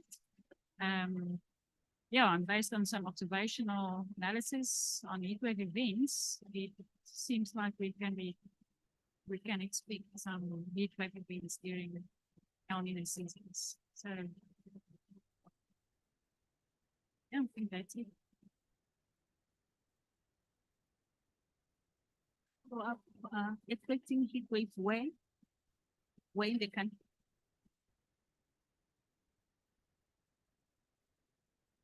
That will depend on the circulation for that specific heat wave, but the highest frequency of heat wave events and heat wave days are actually over the central parts of the country, northwest, some parts of Free States, extending into the Northern Cape areas. So typically the Western maize producing region, one of the kind of hotspot heat wave geographical areas in the country.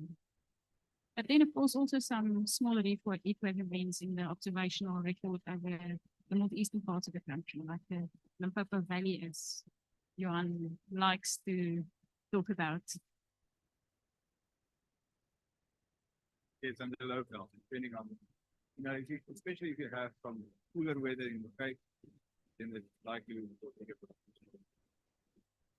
a typically during when you have super strong, that sometimes it's likely during those weather.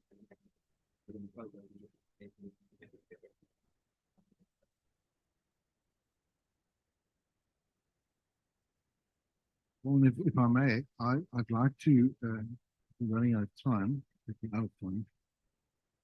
If I could use the opportunity with Francois in the room to ask about the relationship between climate change and ENSO. We had this question from the audience in our last meeting, and we didn't really follow up. And we mentioned it, but I'd like to hear perhaps what he might have to say about the future of ENSO in the climate change world. Thanks. Professor.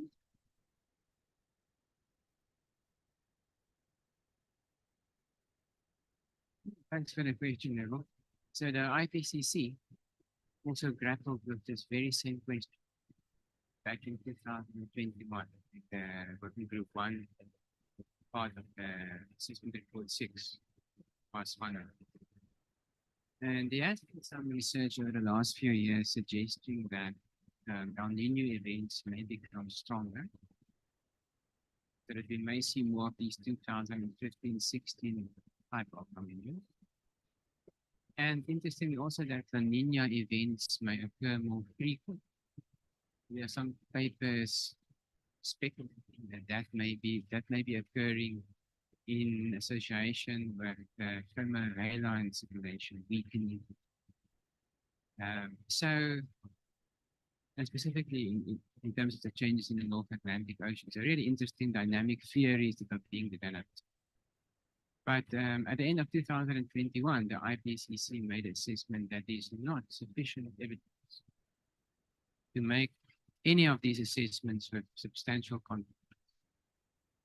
So the IPCC assessment, if you read it in this context, is basically saying we cannot make a confident statement in terms of changes in the strength of El Nino or the frequency of El Nino. But what the IPCC did assess is that in most parts of the world, including Southern Africa, the impacts of El Nino and La Nina events can already be assessed to be intensive. It doesn't mean that El Nino itself in the Pacific Ocean is becoming stronger, but when there are El Nino events, IPCC says in working group 1, we should expect stronger impact than in the past. Now for us, in the case of La Nina, it means that in a warmer world, when there's a La Nina event, and it changes circulation patterns in such a way that rainfall is favored in Southern Africa, then in a warmer world, there's even more moisture available than in the cooler world. There is more moisture available from more evaporation over the warmer oceans, specifically the Indian Ocean and the tropical oceans, Atlantic and Indian, from where our moisture flows into Southern Africa. So it is not very difficult to understand why La Nina events may be even more wetter than in the past. And I think we've seen evidence of this in the last 3 years, last 3 La Nina seasons. And then in terms of El Niños, the big high pressure systems that drive these heat waves during times of El Nino are becoming even stronger in a warmer world. So with those high pressure systems intensifying, we of course should also expect stronger drought phenomena across the Southern African region. Now the mechanisms holding these stronger heat waves have strong similarities across the world. We've just seen the last Northern Hemisphere summer, unprecedented heat waves. I think in Southern Africa, we will most certainly see heat waves of an unprecedented magnitude occurring already in the next 10 years, and mostly in association with periods when El Nino is formed in the Pacific region. And that's maybe the last thing I'll say. I'm personally very concerned about its impact on these heat waves in our own region. In January this year, during a La Nina season, we had a heat wave, we had temperatures above 40 degrees Celsius, I think 9 days in a row, in the Kakamas and Uppington area. And many colleagues will remember that there were, I think it was 7 farm workers who died during that heat. Now, there are probably many more people dying of heat. It's not always well reported in South Africa during heat. But this summer may well bring more severe heat to the Northern Pacific than those of January 2020.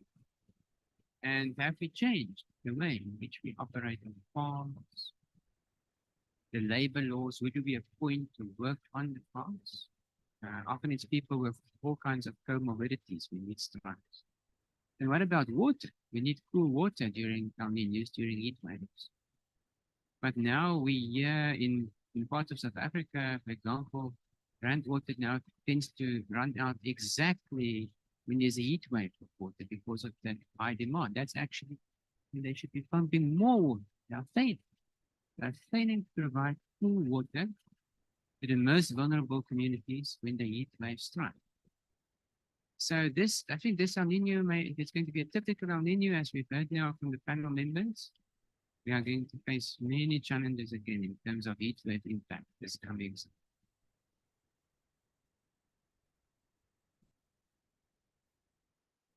Thank you, Prof. I think we've come to the end of our program. A good thank you to our panelists for such extensive and helpful knowledge. And just last one point, when we talk about climate services, it is not really only about source. It is about people actually. So you're all stakeholders in the climate services. So in that note, together, we want to drive the national framework for climate services for the country. So we really extend our hand to all of you as our stakeholders. Thank you so much. Thank you, Neville. Thank you, Dawn. And thanks to the panel from me.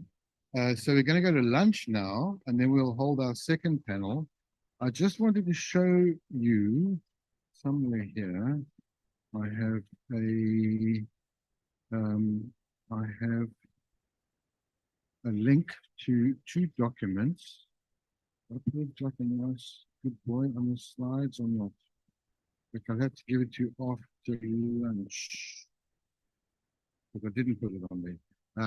There's a link to a Google Drive where we wrote 2 documents, one for this session and one for the next session, which kind of summarizes what we're trying to communicate, which you can look at and critique or use as you like. So lunchtime, and then we'll call you back for the next session, which I believe is 13:30. So an hour's so lunch. Thanks, everybody.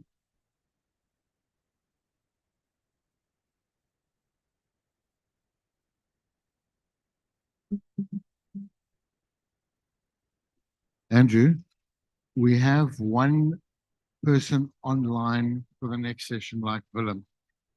Tando, thank you.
Oh, sure.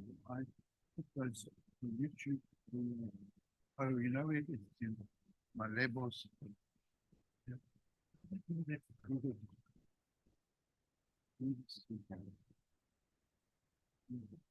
Oh,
Testing.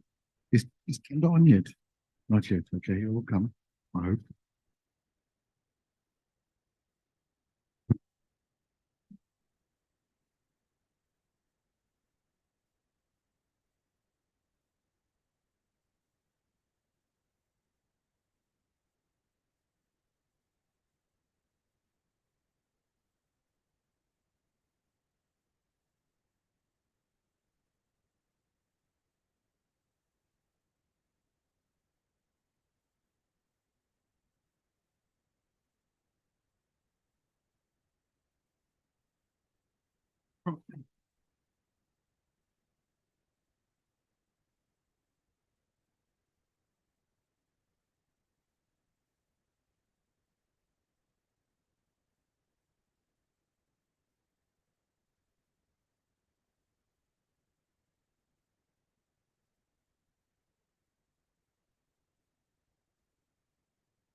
Wow.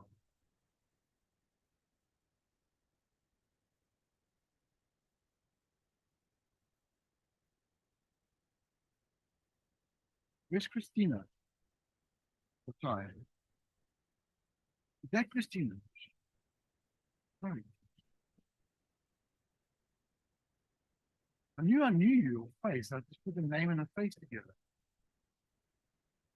How's my friend?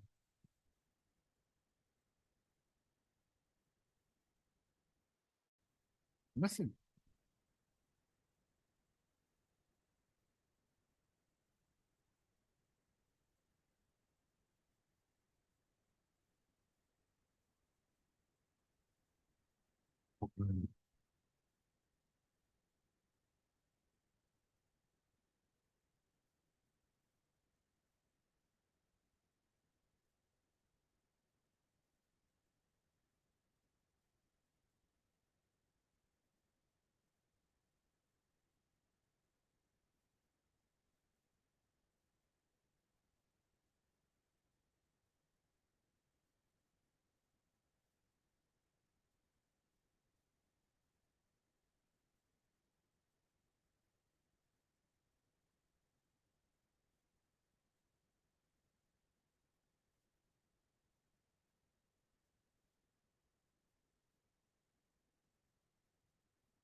Andor, can you hear us? I think you have to unmute.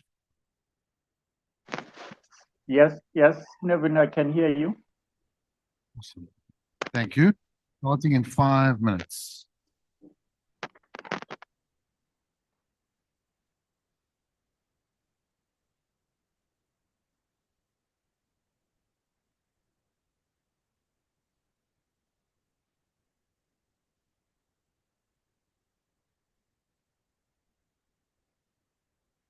Can I get that screen on here? That screen on there, please.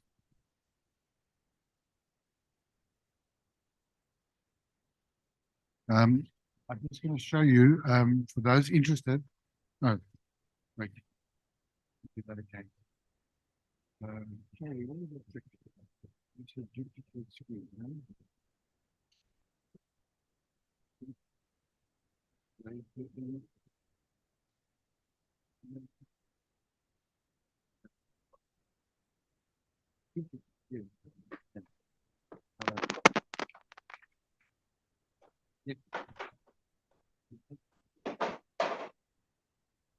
No, don't do that. No. Folks, I just need to, the two documents we prepared. The two documents that we prepared, one for each of these sessions, as kind of statements. And then I just want to go to remind you that today's session, we have this session coming up. And let's see, old version, hold on. My new version. This is my new version. Give it to me.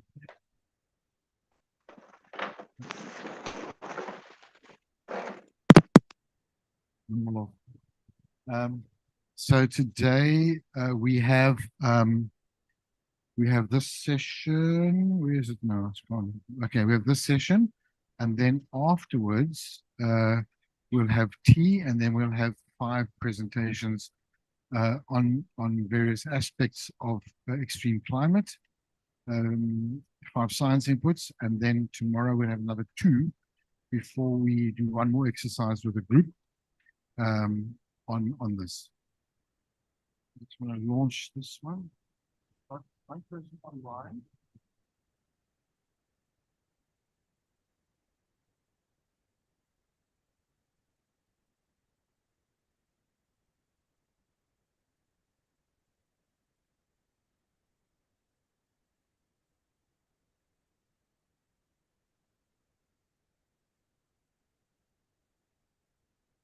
No, just that one there.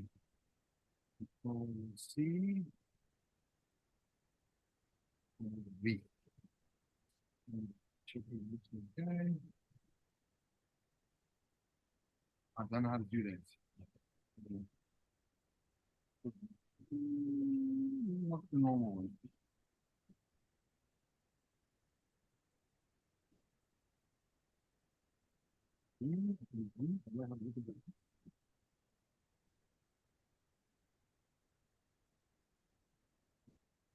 Chrome, I think I have. One, two, three,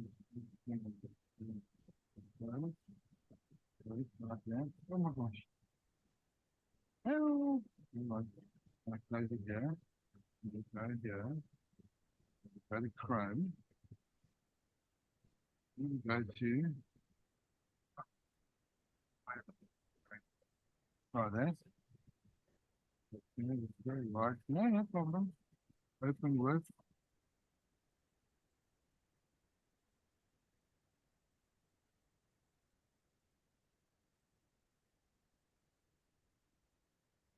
I'll leave it like that for now. Okay, so folks, we're going to get going, and I just wanted to show you. Yeah, so we have those 5 talks this afternoon, and now we're going to start with this session, which is on the winter, and I'm going to ask Dawn to come and do us the favor of guiding us through again. Thanks. Good afternoon, ladies and gentlemen. Hope you enjoyed your lunch today. and I'm not feeling tired or sleepy. We need your attention for this session. So this is a wonderful one. We'll be talking about the winter, last year's winter, particularly in the winter rainfall region of South Africa. So we'll be comparing, I think we'll be comparing last year's winter with history. How far are we from the the climate of the rainfall region season, and any other developments since we met on the last summit, and a lot of things. I mean, we will talk about impacts and stuff like that. So I will just ask our panelists to come and take their wonderful seats, and starting with our convener, Dr. Neville. We also have Mr. Colin Dana from the Western Cape Municipality. Our very own Rose among the thorns, Dr. Christine Engelbrecht. Another Rose we have is Ms. Lebohang Mahati from the South African Weather Service.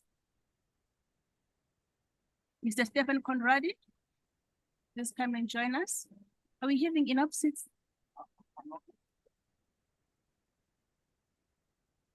Oh, okay. Oh, okay. Oh, okay.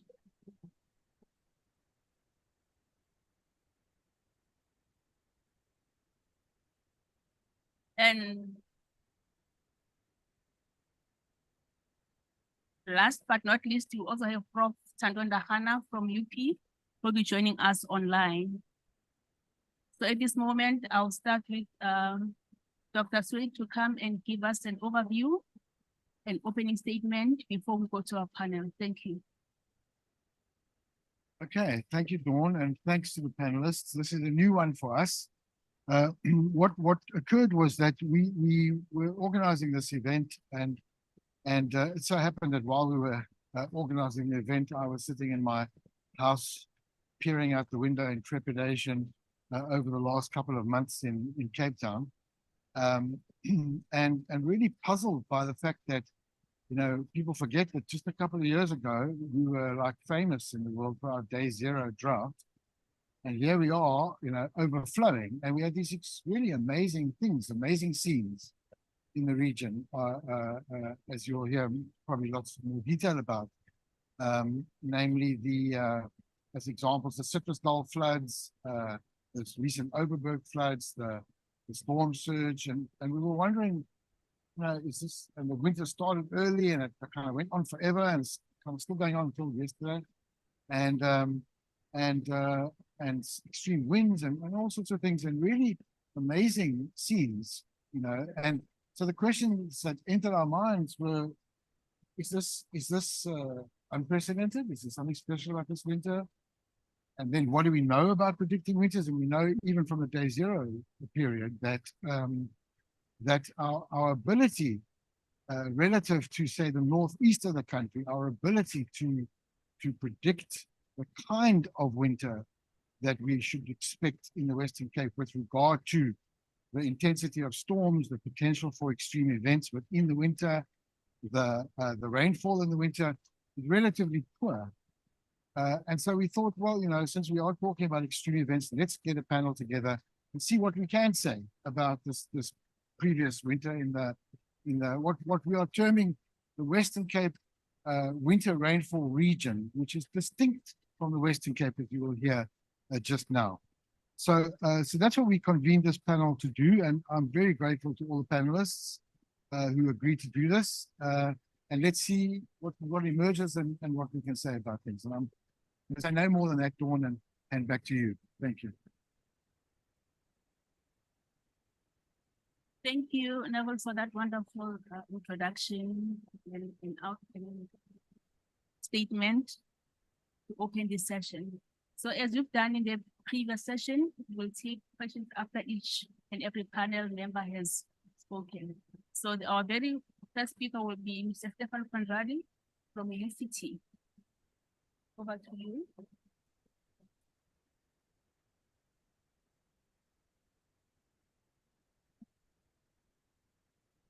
Okay.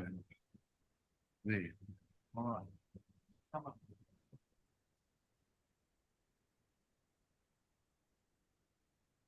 on. Can you hear me?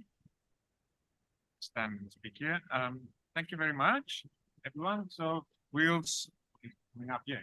We'll see a lot. We have seen a lot of very negative images coming out of the winter rainfall region this past winter with terrible flooding damage and so on. But I thought I'd just show a different angle on what happened this past winter and the amazing wildflower displays that were seen across much of the Western and Northern Cape as a result of the extreme winter that we've seen. So just as some context, as Dr. Swade was saying, the Western Cape and the winter rainfall region are actually distinct areas. So here I've got a graph which is essentially showing, or a map, essentially showing the winteriness of rainfall over the sort of general Western South African region. And you'll see that along the west coast, there's this narrow band stretching from just east of Cape Town, past the Western Cape boundary. I hope you can see the faint Western Cape outline there, stretching all the way into the southern part of Namibia. And then there's sort of these yellow orangish colors show where the rainfall occurs throughout the year, both in the winter and summer. And then the red colors are where the rainfall occurs primarily in summer. And so you'll see that even in the Western Cape, we have this region in the Great Karoo where rainfall occurs overwhelmingly in summer. And then we have the section in the Western and the Eastern Cape where you have winter and summer rainfall, and then the winter rainfall area along the west coast. So what happened this year?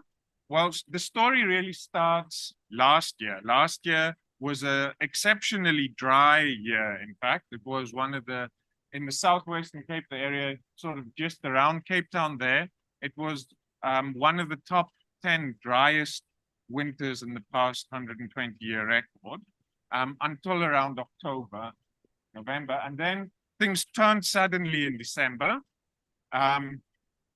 So as you enter UWC at the main gate from Roberts Bukwe, you will see there's a big banner saying the water crisis is serious.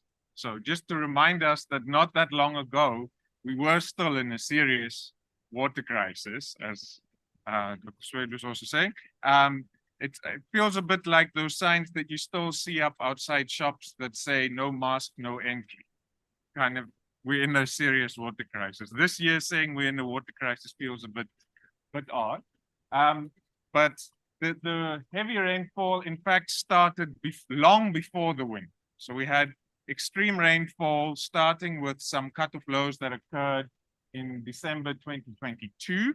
And in fact, December 2022 in Stellenbosch, where we have records going back from 1878 to the present, there was 106 millimeters in Stellenbosch, and that was the wettest December on record since 1878, as far as I can tell. There were other areas as well there along the Boerland where we had very extreme rain. Then in February, we had another cut-off low as well as a very strong cold front, which caused wind damage and heavy rainfall. And that was also very early in the season for the cold fronts to start.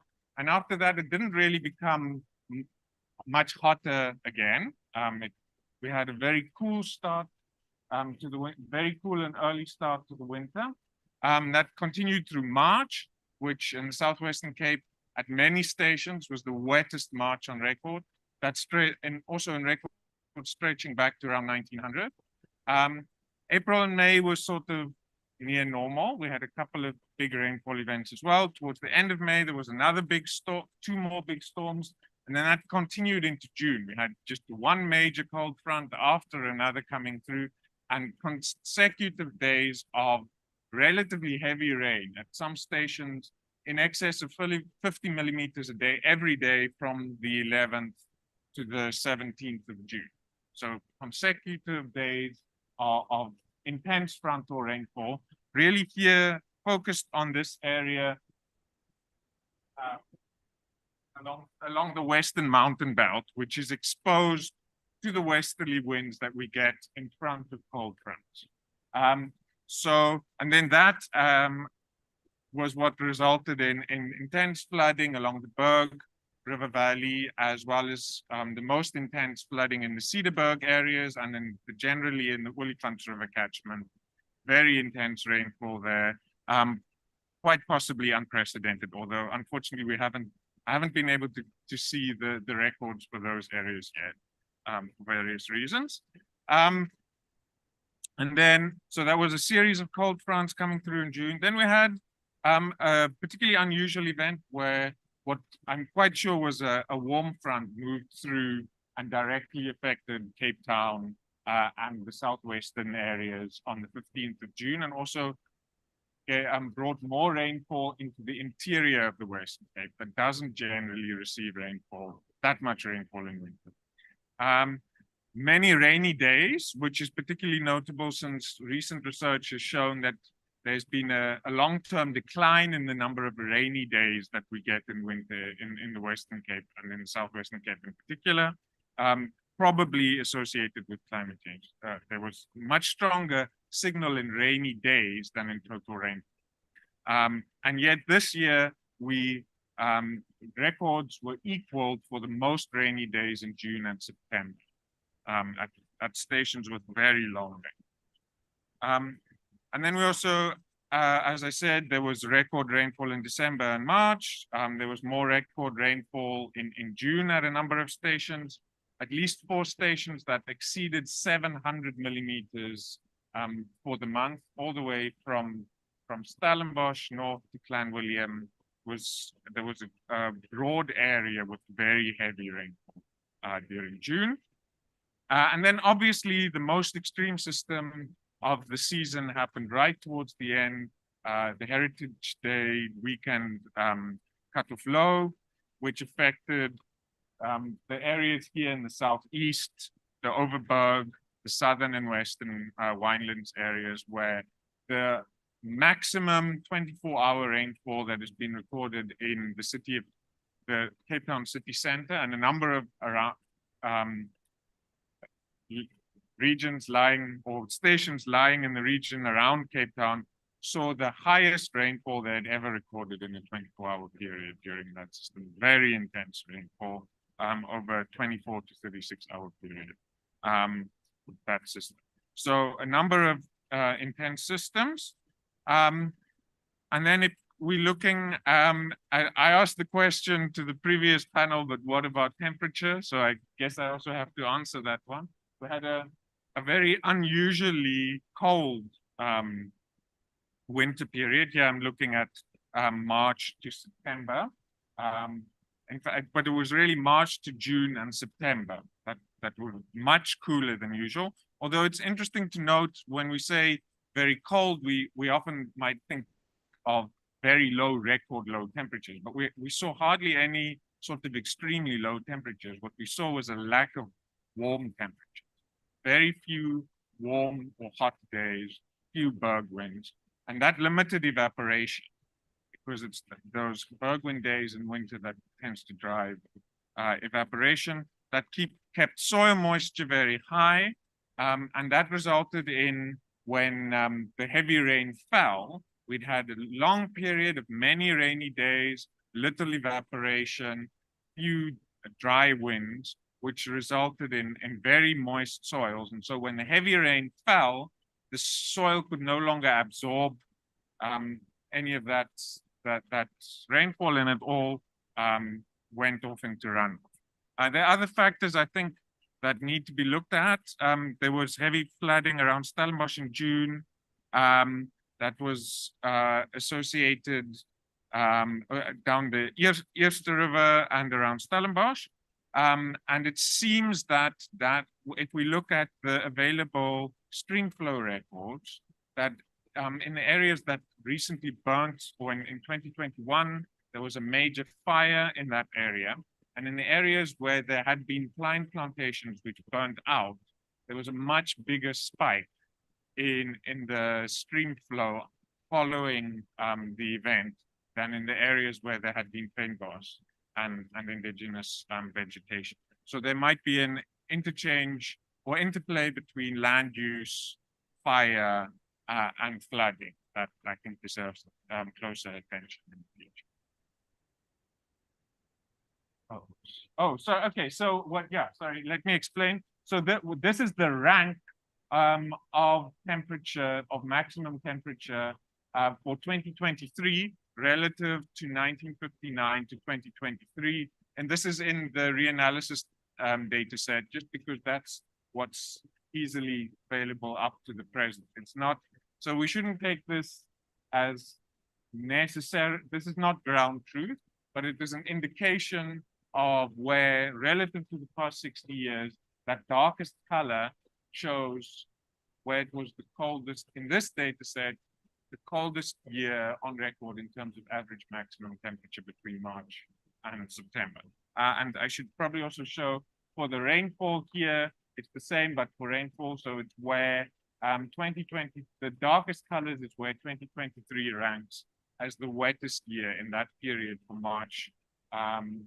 This is March to September for over 1959. Thank you. I probably think too much, but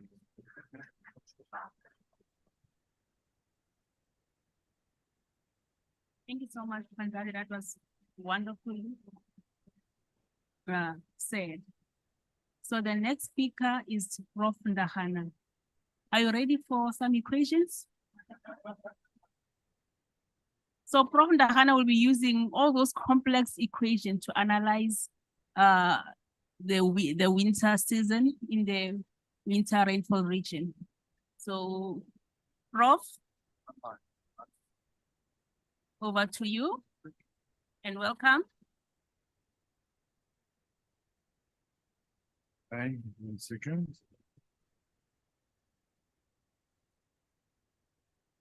There, you're on. You should be able to share your screen. Are you muted? We can't hear you. Just a second. 1 second. 1 second. We can't hear you. Guys, anything? Are you muted on your side? He's not muted. Sorry? There's no audio from your side. We had you earlier, and we can't hear audio. Did you make a change from just now? Because your mic is not coming through, Tango.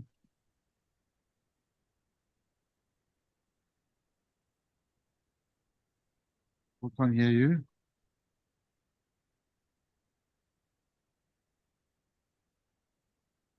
Just checking to see what the issue is. We can't hear you yet. Just a moment.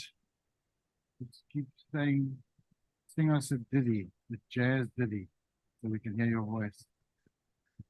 We can't hear you yet. You are unmuted, but your mic is not picking your voice up. Okay, now, okay. Try again. No, we can't hear you. Did you change microphones? Did you put a plug in? You didn't. Damn it. Sorry? This one. Oh.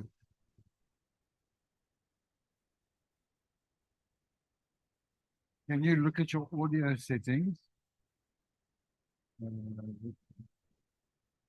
Okay, can you see that? So go to more, or no, go to your microphone. There's an arrow there. Yeah, click there. Click there.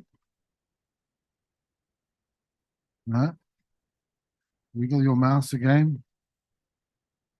Click on that arrow next to the microphone. Yeah, you're clicking. Is it not changing? Yes. Now, oh. Go. Okay, so go to your audio settings. So click on the arrow next to your mouse. Open it, check audio settings and see which microphone you're using. Is that him? Is that him? So on the microphone, next to the microphone is an arrow. Click. Can you hear me now?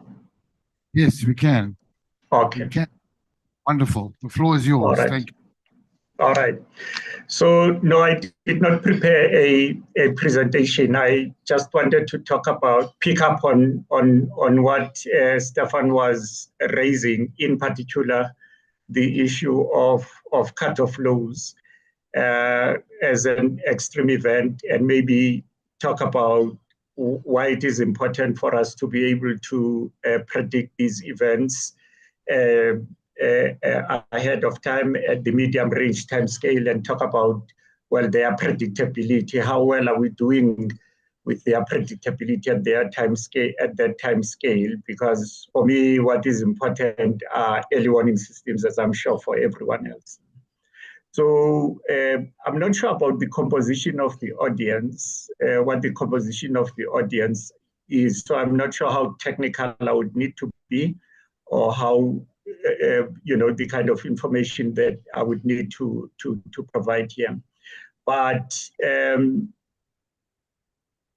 cut-off flows are largely closed circulations that form in the upper troposphere, and they may extend to the surface as a result of we are finding out now in new research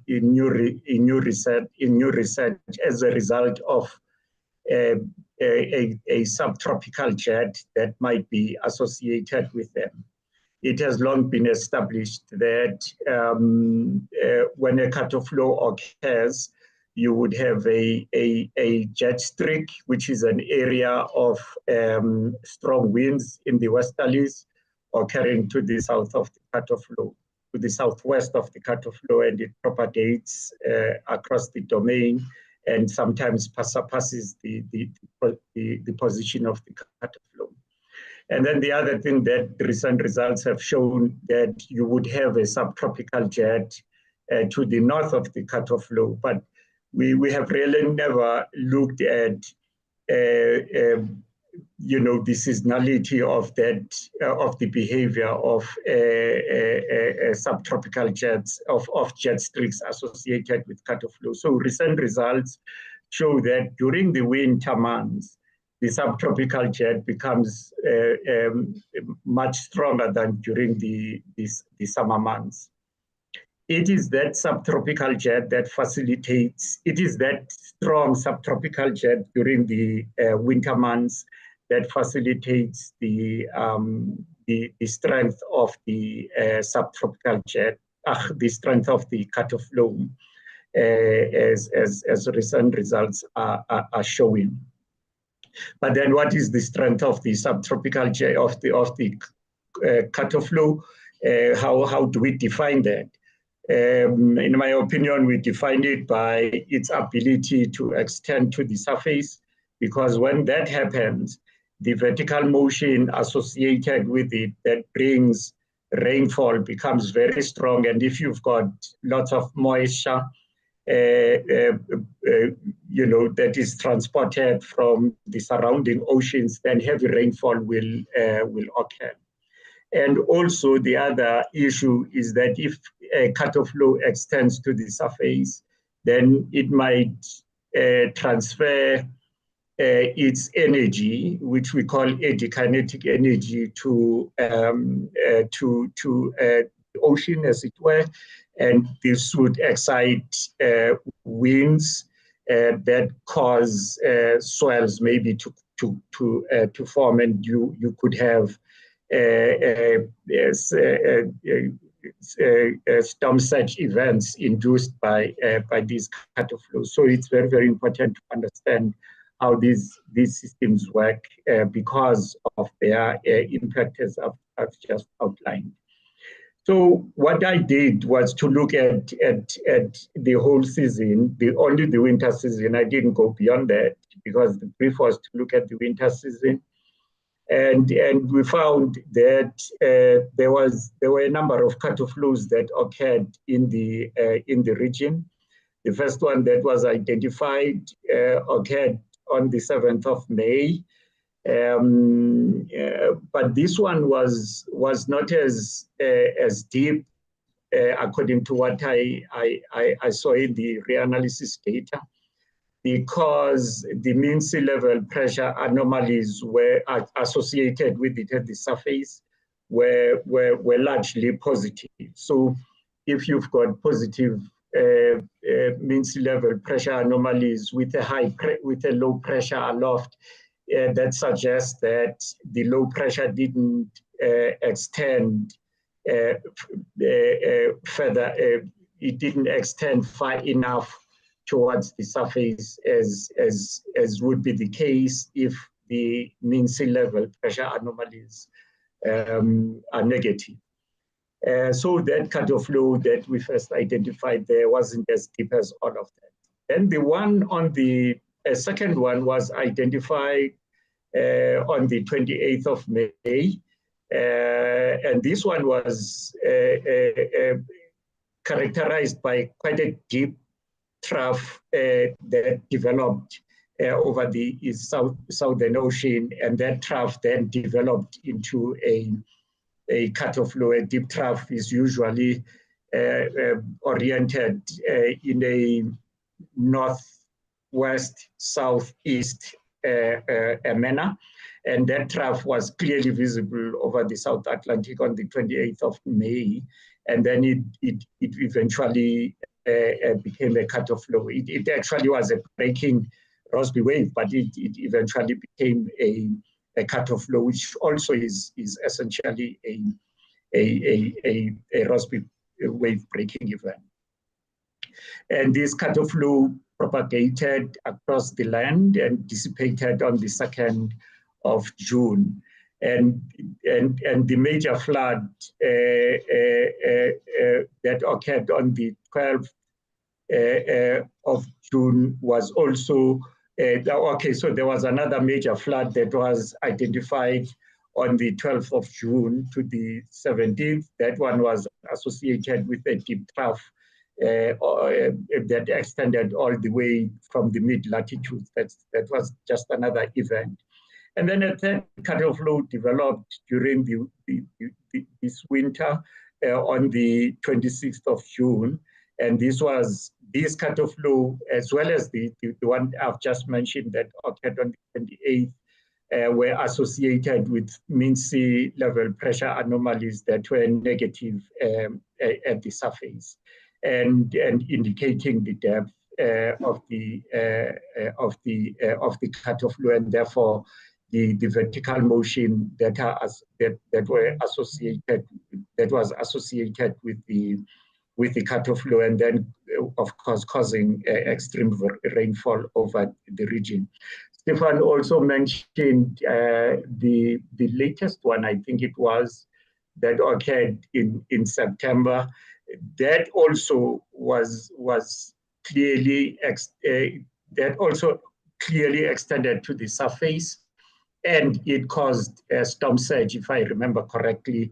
And as I said, when a cutoff low extends to the surface, it might exchange energy. The atmosphere might exchange energy with the ocean, and therefore inducing these swells that cause storm surge to form. So that's the impression that I have about the previous season, the previous winter, in as far as cutoff lows are concerned. But the issue I also wanted to mention here is that cutoff lows are predictable. As we know, weather forecasts of these weather systems are actually quite good, produced by the Weather Service, particularly at the short range, medium time scale. But at the medium range time scale, well, you know, the medium range time scale is usually a very difficult time scale to pin down, because initial conditions at that time scales, the validity of the initial conditions at that time scales would have waned, and as a result, weather systems are not easily predicted at that time scale. And so work needs to be done to improve predictability at it. the time scale so that early warning systems can be improved. Clearly, the fact that you've got extreme events induced by these events means that improving predictability of the weather systems at that time scale will also improve our early warning systems. So those are my comments.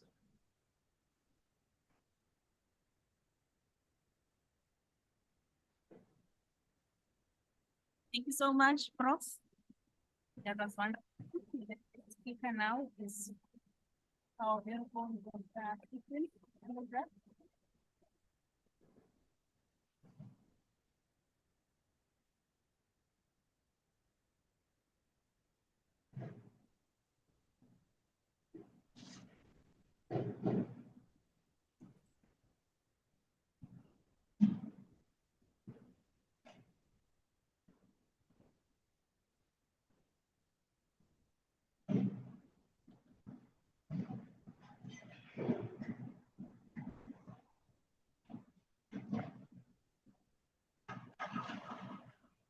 Thank you, Dawn.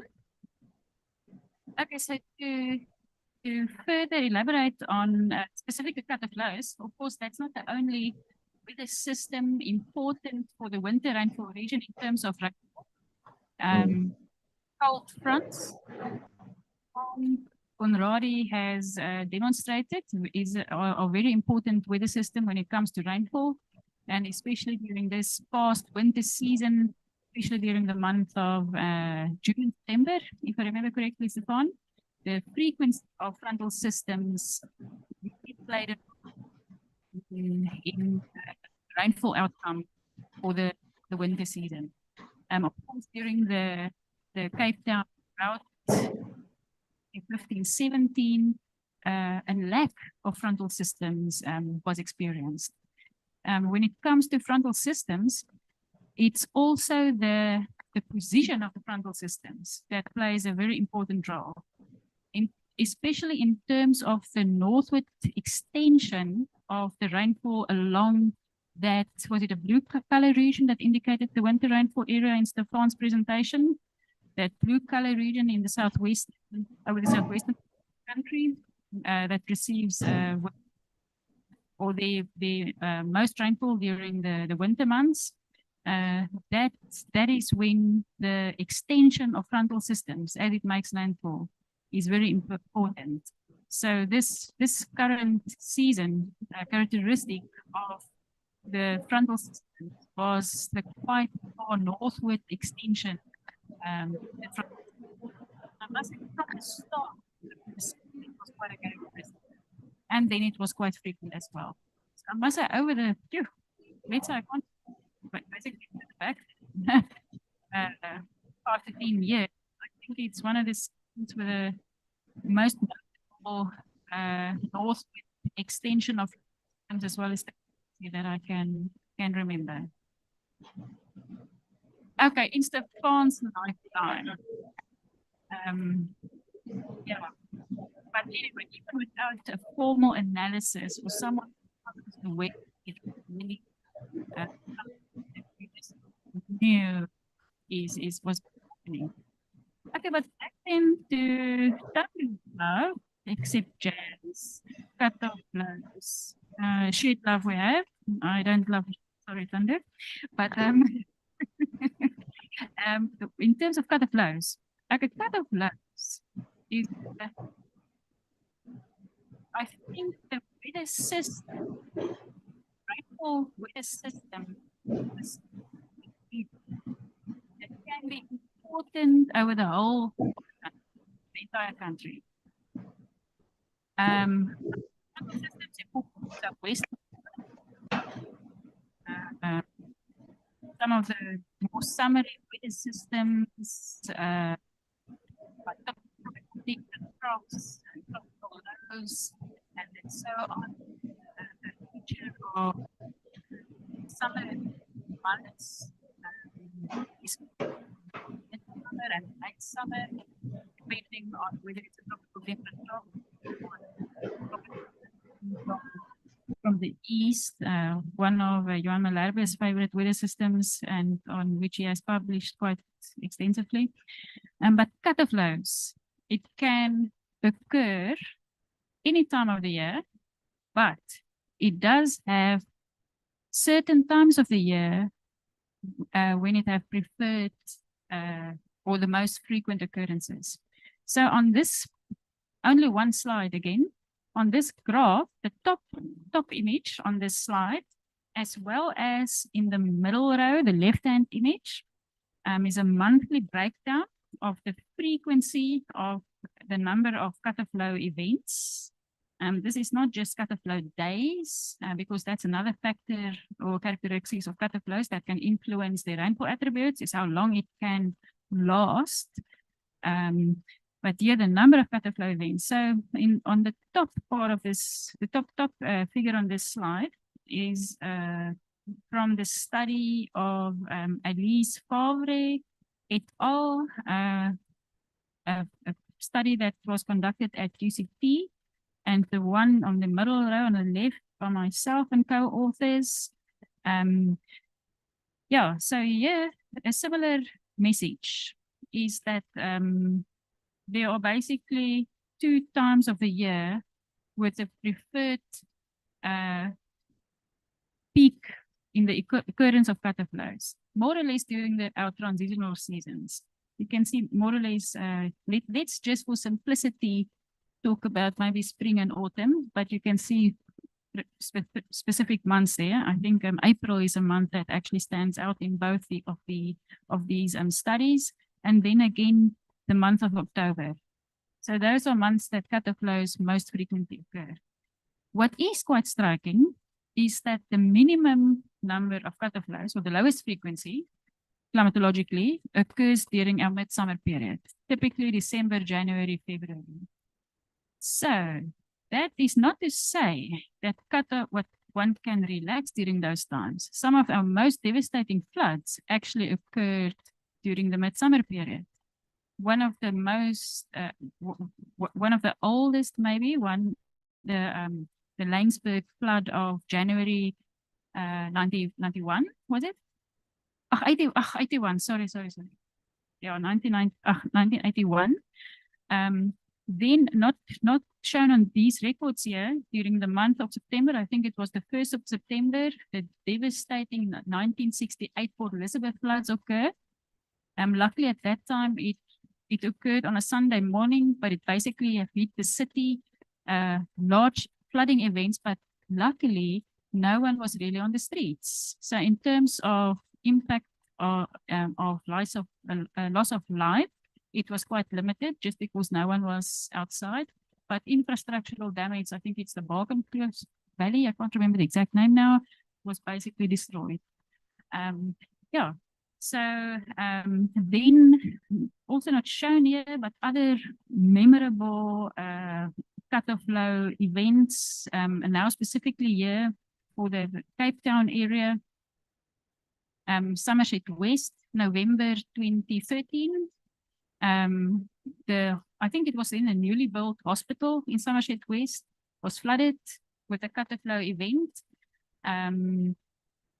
A month or so earlier on, in August 2013, also a devastating cut-off low event occurred just further to the north, but also here in the southwestern Cape.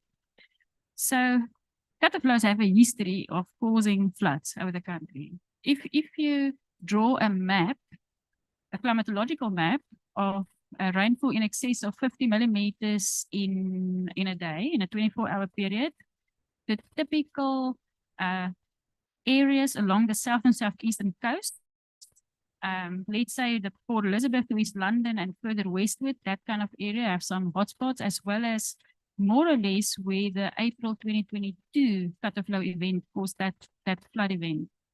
So that is something part of our climate, of cut-off lows to lead to extreme rainfall events, and also the areas along the coastal belts.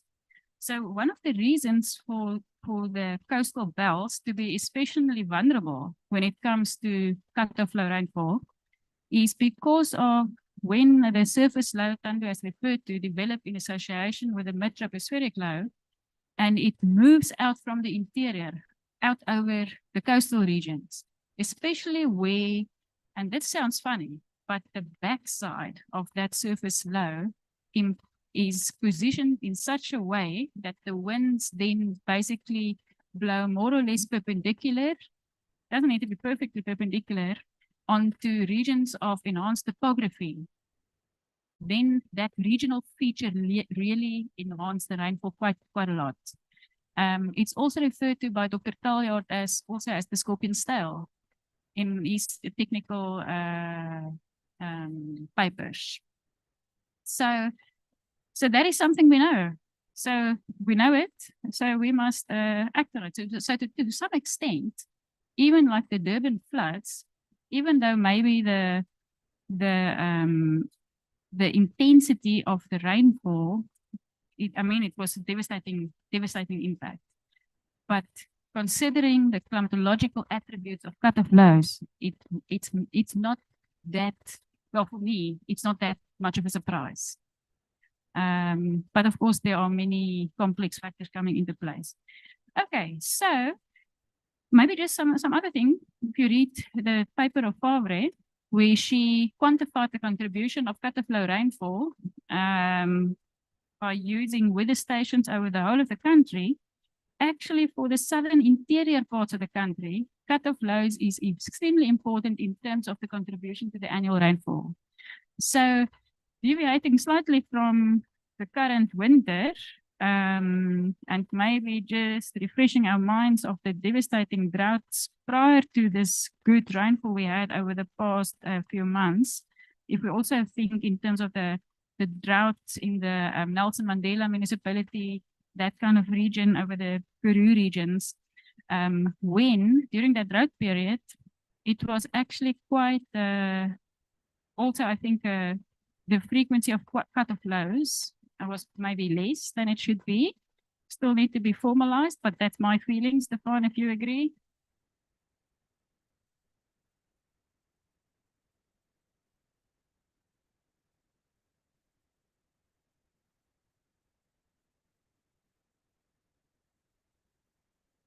Yeah.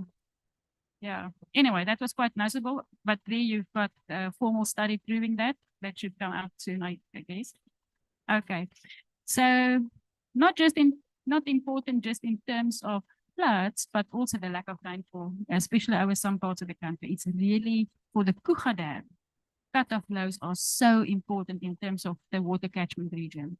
Part of the reason is that with cutoff lows, with the cooling that appears in that mid-tropospheric levels, instability are created, and then also rainfall of a convective nature is then really causing a high intensity of rainfall and then good runoff. Okay, so now I'll conclude by just showing on the last two images of the slide the effect a single cutoff low event can have on the seasonal outcome of rainfall. So on the bottom left is during 2003, during March, April, May.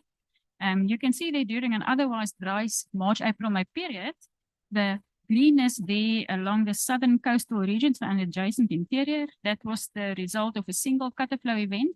And during that event, also again, as the surface low moved out and causing that rainfall there, the town of Montague was actually cut off from the surrounding regions. And that actually was again, even during 2003, one could see that. I remember during that time in the ECMWF medium range forecast, one could get a sense of something is coming a few days ahead. Then on the right-hand image on the bottom, January, February, March. Earlier we talked about the hot and dry 2015-16 period, which it was indeed, and also with really excessive heat and prolonged heat waves during December of 2015 into January. But then a cutoff low came, developed there to the west of the country, which is the preferred region of development, as on one of the other images shown, and it really brought relief in terms of heat and rainfall. So that greenish areas there over the western parts of the Southern African region is due to the presence of one cutter flow event that brought rainfall during that period. Thank you.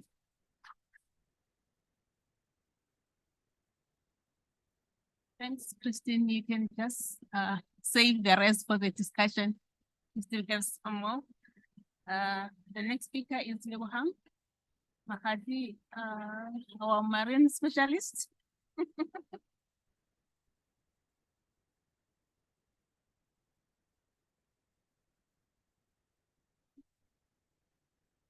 If it's important to talk into the microphone.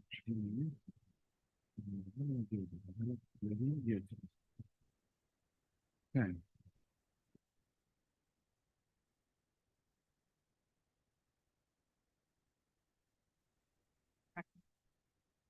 Okay, thank you.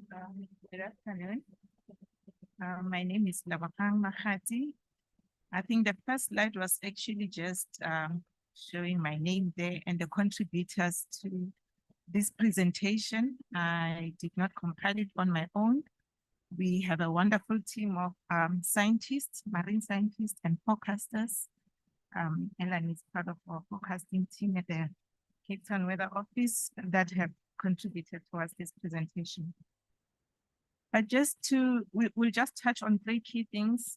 What is a storm surge? And then we'll talk about the two types of the surges, the negative and positive surge, and the impacts. And then we'll just go briefly into the event of the 16th and the 17th of September, 2023, which resulted in a widespread impacts over parts of the Eastern and the Western Cape provinces due to the surges. But in terms of understanding what is storm surge, let's just start with the basics. Let's talk about what is a tide first. A tide is the rising and falling of the sea level in response to the gravitational pull of the sun or the moon. So that is the tide, rising and falling of the sea level. Now, in any day, we will have two high tides and two low tides. That occurs in any day, generally. That's what we would have on a normal day. Then we also have what we call a spring tide. Spring tide occurs when we have higher than normal high tides or lower than normal low tides. So I've already said in any day you would have a high tide and a low tide. So if we're expecting higher than your normal high tide, then we have a spring high. If we're expecting lower than your normal low tide, then we have a spring low. So I thought let's just get these two clear so that we can understand what a storm surge will then do. So a spring tide would occur at least twice in a month during a full moon or a new moon. That's when we'd have a spring tide occurring. So now we could go into the storm surge, and then you would then understand when we define this concept, as I've just laid the background there in terms of what is a tide. So a storm surge will then refer to an abnormal rise of water over and above your predicted astronomical tides. And this will now be more of either your high tides or your low tide. So if we are predicting, there is a predicted high tide, and we're expecting an abnormal rise of water above what is already predicted. That's what we'll then define as a storm surge. You'll see when we get into one of the slides as an image, we'll be able to demonstrate. The impacts associated with that could then be flooding along our coastal areas, and it poses danger to those living in coastal areas. We also are aware that there is often a confusion in terms of differentiating between the two phenomena, that is now the storm surge and high waves. So this is just to note that there is actually a distinction between high waves and when you actually have a surge, a storm surge. they could occur together. So you could find that there is a storm surge, and we also have high waves contributing to the severity of that surge. They could occur, but there is a distinct difference between the two high waves and storm surge. Some of the factors that could contribute to the severity of a surge could include your strong onshore winds and waves. So once you have a surge and you could have these other conditions occurring at the same time, that actually exacerbates your impacts in terms of coastal impact, your increased water levels, flooding along the coast, and other impacts that we often experience when we have these conditions. And a surge could also occur during a high tide or a spring tide. Those other factors will actually, they then sort of give you the perfect ingredients for a positive storm surge. So if you have a storm surge that occurs when there is a high tide or a spring tide, you've got the perfect ingredients for a positive surge.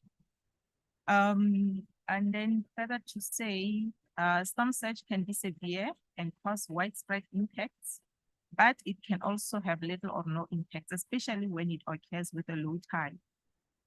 So when we have a surge that occurs, that coincides with a low tide, we will not have any impacts. Basically little or no impact with a low tide. But when we have a high tide, when we have storm surge occurring with a high tide, the impacts could be severe. So just a distinction between what are the impacts when you have positive and a negative surge. So the main contributor to a surge is high winds that are pushing seawater towards the coast. So these are now your strong onshore winds. If you've got very strong winds that tend to push water towards the coast, that becomes your biggest contributor towards a storm surge. Then there's also contribution from the low pressure system, because that's what will then generate the storms and the winds. So there is, to a certain degree, some contribution that comes from around the center of the low that contributes to more water level that gets piled up or pulling up of water level to increase what you already have. I think in terms of the estimation or rather calculation is that for every 1 millibar change in pressure, you get an increase of about 1 centimeter of water that gets increased. So that then tends to be a lot of increased water levels that gets added and pushed over to the coast. What the kind of attribute this is that it defines more of, or rather this effect is called the inverse barometer effect. And this is where we're talking about now the pulling up of the water level from the contribution of the low pressure system around the center of the storm. As indicated, then your strong onshore winds will then generate your large waves on top of the surge, then resulting in all of those impacts that we often see. So from the bottom image there, you could see, if you look at the profile there, you've got an ocean floor, and somewhere there you would have what would then be your beach. And then in the blue line, that will be your normal tide, your average tide. So how we define storm surge is that it will be over and above what is actually being predicted, that abnormal rise of the water above you, of the sea level, are over and above your predicted tide. So that becomes your storm surge. And then you will have those strong onshore winds that is pushing water towards the coast.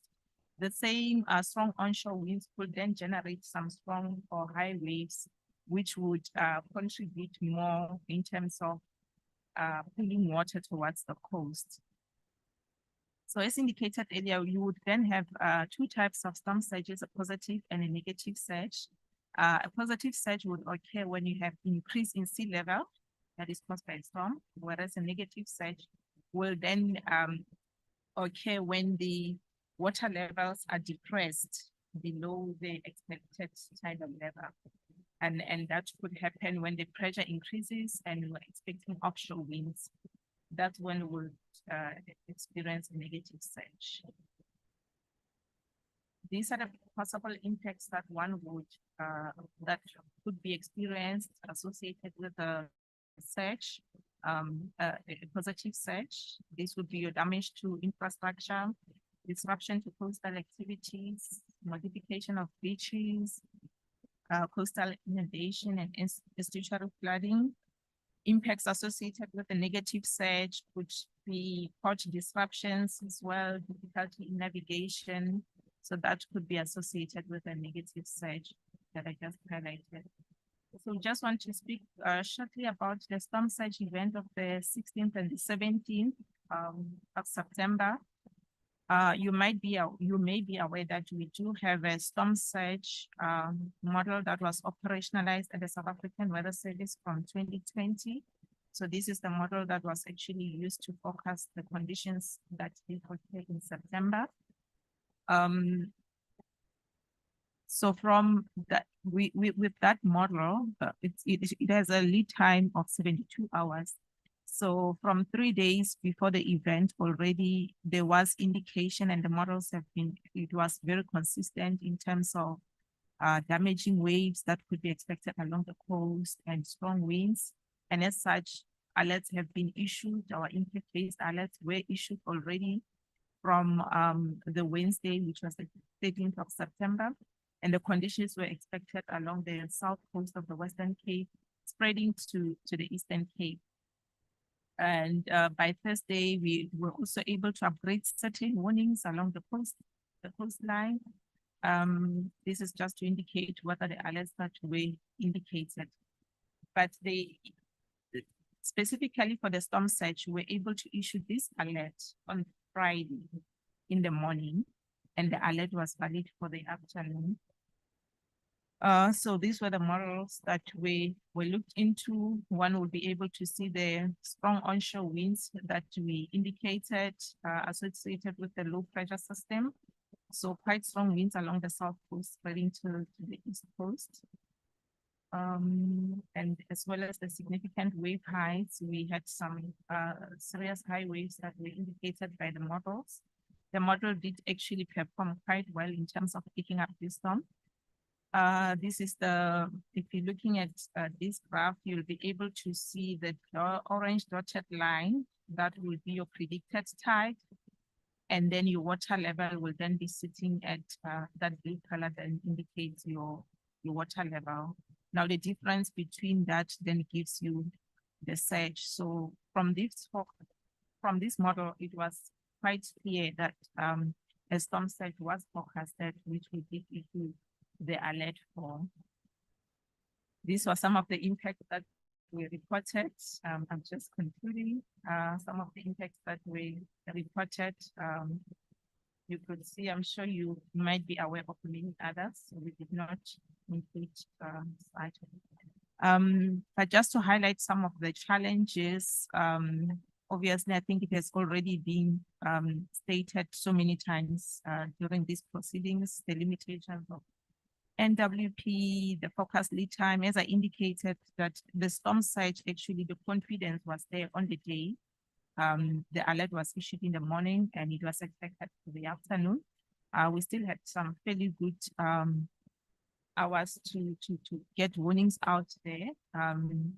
Although we would have preferred that the model to have picked up this system at least 3 days before, even longer than that, possibly that could be something that we'll be looking for to do in the future. So the limitations of NWP, I think this is widely known. We all know that there is no perfect forecast.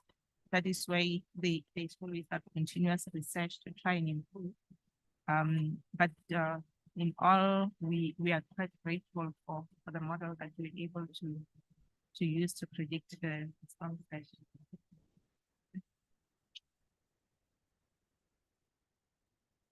Thank you so much, I think we can all agree that that was too much science for these two sessions. But fortunately for us, we have someone who will translate all this science to something meaningful, to something that will say something to us. And this is Mr. Colin Dana. He's a real extreme event practitioner. So he's not a scientist. So he's going to translate all these science that we talk about today to a normal human being. Thank you very much. Good afternoon. Yeah, so I'm probably the client here, or the customer here, who gets the information and works with it. So yeah, what I'm going to do is just real quick. I think it's important to understand how we respond to these incidents. It's just really important to see how we organize, and then I'll speak a little bit about how we plan, and maybe just touch a bit on the incidents as well. So the first incident, look, obviously it was a long winter season and we had a lot of rain. We responded to a lot of incidents, but there was the two big incidents that got us to the point of what we call an activation. That really means bringing everybody in and working with all the different stakeholders to deal with the different aspects of the disaster, which would be the early warning, the preparedness, the acute phase, which is the rescue response phase, and then the phase immediately after that, which is the humanitarian phase, and then finally we get to the recovery where we are right now. We're currently doing the sums on the damage of the September flood. So this was the one that happened in June. And I really just want to give the credit to the Cape Town Weather Office on this one. We started working with them on the impact-based early warnings a couple of years ago. There's been a lot of workshops and we've tested it, but we were really able to identify the areas.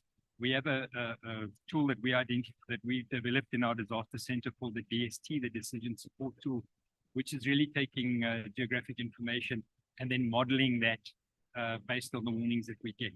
And in this specific incident, we worked together with dam safety from the Department of Water and Sanitation, as well as weather services.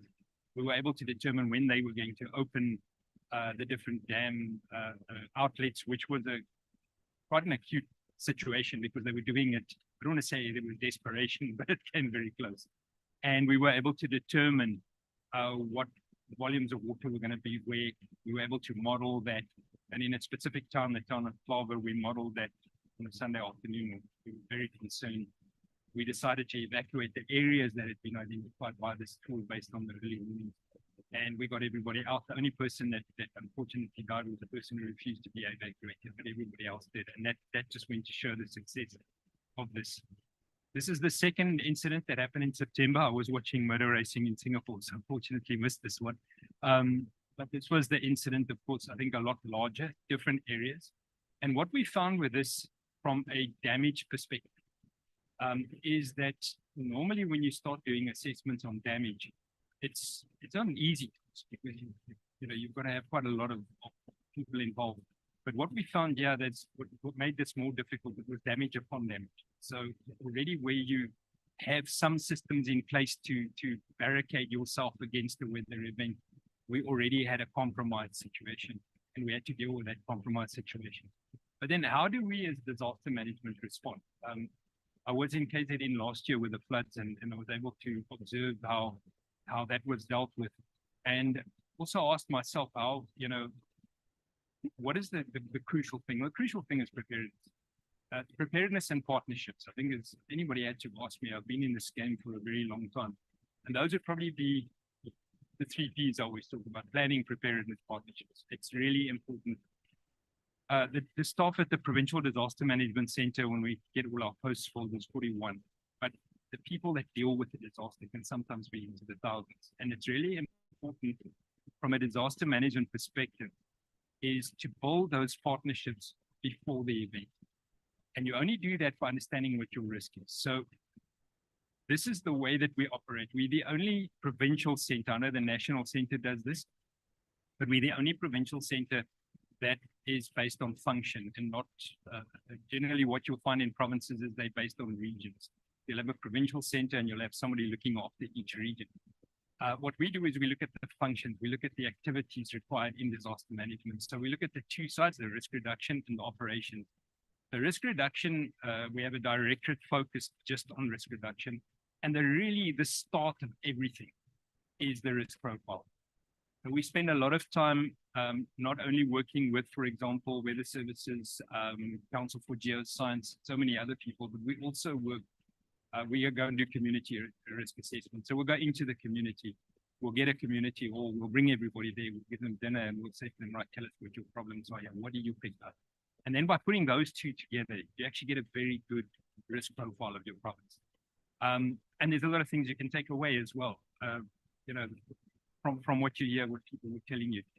From that, we're able to build our risk reduction programs. We're able to work with other provincial departments and we're able to work with municipalities and get them to build risk reduction into the integrated development planning and all those kind of things. And then we're also able to work on our efficient and rapid response. Unfortunately, a reality of the world is, in South Africa at least, is that we're responding more than what we are reducing risk. And it's not through any fault of our own, it's just that the incidents are just, you know, they prevail so much. And I'll just give you an indication of what our winter plan sort of like all entails as we go forward. So just on the risk reduction side, we have the risk reduction planning and we have the mitigation. So on the planning side, it's doing assessments in terms of what risk is. It's then planning what sort of interventions we can bring in to mitigate that risk.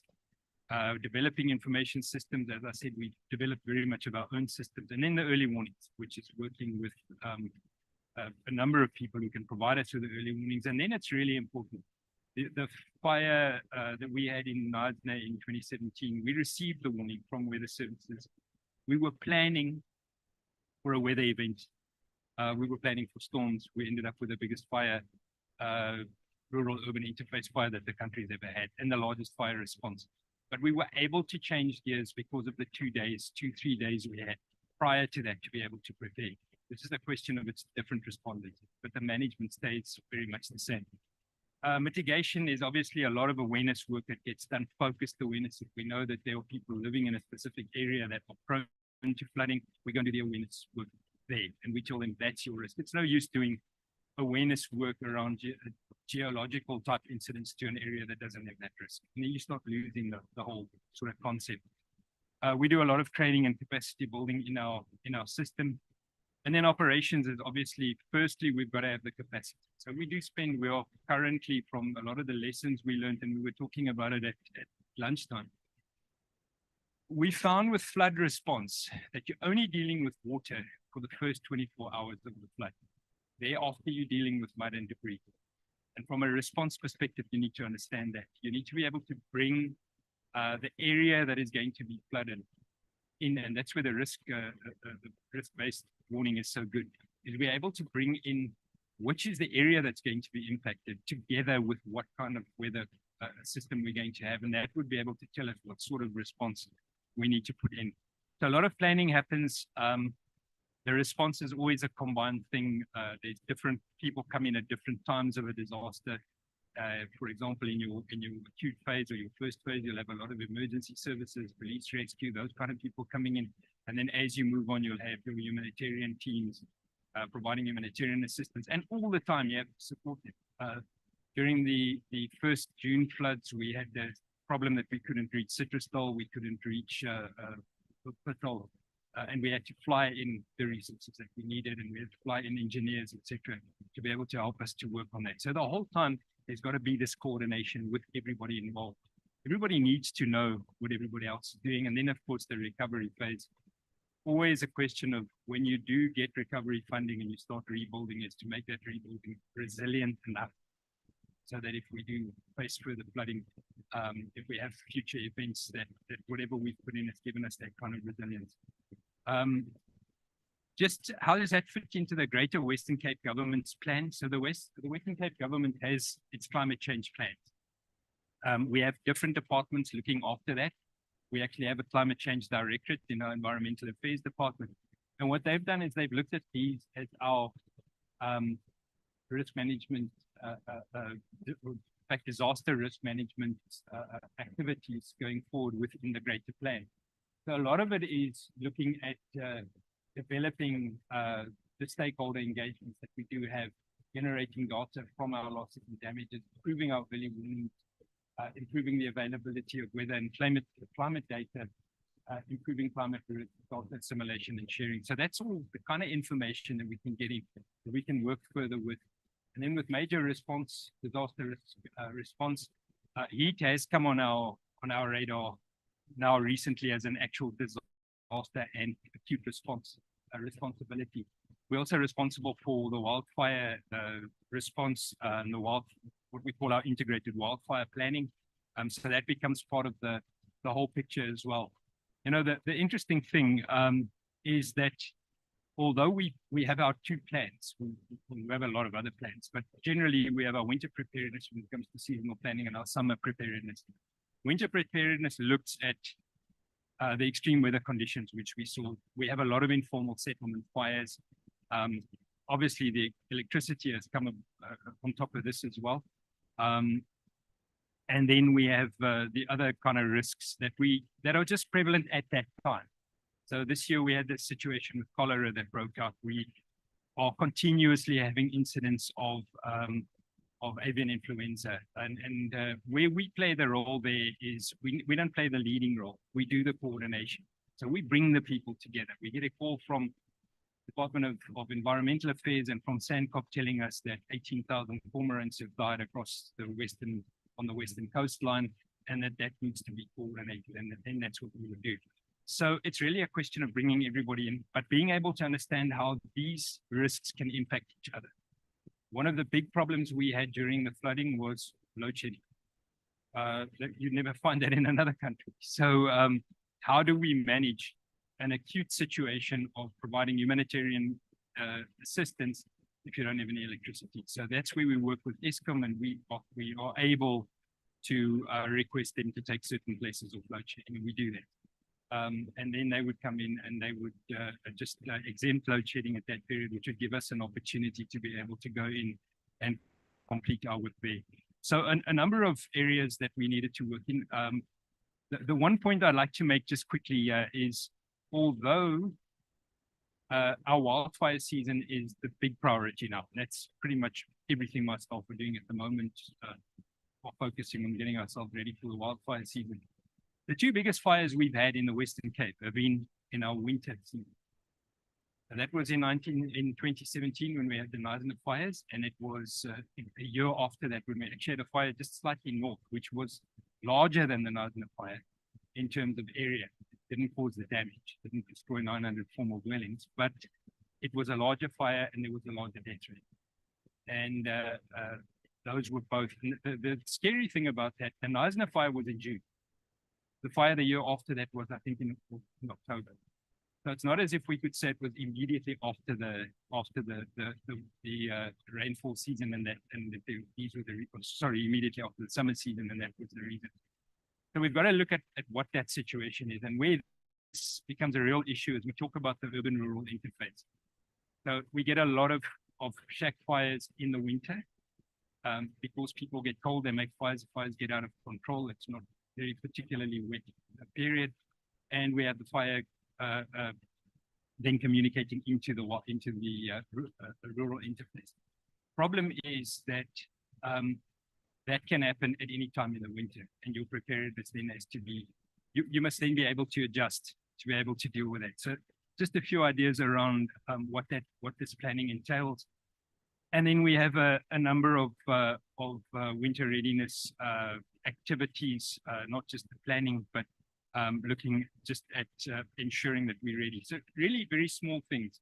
Communicating with all our municipalities before the time and saying, make sure your stormwater areas are open. It's a very small, it sounds like a very small thing. Believe me, it has saved us on many occasions.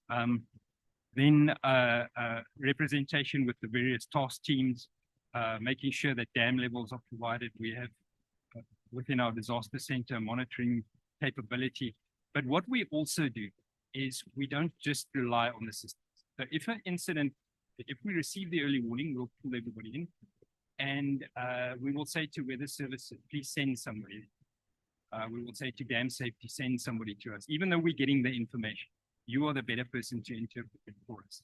And then that's the way that we'll work. So a lot of really making sure, as I said earlier, if you pick up the phone, you don't want it mustn't be the first time that you speak to somebody during the disaster. You must know that person, you must know their capabilities, and they must know what your needs are. So really just a quick idea of how we dealt with it. We have put out a couple of reports, which I'll try and make available as soon as we finalize them on just how we dealt with these kind of incidents. But that's really just it from my side. Thank you.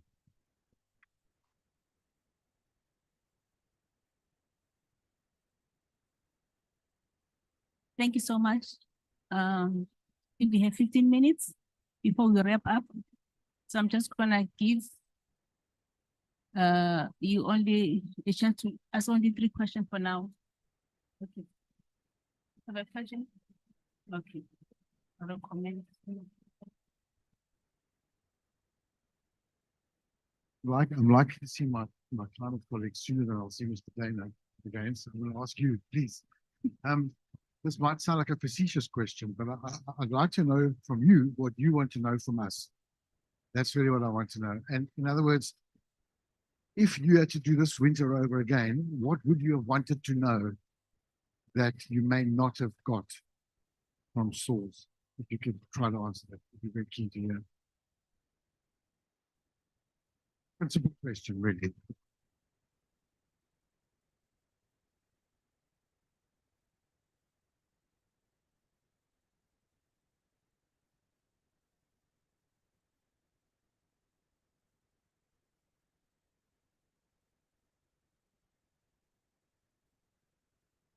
Can you hear me?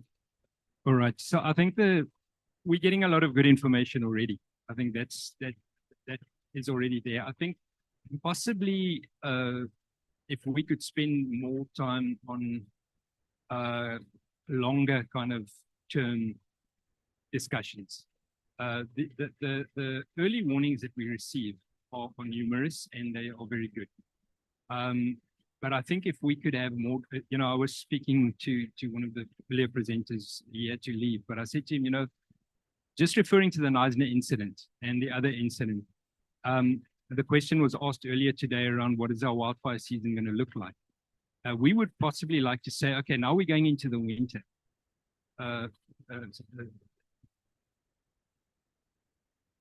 Whatever time, but what is this winter going to look like in terms of the anomalies, the wildfires, this, that. And I think if we can do some work around that, it would probably be something that would be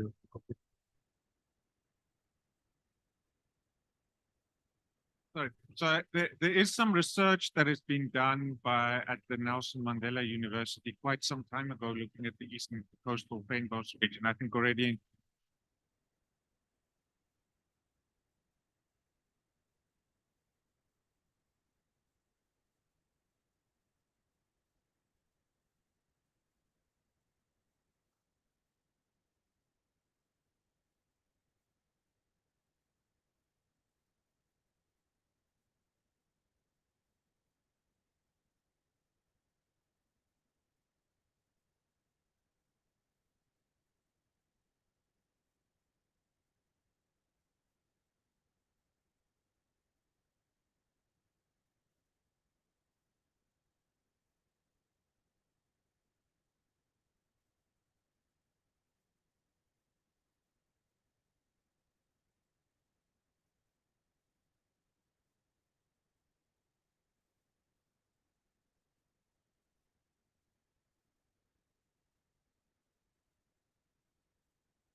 working. Okay.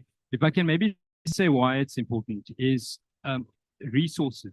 Anybody ask any disaster manager will tell you the biggest problem is resources. It's a very important part of being able to deploy resources. And we call it our force multiplier. So if weather services are telling us it's going to be in that area, we can move our resources to that area.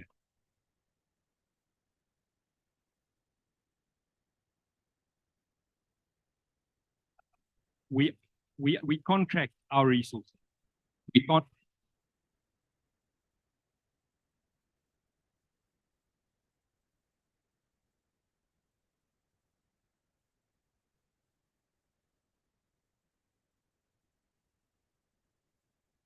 Continue of this, the Sikorsky Black Hawk, which costs us 85,000 Rand an hour flight. Now, we can't keep that contract all the time.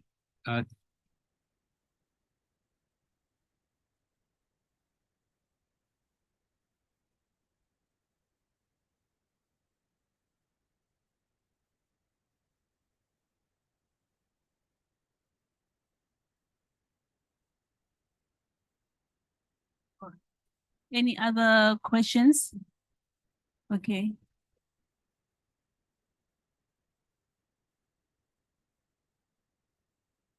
Hello, testing. Presentation. So during the presentation, I've seen that most of the presenters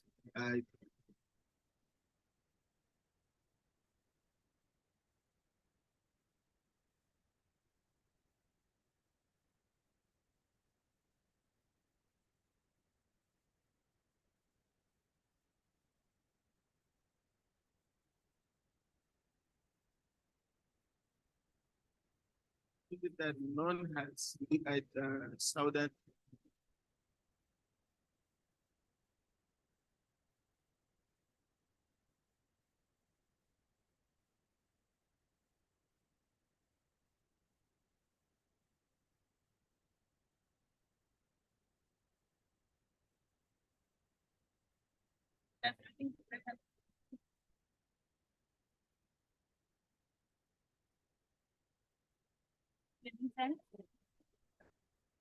Oh, okay. Thank you very much for the insightful presentations. My questions directed at Mr. Colin. First of all, without taking anything away from the other beautiful provinces in the country, I have to say it's amazing to see what you're doing here. Yeah, just kudos for that. With that being said, as a person working in academia, it would be interesting for me to know within this relationship, the relationship between the South African Weather Service and the Western Cape government is clear for obvious reasons. But has academia been a part of your vision into the future? And has there been incorporation of the institutions such as UWC, UCT, which also do amazing work, as we saw with Stefan's presentation, into your decision-making, into your vision? Yeah, in fact, it has. We do have through the province larger sort of provincial structures, but we also what we have is a thing we call our Provincial Disaster Management Advisory Forum. In fact, we've got it next week, and it's really open to everybody. But part of that is so Stellenbosch University has a very big role to play there. What we try and do, because of the diverse types of disasters we have to manage, we try and look at getting different components to work with us. Quite recently, a lot of work has been done on river pollution and that kind of stuff. So academia does play a big role. It's probably not as structured as we'd like to have it, but it is there. I think we could probably do more with that as well. Thanks. Thank you. Any other question? Okay.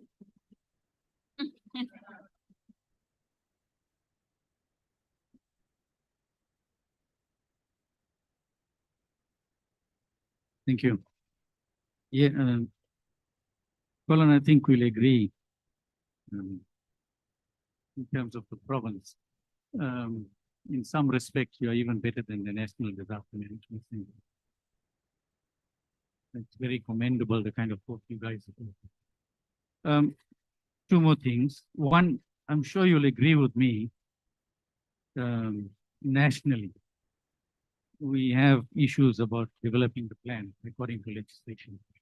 And consequently, we have an issue about budgeting, in terms of the legislation. So that is our cut-off low. And then something interesting, I thought in South Africa we have 4 seasons all the while. you added another season. The 4 seasons that we know, and I know in South Africa, we also have the strike season. But then you added another dilemma, it's the fire season. So in all, we have 6 seasons in the Western Cape. That's when I like to know. Thank you for the wonderful job you guys do. Before your response, let me. Thanks very much. So the question that I have relates sort of looking back to this current winter that we've just had. There were mention of cold fronts reaching a lot further north than what they usually do. And then associated with that, there's also cut of lows, which is a completely different phenomena, but adding to the sort of severe flooding that we've seen. And the curiosity, and it's sort of just a general one that I have, is, I mean, these are completely different phenomena. And already yesterday was, over the last couple of days, we've learned that it's extremely hard to predict those things. Particularly the cut of blows, I think, was mentioned. So now, my curiosity is, with all of the complexity that's associated with those different things, are we starting to consider how to potentially include those in the projections? I mean, it's one thing to go backwards and say, explain, this is what we saw over this last season. And I look, I understand completely the complexity of taking it forward, but is there an attempt being made? And I mean, maybe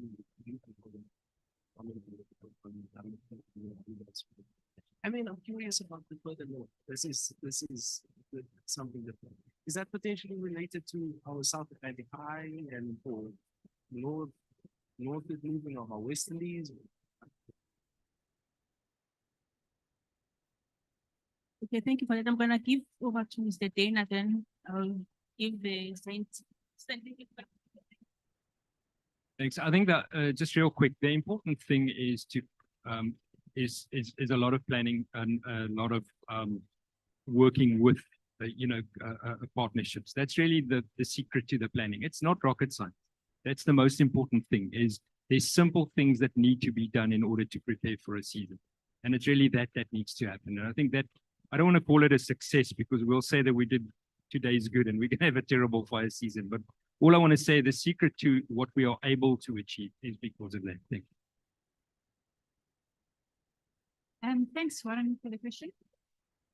Well, if you remember the map Stefan showed on the winter rainfall region, that's based on a long history of rainfall data. So actually, frontal systems are supposed actually to extend quite far northwards in order for that part of the country to receive winter rainfall. I think it's over the last few years, there were a lack of those kind of frontal systems. So in a sense, even though we had an extreme rainfall season in terms of the rainfall anomalies, and then these, especially the 2 events also discussed here intensively of a real extreme and some rare nature, the track the frontal systems followed, I think, is actually what it should be in the long term. But within that background, these other extreme events that occur. Can I quickly say, I think another factor that's important is what one might call the angle of attack of the fronts. So earlier in the season, they tend to strike more sort of directly into the coast, and then later in the season, they tend to come more from the southwest. And what we saw this year is that the background steering flow tended to bring the fronts much more sort of directly in against the coast, which allowed the rainfall, the frontal rainfall, to extend much further north. So usually when it comes from the southwest, it hits the mountains and front breaks down and rains out. Whereas if it strikes like this, basically winds that go ahead of the front strike the northern mountains first, and then you can get a much broader extent of heavy rain than if they're coming in from the south. So that's another factor. I would be curious to know what President Ndagana says about perhaps future projections as well. I don't know whether he's. Hello, are you still with us? Yes, I am. Unfortunately, Stefan, I'm not aware of any issues about future projections of frontal systems impacting the South African domain. But what I can say is that according to CMIP6 models, the mid-latitude jet generally is migrating towards the poles as a result of increasing greenhouse gas concentrations. That might have an impact on the position of the fronts and how they might impact the domain. But I don't have any specific information about the fronts themselves. Ladies and gentlemen, for any other questions, you are free to engage with the panel during tea. So I'm going to take the last question from the prof and then we'll close the session. Thank you, Dawn. Yeah, colleagues, I can also just quickly comment and say the climate model projections are very clear that the frontal systems will increasingly shift towards Antarctica in a warmer world. I think what we've seen this past winter is the exception. If we had more time, I would have liked to ask the panel when we last had a winter like this. I think in terms of dam levels, 2014. But I don't have another view. But I think these types of seasons, if you look at the climate change projection, look at less and less frequent.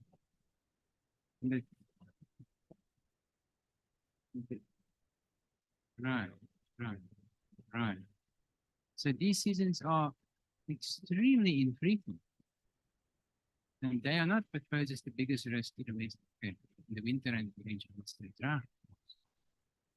And my question to Mr. Diner would have been, I don't know if you have time to discuss, but if the dams are full in the Western Cape, say Berg River Dam and Theewaterskloof Dam, am I correct to think it's 2 years of water? Is that how long the security is? Right, 2 years of water. That is not such a big buffer. And my question then is, Mr. Diner clearly indicated the short-range weather forecast he says are really good, if I understood correctly, from the weather service, early warnings are good. But he says more specific guidance in terms of seasonal forecasting, for example, fire season is a need. My question is, what about the next decade, a few decades? Would the Western Cape be interested to know if science can tell the Western Cape government that in the next 10 years, there's a 40% chance of another day zero type drought? Is that useful information?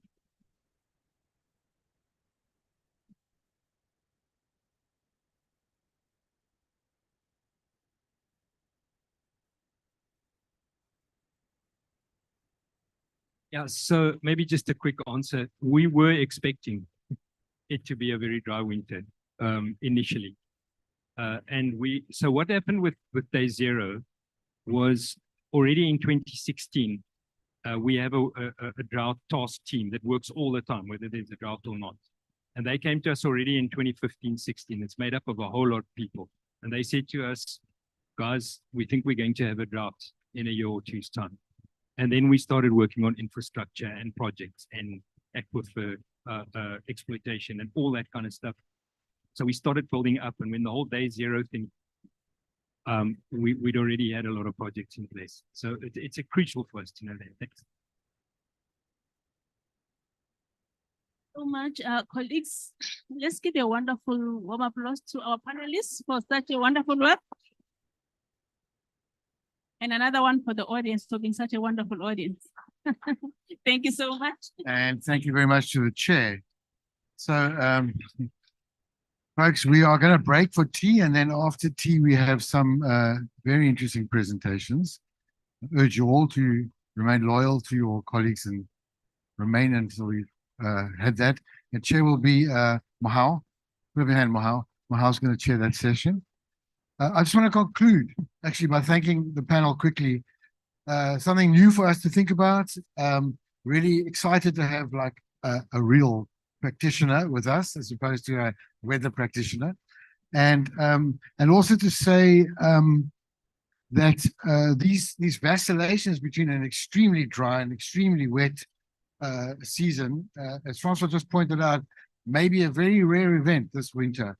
And then also the intensification of, well, as we saw, not so much an intensification of cutoff lows, but the role of these significant weather events and how they will trend in the future is obviously critical.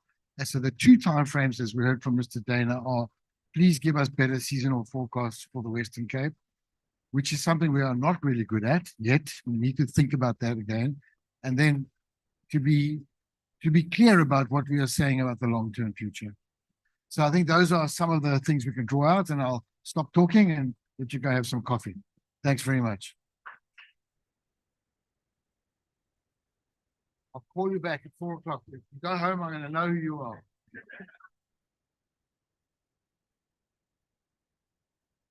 Oh, sorry, before you go, can we please get a group photograph? And Tando, if you're still there, thank you very much. I wanted to ask you more about the jet stream.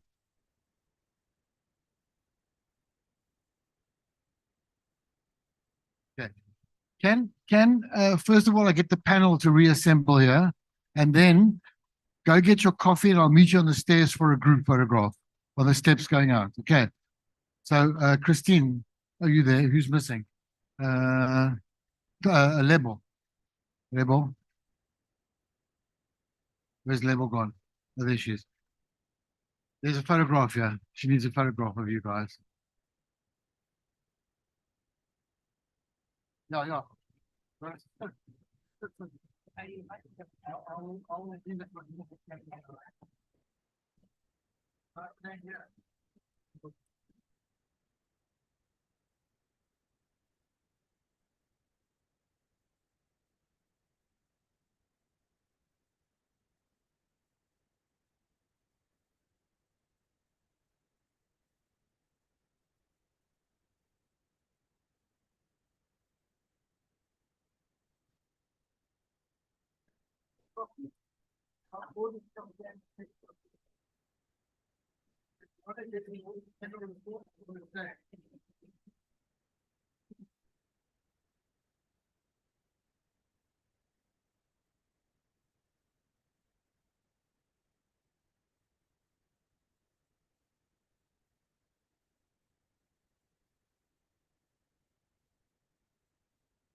A reminder to those who are presenting to please bring your presentations to me.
Vuani here?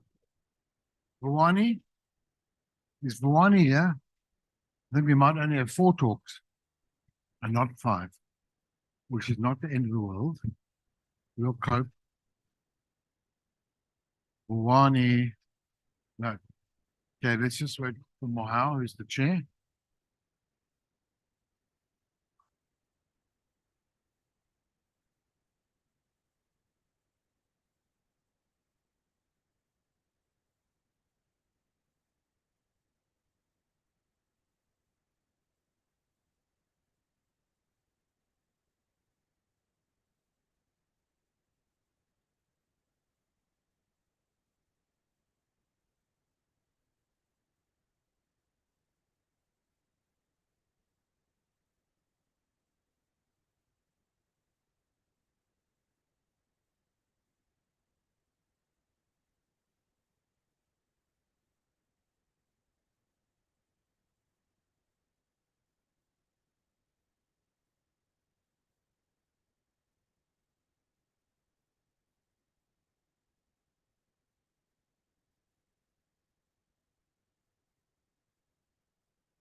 So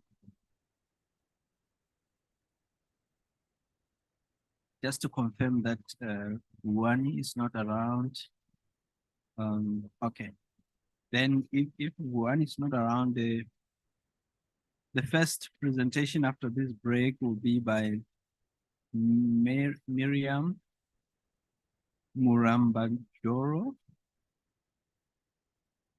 Miriam Murambadoro, yes. I hope I'm pronouncing your surname correctly, but it's a long one. All right, I think your presentation is already loaded. So Miriam will be talking about the impacts of drought, weather and climate information use and needs, results of a survey of 10 sectors in South Africa. Yes. Thank you, Mohau. Let's open this.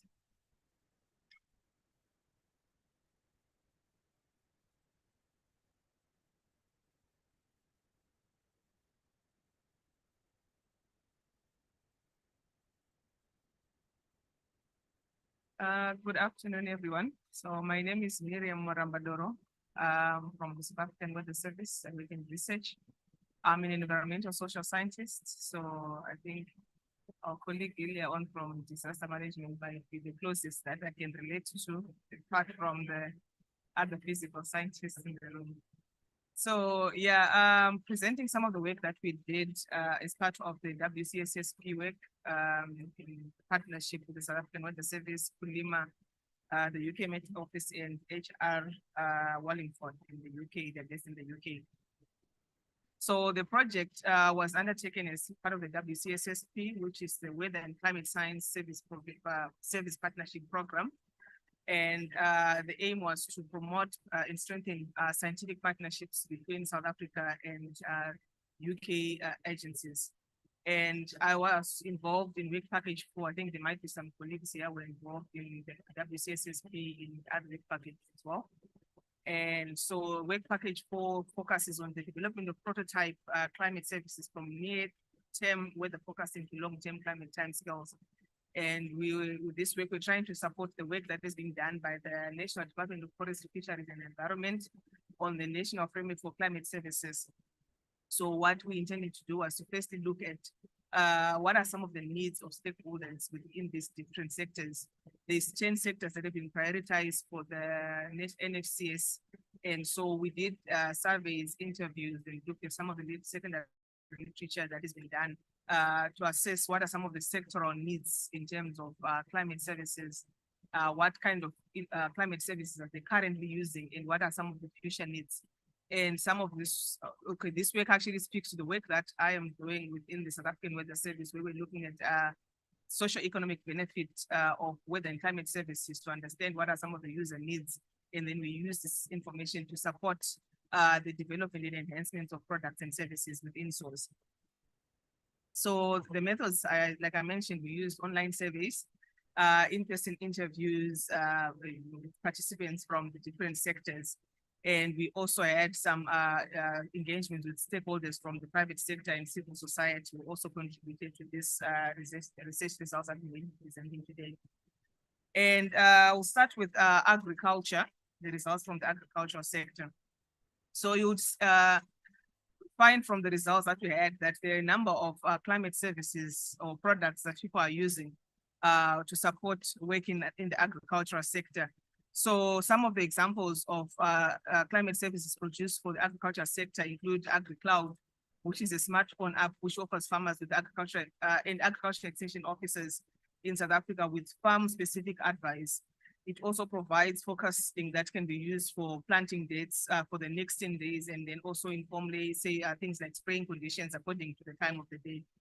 And then we also have iLIF, which is a private independent weather service provider, which offers weather-related products to farmers, not just in South Africa, but also across Southern Africa. It uses its own network of over 1,000 integrated weather stations that are located on private farms, and it's also a key source of data for some of the farmers that we interviewed. So some of the key climate services that are relevant for stakeholders in the agriculture sector, particularly farmers, include daily observations and short-term 1 to 5 day forecast, as well as the subseasonal forecast. And then in terms of future use, they indicated that there is potential to then use long-term climate change projections to expand markets and also venture into which new markets farmers could get into, and even investors interested in agriculture. And in terms of some of the needs, they indicated that there is need to enhance meteorological monitoring network as some of the areas are currently not covered. And then also improve the accuracy of short-term weather forecasts, especially the one within the 1 to 5 day range.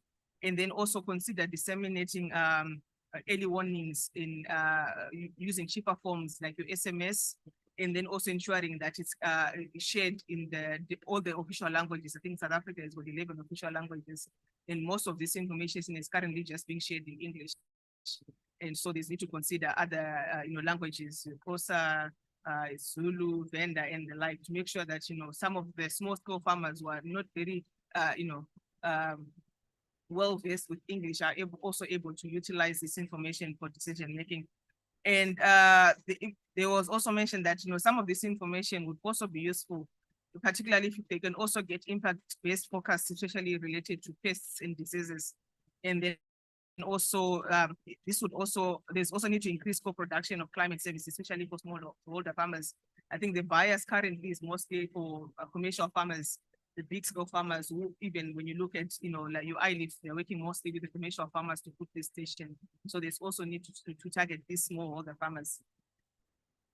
And then the next sector was the human settlements. I think in South Africa, the human settlements, they vary from your large metropolitans, your city of Cape Town, to the small rural communities like the Kupimbaba in the Eastern Cape, among others. And there's weather and climate influences both strategic and operational decisions within human settlements. And so, for example, coastal cities would use coastal projections and erosion modeling to inform spatial development. And then water and sanitation departments within human settlement can also engage in products that are related to water modeling, be it relating to floods or droughts. And so some of the current presentation of climate projections is not always accessible, particularly to non-climate scientists. So some of the people who are not scientists, if you just present them with the projections and even some of the science that we heard about today, I think over the past 2 days, I think it doesn't really make sense to them to then inform what they're doing for their sector. So there's also need to downscale some of the information to support decision makers, decision making at local level. And then there's also potential, like in the future, to start using some of this information on the heat island effect, which is currently not captured in the focus, but there's potential to develop products that identify and ameliorate urban heat island effects. And then there's also, currently there's work that is being done on air quality. I think within SOS, we also have the air quality division, but then there was mentioned that for human settlements, I think there's need to actually ensure that they also get some of these products and services. And there's also need to inform the development of nowcasting tool for surface water flooding in urban areas. This is a future use for the urban sector, urban settlements.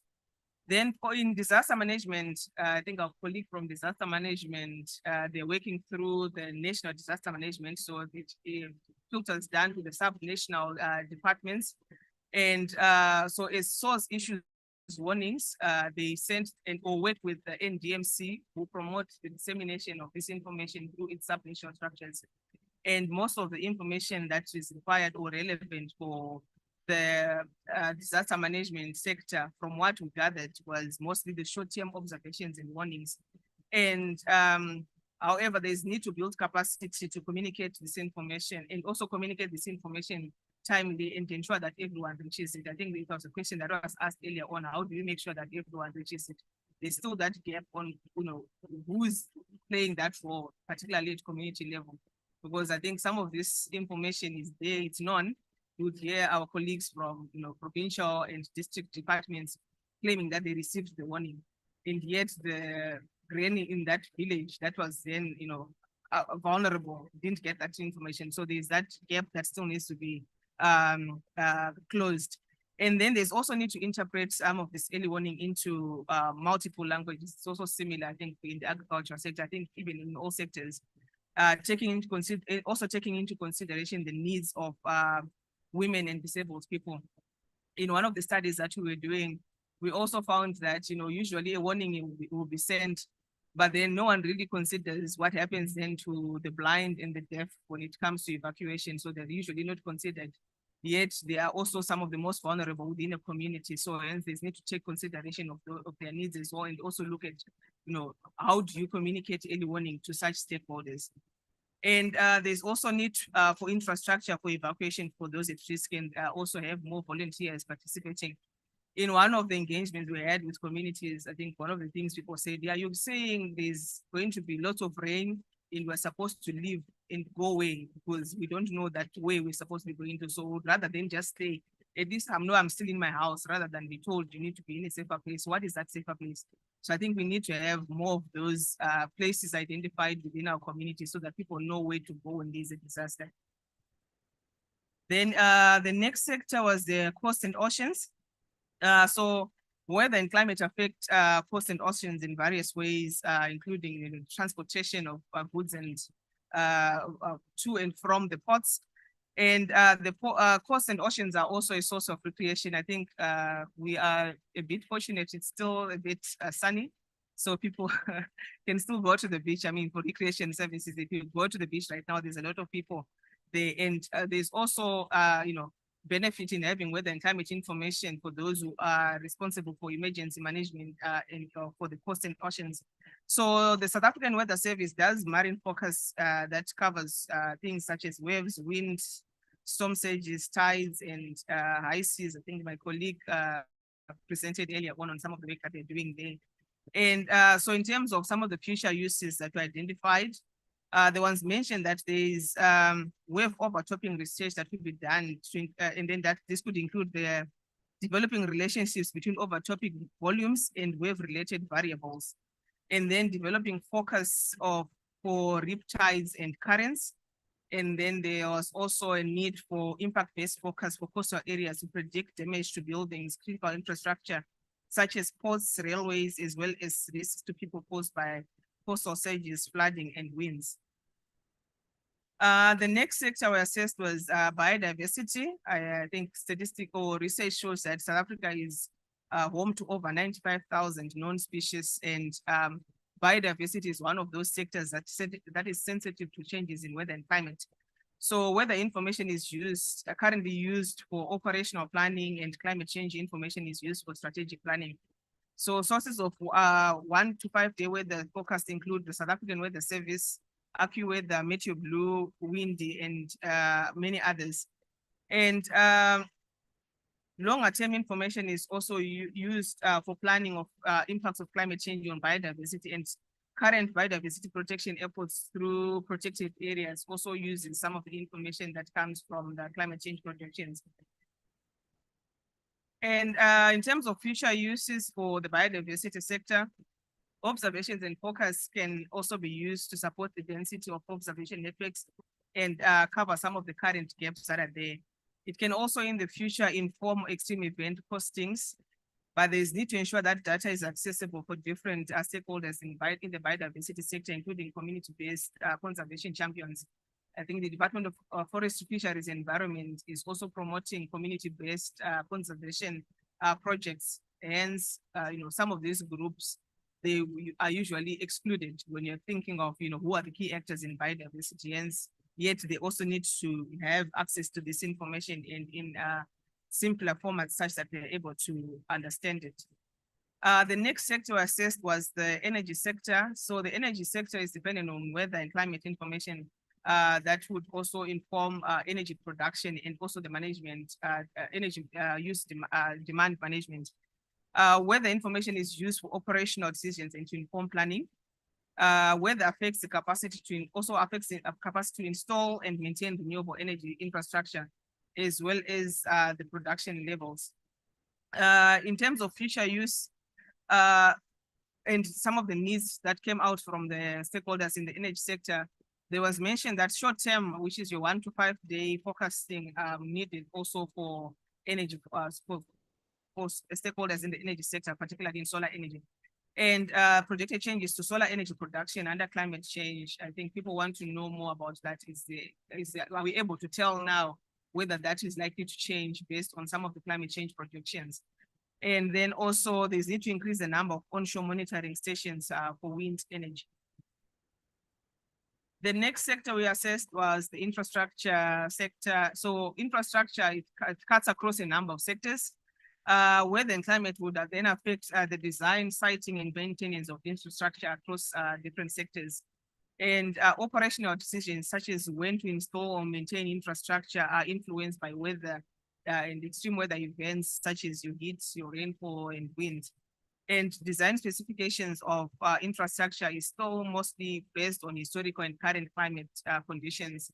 There is not much influence, or there's not been much, sharing of, climate change projections, such that they also start to influence the design and the lifespan durability of some of the infrastructure. Then in terms of human health, weather and climate affect disease occurrence and the reemergence of diseases in new locations. Extreme weather events occurrences implications for the health sector due to increased medical emergencies. And the sector uses various weather and climate information, including early warning alerts, the short-term 1 to 5 day focus, and as well as the seasonal focus. In the long term, or in the future, there is need to also start integrating some of the longer term climate change information, the projections. This is not currently widely used in most of in the sector. And also, but there's good news that the sector has also developed a national adaptation plan, which will also help ensure that, even climate change is integrated into the sector. I think I'm also almost running out of time, so I'm just gonna skip some of this. So in terms of transport, let me just go to some of the future uses and needs.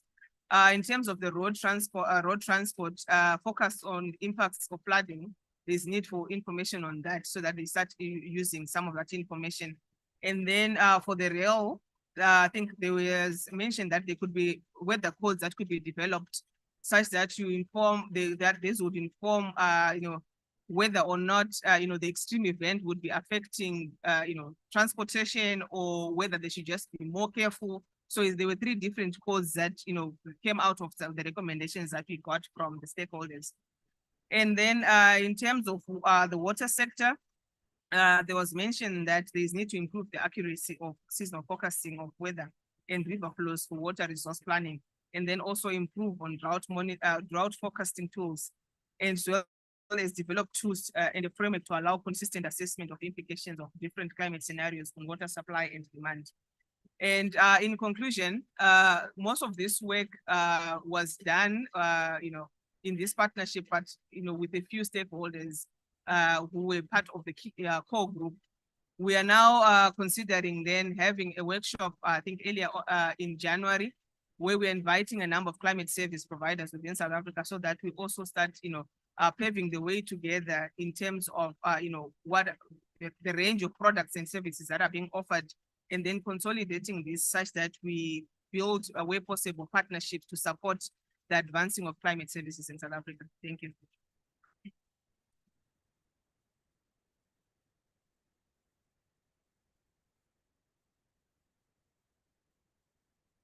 Thank you very much, Miriam. I think that was a very nice detailed presentation.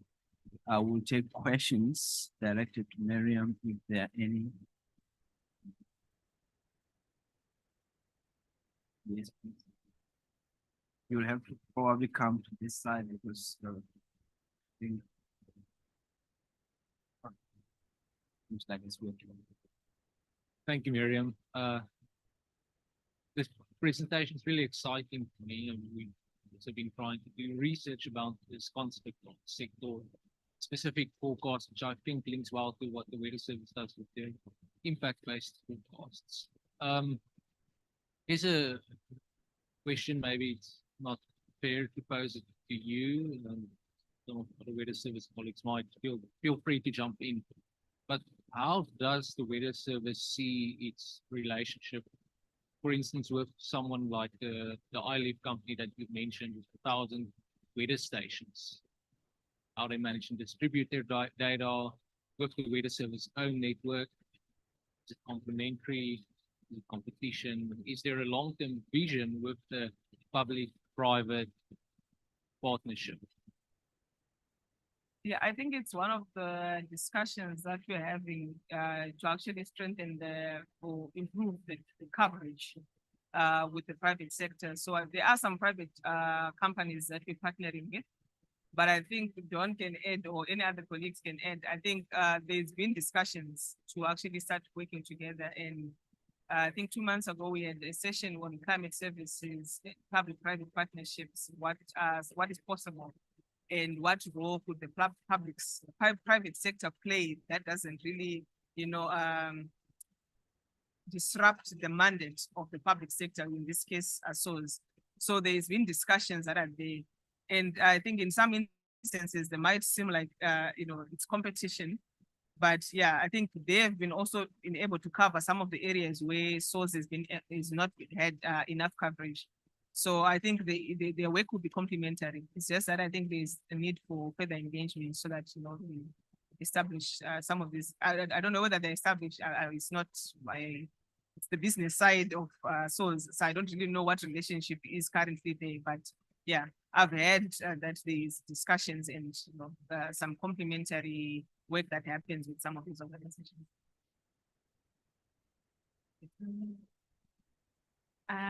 Just to add on to what my colleague was saying, there's been partnerships arising from the WMO GBON network, which is actually encouraging that SOS partners with the private sector or any other entities that might have that network, your observation network, your ARSs, AWS stations. So as part of that process, the aim is to ensure that the number of stations that are submitted, the data that is submitted to WMO, is increased. So if we have more stations, let's say coming from some other owners, and they just need to comply with certain requirements from WMO, then they will then form part of the bigger network, and that data will then be submitted to the GTS, and it can then be used. Remember, the data that is submitted to GTS is then used to be ingested into the models or global models. So that will form part of that bigger contribution. So such a project it's already in place. We have two key people that are actually driving it. It will be beneficial if there are any of the private sectors that have ownership, then we can get them into contact with our resource key personnel that are working on this WMOG bond project. Thank you very much. We'll take one last question, Miriam, and then we move to the next speaker.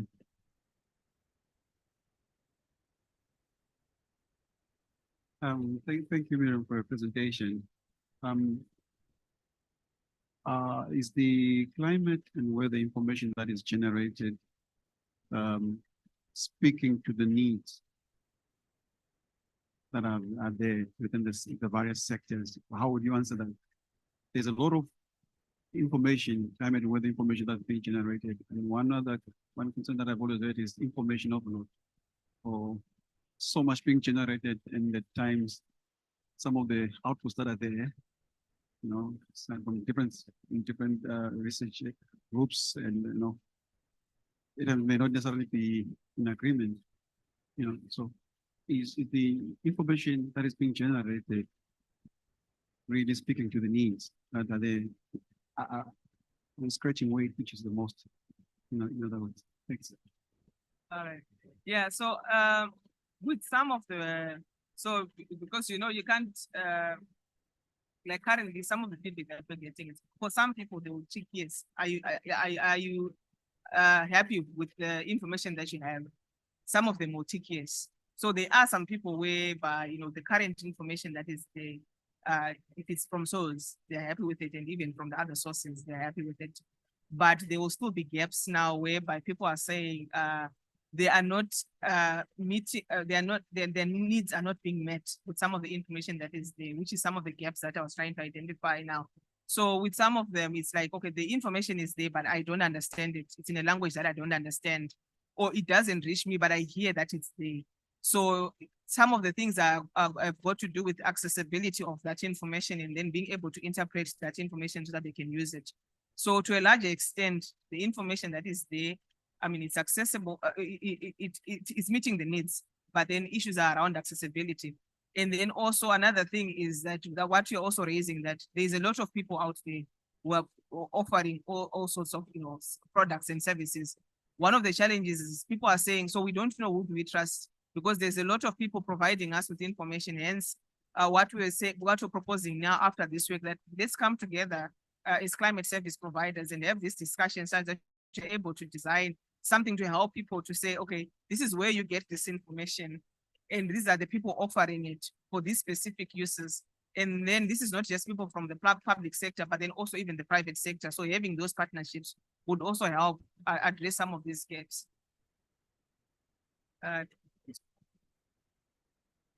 Question, and then we move to the next. My question here is that during the design phase of this multi-sectorial climate service that you guys design, did you carry the off-takers from the beginning? Did you carry them along? Because what you said that you are going to do a workshop later, calling them is like you did design something which you didn't carry the off-takers right from the beginning. And this is part of the problem we see across when people designing climate service providers. They are not really tailoring the service or the product towards the uptaking of their service. And I think from design perspective of this, maybe that should have been done earlier than now. Okay? So for our study, we were not designing any products. We were looking at what is needed. So from what is there, what do people have? What do they have access to? So your ILIF, we don't work with ILIF. We're just saying, so for agriculture sector, which products are you interested in? Where are the sources of this information coming from? And then we're using that information now to bring the different stakeholders who are providing these products and services to say, come, let's sit and talk. These are the findings that we're getting. People are saying they don't understand some of this information. They're struggling to access this information. Well, how do we change this so that we start bringing the users now as you are designing these products? So for us, we are not designing the products when we're doing this. We are assessing what are the needs. So this is like you go out there and you say, so we are assessing the needs, not developing any products. But then some of the products that are there have been designed are coming from source. So they were highlighted, and within SOS, we do user needs and assessments before any product is developed, and then it gets, I think, passed by our climate service department. Thank you very much, Mary. Yes, the next speaker will be Stefan.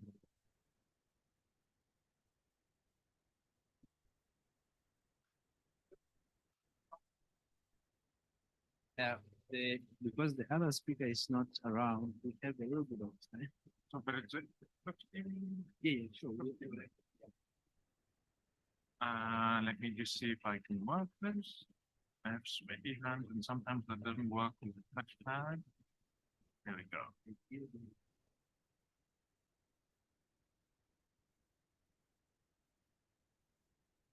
me just see. Yeah, okay, thank you.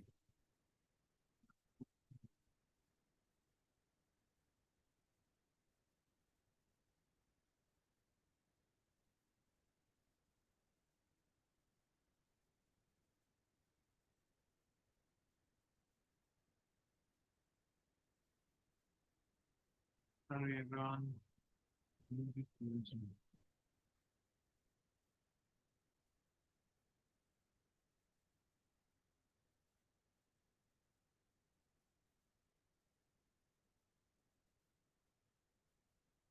Sorry, my hands are sweaty, so I struggle with the. Let's see, present. That seems to be, yeah. So good afternoon. If this looks very familiar, that's because I'm talking on a related topic, but I'd like to go into a bit more detail about this extreme winter that passed, and I've been working with my supervisor. So it can't look familiar because it's not up. But yeah, so there's some more beautiful flowers that occurred in the Northern Cape this August. And this is work that I've been doing with Piotr Volsky also at SASREAX. So just some quick background, as has been pointed out a number of times, the extreme rainfall that we've had this year comes shortly after the very severe drought that peaked at the 3-year time scale in September 2017. That was also apparent in Dr. Malaba's talk or contribution to the previous panel discussion. As he also pointed out after, or in one of his slides, he showed that despite having had an extremely wet extended winter period up to the end of September, we've actually had a near record dry October in Cape Town this year. Just so this wet winter past is now well and truly something of the past, for at least for now.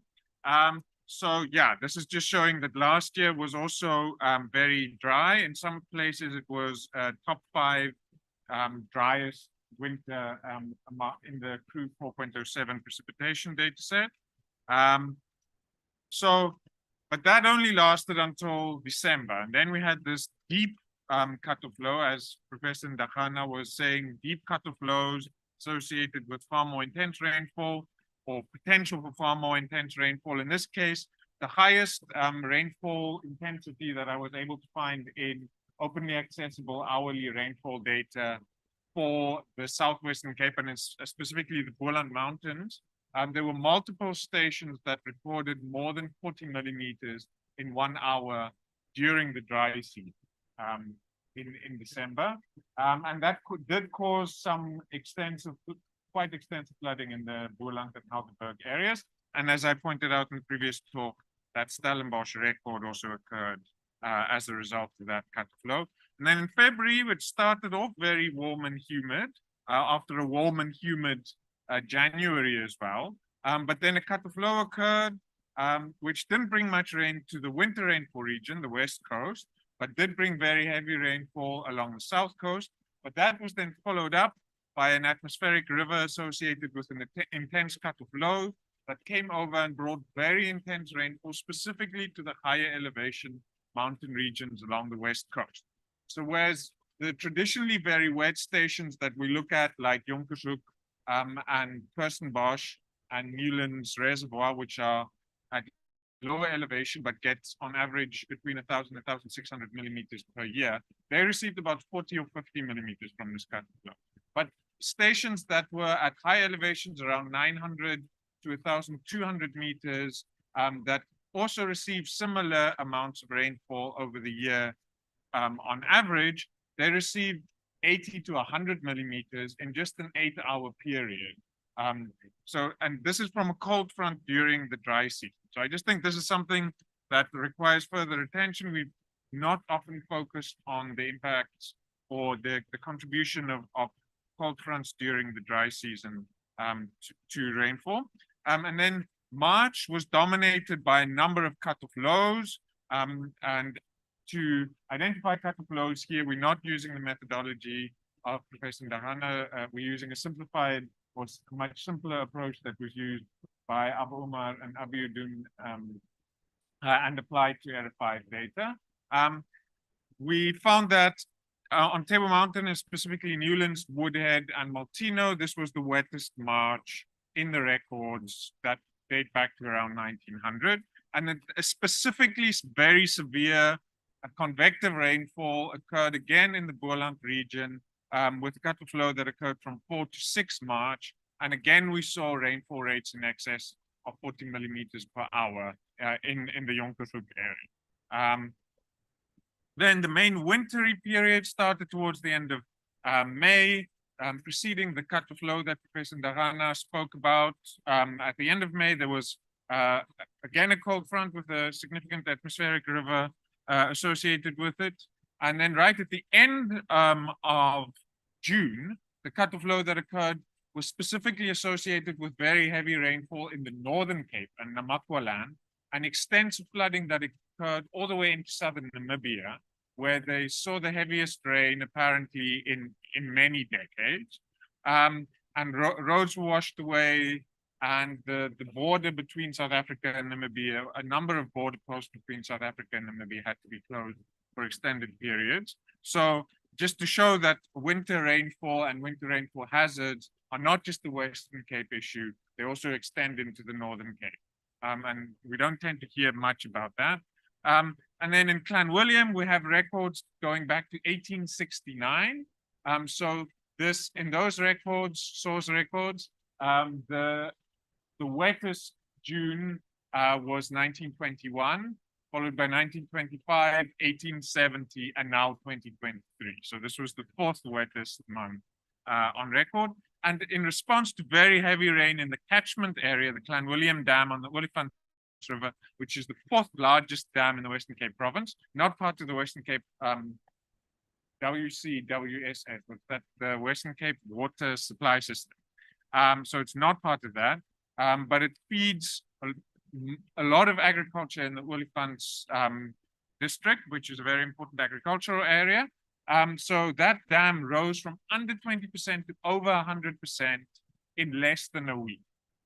As a result of really heavy rainfall, specifically in the Windhoek and Ceres Mountains, Bokkerveld, Cedarburg, which are the areas that feed into the Clanwilliam Dam. And then we also heard of this trough that was positioned. It was a zonal wave 3 trough that was positioned in the South Atlantic that kept feeding large amounts of moisture ahead of fronts that were directed along a very zonal pathway. So, and with the upright orientation into the West Coast, and that caused flooding in, as we heard, around Citrusdal, but also extensively through the Bokkerveld and Cedarburg, and also some areas of the southern Northern Cape also received or experienced significant flooding. So this shows the rank of June 2023 in the ERA5 data, which is the easiest to access spatial data at sort of shortly after an event. So we're just looking here at June totals and how they rank. I'm considering the period from 1959, so that's after the International Geophysical Year, to be the period during which ERA5 data is likely to be at least somewhat reasonable in terms of representing circulation and rainfall over the southern hemisphere. And this shows that during that period, in large parts of the Western Cape as well as southern Namibia, this was the wettest June that had been recorded. And then also this was the coldest March to September period that had been recorded over a large area. And then right at the end of the winter, after this cold and wet winter that we'd had, there was frequent light rainfall throughout September, associated with very frequent frontal passage, as Christine Engelbrecht had noticed. And because that caused low temperatures and little evaporation, soil moisture was extremely high. So I can demonstrate that here. So you see mostly when you have rainfall values, this is Seon's rainfall station in the Jonkershoek Mountains at Jonkersnek, where the long-term average rainfall is about 3,000 millimeters per year. This is, according to their study, the wettest operating rainfall station in extratropical Southern Africa. So this is really at the heart of the catchment of the winter rainfall zones dams, or most of the dams. And so what you can see here is that generally when you have around 50 to 100 millimeters of rainfall, you see significant spikes in soil moisture. But by the time we got to just like the 20th to 25th of September, even when we got this extreme rainfall event of, I don't know, wait, let me, this extreme rainfall event here of almost 400 millimeters during a 48-hour period, 300 millimeters roughly in a 4-hour period. We see essentially no change in soil moisture across the different levels, indicating that at that stage the soil was already so saturated that it was unable to capture any of this very heavy rainfall. And so all of that went into runoff, which resulted in record high water levels. For example, in the Palmit River, which has its source close to this station, there's a station near the mouth, which has been operating continuously by the Department of Water Affairs and Sanitation since 1963. And this was by some margin the highest water levels they had ever recorded at that station. So in September, we see this very widespread area with any of areas that are not white. This was a top 10 wettest September for in the Area 5 data. And then that darkest color is wettest September yet. March, so then the result for March to September. So we show that this is associated with frequent occurrence of cutoff lows. So using the Abaomer and Abiudin methodology, this was the second largest number of cutoff lows that had been seen within a season from January to September in the observational record after 2015. And we saw the specific peak in March. And what's interesting when you look at the spatial distribution is there's this one grid point. I'm looking here at 1.25 by 1.25 degree grid points, which saw a very large anomaly in the number of events. And this is at the grid point where we've looked at rainfall associated with cutoff lows by where the cutoff low is located. This specific grid point is associated with heavy rainfall in Namakwaland and the Overberg regions of the Western Cape and Northern Cape, which saw very heavy rainfall this year. Then there was this warm front, very unusual, which you can see here in the data from the Royal Yacht Club, the source station in the city of Cape Town. There's a shift in winds from northeast to northwest associated with a spike in wind speed and a 6-degree jump in temperature for the more conventional frontal passage, cold frontal passage from northwest to westerly winds, spike in wind speed and a reduction in temperature. And then atmospheric rivers are also really important, and when they're associated with significant cold fronts, and they can cause heavy rainfall both in the summer semester and the winter semester. Winter semester along the western coastal belt, they are the primary producer of heavy daily rainfall. Then we should also be looking at the long-term climate drivers, and SAM does appear to have been very negative throughout most of this winter, in contrast to last year when it was mostly very positive, except during the two very major storms that occurred during June and August. So strong link to SAM for rainfall in the past 2 years. And so there's a link in the early winter, but that breaks down later. And then there are also other factors which we may need to consider. I just want to highlight one more, which is the zonal wave 3, which had its highest amplitude in the record since 1979, according to the Goyal et al. Metric. So thank you for all these people who helped to make this possible, and thank you for your attention.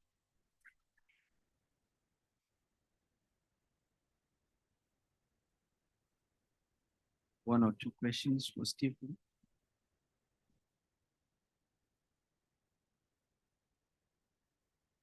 So the overall correlation with SAM is relatively weak. It peaks in June and September. There's a really quite strong correlation only in September. And that has to do with the relationship between the symmetric and the asymmetric components of the southern annular mode. I don't know whether you are aware that there's been recent research on distinguishing between the symmetric and the asymmetric components of SAM. And it seems that those two have opposite influences on rainfall in the Southwestern Cape in September. And if you distinguish between them, then you actually get about 25% of the rainfall variability explained by either one of them. So obviously they interact, so those are not additive, but that's quite a strong signal coming out in September. When you average over the whole pool season from April to September, the SAM link is sort of only margin. It explains sort of 9 to 10% of the overall seasonal rainfall variability. So it's not huge. I don't know whether, does that address your concerns around SAM or?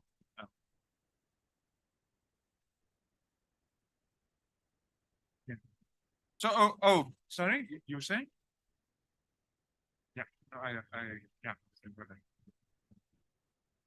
This is from the soil moisture data that we showed. After that peak that we saw, there was a rapid decline in soil moisture content. Oops, what have I done? Yes, that was associated with the Berg wind. So there was a extremely hot event, in fact, that occurred by Cape Town spring season standards, where the temperatures spiked to well over 20 degrees. That station is at 1,200 meters elevation. So potential temperature over 50 degrees and relative humidity down to like 20%, wind speeds of 40 kilometers an hour. So then that drove very rapid reduction in see if I can. And in fact, you'll see there, oh yeah, there are two of them. There's one here at the beginning of September, that's a Berg wind. Can I do that? Yes, okay. So there's a Berg wind event, and then here's a Berg wind event, and there's another one there. So each of these big drop off. So this is why I'm saying that the lack of Berg wind events during this winter was a really significant contributed to the very high stream flow that was associated with the rainfall at the end of the winter. Because when you get these Berg wind events, that kind of makes space for some of the heavy rainfall to be absorbed in the soil. But when you have an extended season with far fewer Berg wind events than we are used to during the winter, at least from recent years, then soil moisture builds up and the potential for extreme runoff is significantly enhanced. So maybe just one quick question for you, sir. So if you compare the internal consistency of era 5 wind and the observed wind, are you finding it satisfactory for analysis in your study? Observed wind or observed rain? Observed wind. So I haven't looked at observed wind data because, as far as I'm aware, it's not generally possible to get actual, at least, maybe let me rephrase that. At SASREAX, we don't have access to source wind data. So the wind data that I'm comparing to is only from publicly available sources of wind data. So yeah, maybe us source. Sorry. Stefan, a question on the SAM Yeah. and maybe on other modes of predictability as well. So you say the SAM's influence or the effect of SAM is very small and basically limited to the month of September. Well, yeah, there's definitely also a signal in June. Yeah. I But don't know why. it sounds like the signal is so small that do you think, I mean, and that's basically the strongest mode of or teleconnection for that area. So is it then correct to infer that basically what you are saying is that we've got no hope of any source of predictability on the seasonal timescale for that area? That's what Chris Leonard says. I don't know. That was his interpretation of these results. I don't know enough to be able to give you a good, confident answer. Thank you very much, Stephen, for the presentation. So the next presenter is Hector.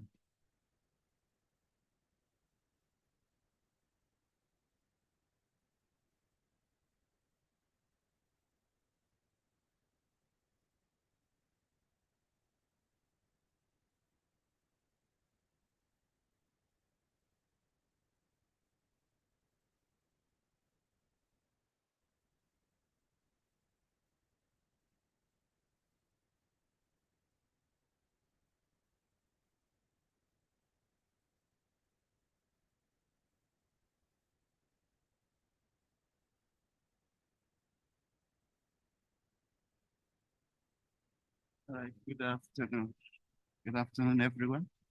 So, I hope it's audible. So my name is Hector. I'm a keen student of weather and climate extremes. And so every year I come to SASREAX and share some insights on extreme events of the previous season, and we never run short of extreme events to discuss and have insights. So I prepared this talk as usual, as I always do, with the SASREAX student in mind, or the early career scientists. So you will find that the experts in the room will find that they talk elementary, and I apologize for that. The reason, of course, why I was late, or why I could not speak to the SASREAX student, was because of an extreme event that that was affecting the country during Monday and Tuesday. And some of you are aware of the extreme rainfall, the bitter cold conditions, and I've called it a tale of two countries. When I left Polokwane, the temperature was around 7 degrees. I landed here in Cape Town at 26, and I had to sweat. It was typically a tale of two cities. Even the transportation was also disrupted by that. So my talk focus is only on the late summer, which is basically January to March of 2023, not the entire summer. So it's just January, and a number of the events have already been mentioned in previous talks. It makes it easy. I've seen this slide before, only that here I'm showing the Southern Hemisphere, the annual cycles of temperature in the Southern Hemisphere. Of course, you can still see that 2023 is significantly warmer than many of the seasons since 1979. Although it's not as warmer compared to the global average that has been shown. Of course, the effect, it is because of the effect of continentality, as you would know. So definitely we do have a problem with the rapidly rising temperatures, which are also driving the extremes we are discussing. So what motivates our interest in extremes?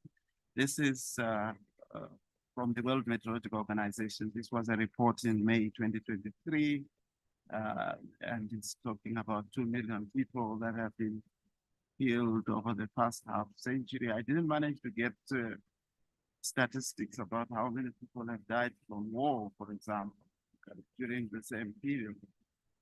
But we find the extreme weather is actually comparable to war in terms of its victims. And then if you look at last season, there was a notorious tropical cyclone, Freddy, and I'm happy my friend is here, Professor Dyson. We have keen interest in this event, Tropical Cyclone Freddy, which became one of the longest living cyclones, and also one which had 2 landfalls. And the death toll, as you can see from Al Jazeera there, exceeded 500.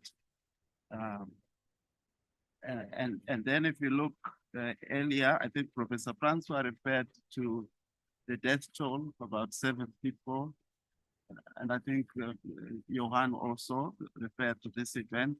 About 7 farm workers died somewhere in the Northern Cape in the vicinity of Uppington. I show there in an insert, you see those figures there. It's just 10, 12, 13 days of observations. It's not necessarily an indication of heat wave conditions, because that's just the raw data, maximum and minimum temperatures. But if you look at the data, they speak for themselves.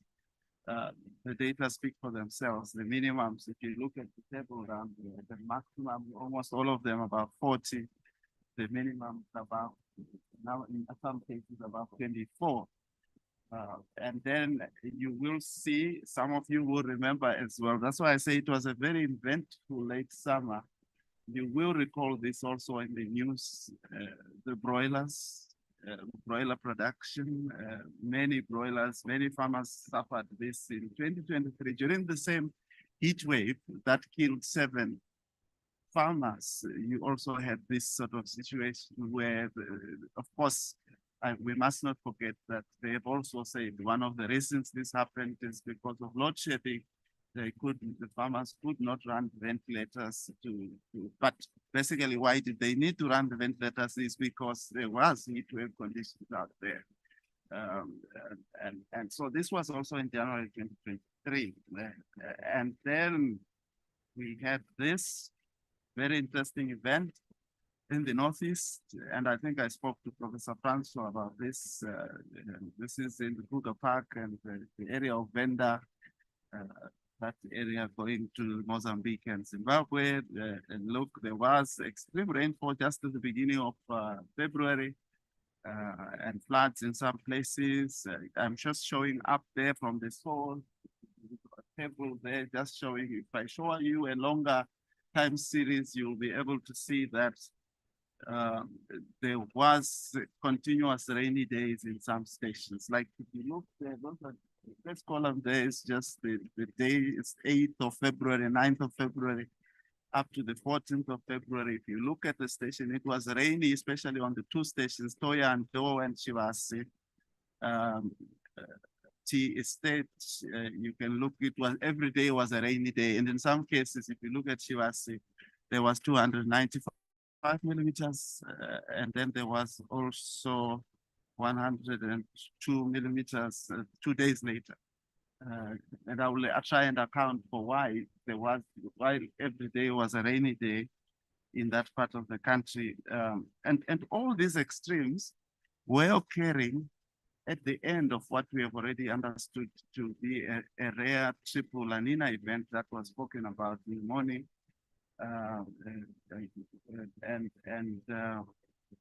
Of course, the expectations, and that's where I'm going to put an argument that probably we need to rethink our expectations, our thinking about what is expected in a La Nina season or in an El Nino season.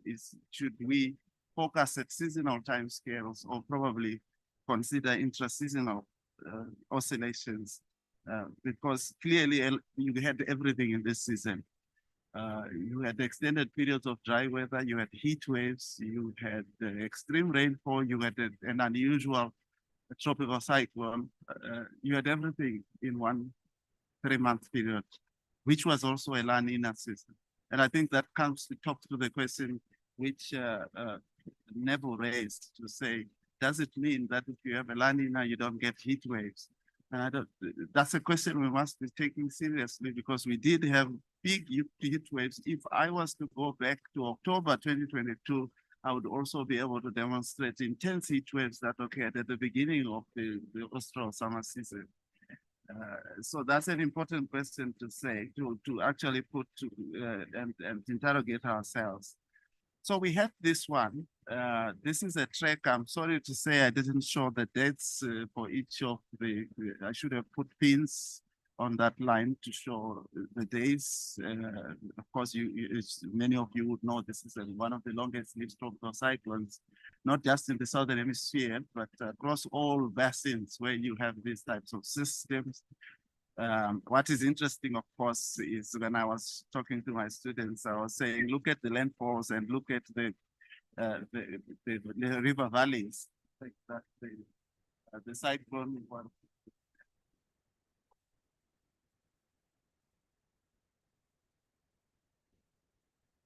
River valleys are paths of least resistance and would be generally prepared compared to mountainous regions. And that's why we had problems with tropical cyclone Idai when it came. And you could see on CNN, their models were saying the cyclone will go all the way to Zambia or to Victoria Falls. And I was saying, but what about the mountains in between? What's going to happen? It's not going to happen. And you saw that Idai ended up turning northwards to Malawi. And so we had this, and I'm going to try to attempt to say, why did, and I'm happy Professor Dyson here, we had this, why did Freddy just stop suddenly and stay around, and then why did it go back to the channel? And so that's some of the discussions that we will have. Of course, the tropical cyclones themselves, and I forgot to indicate at the beginning that I'm not going to restrict the talk to the late summer of 2023. I will occasionally refer to the past for context. The tropical cyclone activity is also becoming an increasing source of flood events over Southern Africa in recent years. I myself trained as a forecaster, and I spent on the bench 8 years on the bench. And we didn't have these, we didn't have to deal with these every other year like they are now. The forecasters of today have to deal with this every year, irregardless of whether it is a La Nina or an El Nino, because we used to know that the tropical cyclones are less or least likely to come to land during an El Nino because of the circulation. But now I will talk about tropical cyclone Idai and Kenneth, which were Category 4 cyclones, and that affected Mozambique during a weak El Nino season. So this is just to show that almost every other season in the past 3 seasons has been. Last year, the other year was tropical cyclone Gombe, which went into Mozambique. And this is the season I'm talking about, that it produced 4 big cyclones. In fact, Kenneth became the most intense at the time, a cyclone to affect Mozambique, Category 4, the northern part of Mozambique. And this was a weak El Nino season, because when cyclones do form during El Nino, they would tend to move away from the land because of the circulation over the ocean. You tend to have east-westerly wind anomalies that would tend to drive cyclones away, because cyclones are mainly driven by the prevailing winds, the advection of the planetary vorticity by the geostrophic wind. So tropical cyclones are themselves becoming an increasing source of extreme events, particularly over Southeast Africa. Of course, this is Idai. We know more than 1,000 people. And this is Kenneth, also just a few weeks later. And why I was saying that during an El Nino, you're least likely expect landfalls if because of the west wind anomalies that the Indian Ocean. But of course, you will agree that now most of these cyclones are also developing, well, not most, some of these cyclones are also developing in the Mozambique Channel itself. And so it becomes easier for them to come to land. There has been talk about the ENSO. I might as well say one or two things about this, is that they often is neglect of the Indian Ocean when referring to ENSO impact. So you find that most people discuss ENSO, and I think Neville did mention it. And that is why, to some extent, I think Francois did ask also, why is it that 1997, the big El Nino of 97, did not produce the expected impact? And of course, one of the reasons is the tropical Indian Ocean. You know, what were the anomalies, the sea surface temperature anomalies in the tropical Indian Ocean? And so the Indian Ocean is an important transmitter of the ENSO signal. So it's important to watch.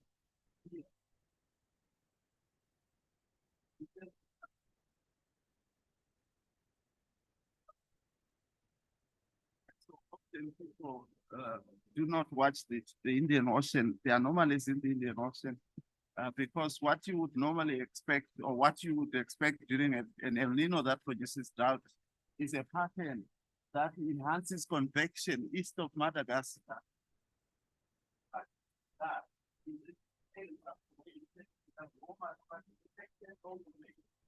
Africa, such that cloud bands would want to locate over there, and hence the higher rainfall that occurs over East Africa during an El Nino, while Southern Africa is experiencing drought conditions. And so the Indian Ocean is an important source or an important partner in the transmission of the ENSO signal. Hence, sometimes you have El Ninos that do not behave as expected.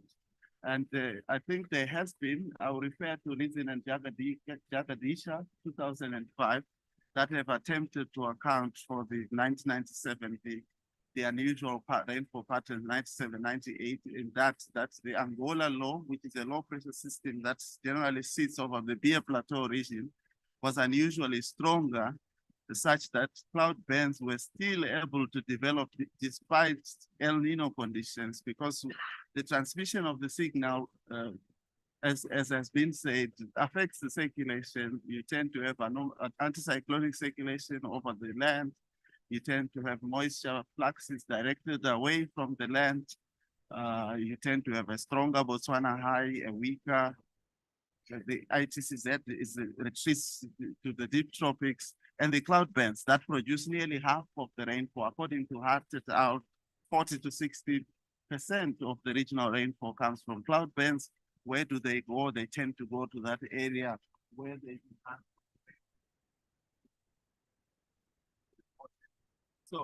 So the ENSO story is interesting, and it also talks to some of the extremes that we experience. Of course, this we know, well, that's the general pattern, that it becomes drier during El Nino, it becomes warmer because the circulation is subsident. And so heat waves, as has been said, are more likely, but we are asking ourselves at what scales. And then I'm going back now to tropical cyclone Freddy, just to look at what we have seen. I was just looking, I don't know if the forecasters are still here or they left, but you know, apologies, I didn't manage to put labels, but at least the key feature is to look at the flow. This is middle level circulation 500. And so you will be able to see the tropical cyclone, even if you are not trained. Where you have many isobars is where the tropical cyclone is. The dates are not all entirely consecutive because it was many, many days, but you will be able to see cyclone Freddy coming into the land and staying in the land, and then slowly coming back out to sea. and then gradually moving north in the Mozambique Channel, and then back into Mozambique in the northern part of Mozambique. But of course, if you are focused on one place to look at is the steering levels, which are the middle levels, because that's what steers. And one thing I have noticed is that our models still struggle with cyclones as soon as they met landfalls. They have improved, of course, with ensemble prediction systems, but once landfall has taken place, then you don't want to trust the models. And if there is any forecaster still here, level, you want to be careful. Once a cyclone makes landfall, the models become unreliable, and I think we have written about it also. And of course, it's the steering flow. You know, the steering flow is the problem. So, if you, of course, the high pressure system.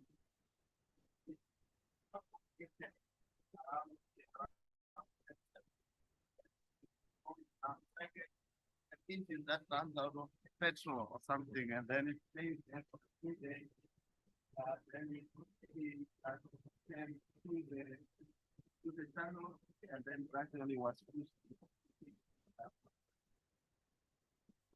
So the middle level high pressure system is important in terms of that rain which I showed in Toyando, where every other day was a rainy day. This is sea level pressure, and I'm not sure if you can see from where you are, but the winds were consistently southeasterly along the east coast throughout this whole period. And they were either driven by the cyclone or by a raging anticyclone. And of course, that would have strengthened the, of course, I must also say, depending on the location of a tropical cyclone can actually take moisture away, because the moisture, instead of the moisture coming into the land, it then is going towards. So we normally use 40 degrees east as the dividing line. If a tropical cyclone is in the Mozambique Channel, east of 40 degrees east, then that cyclone is likely to dry the interior, because the moisture fluxes are going to go towards that cyclone. And then they will be compensating subsidence over the land. So it's not very straightforward. Okay, I see my time is running out. Okay, so this is also interesting to look at. What I show down here is from a paper by in 2021. We showed an extreme rainfall event that occurred from 2013 to 2019. Current is like 2023 February, almost the same time, 3 years later. Is it 4 years later? And look at the extreme amounts. What is down here, we have about 300. And what we found in this case was the importance. It was the same area. If you look at the stations here, it's the same stations, same area, same time, 3 years, 4 years later. And what we found in the 2021 paper was the importance of the low-level jets, which of course have been published by 3 or so other papers in 2021. Low-level jets that occur in the river valleys, which strengthen at night. So you tend to have interaction of low-level jets with the complex topography, and then producing extreme rainfall. If you know the area of Toyando, there is a Zoutpansberg mountain range, which also enhances orographic lifting in the area. So the interaction, you tend to have an upper trough, and then the interaction of the low-level jet with the. So okay, let me just quickly run through. I was going to say a bit more about this event because there was a cutoff flow coming through as well, a mesoscale system. This is middle level. On top is middle level, and below is low level.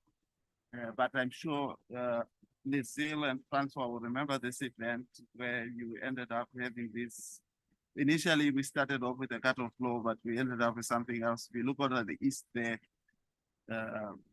And then what else was I? Okay, then the next was societal things.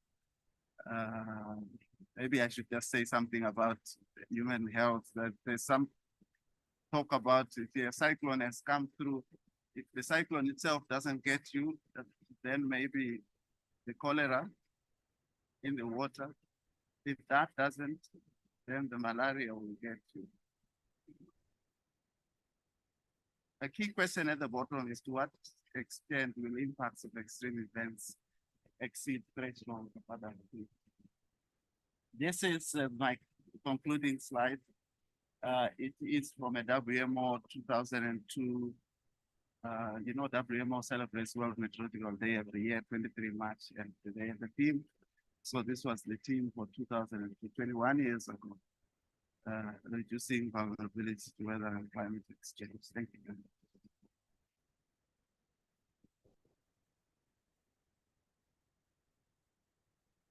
Thank you very much. I've finished all the time, Professor. Yes. So they will take one or two questions from the floor. Thank you, Hector. It's very interesting. I didn't look at the mid levels for some unknown reason, but when I was looking at Freddie as a case study with my students in tropical meteorology, and with the second coming, there was also a very definite sea surface temperature gradient from southern Madagascar towards the northwest, and Freddie nearly followed that gradient quite.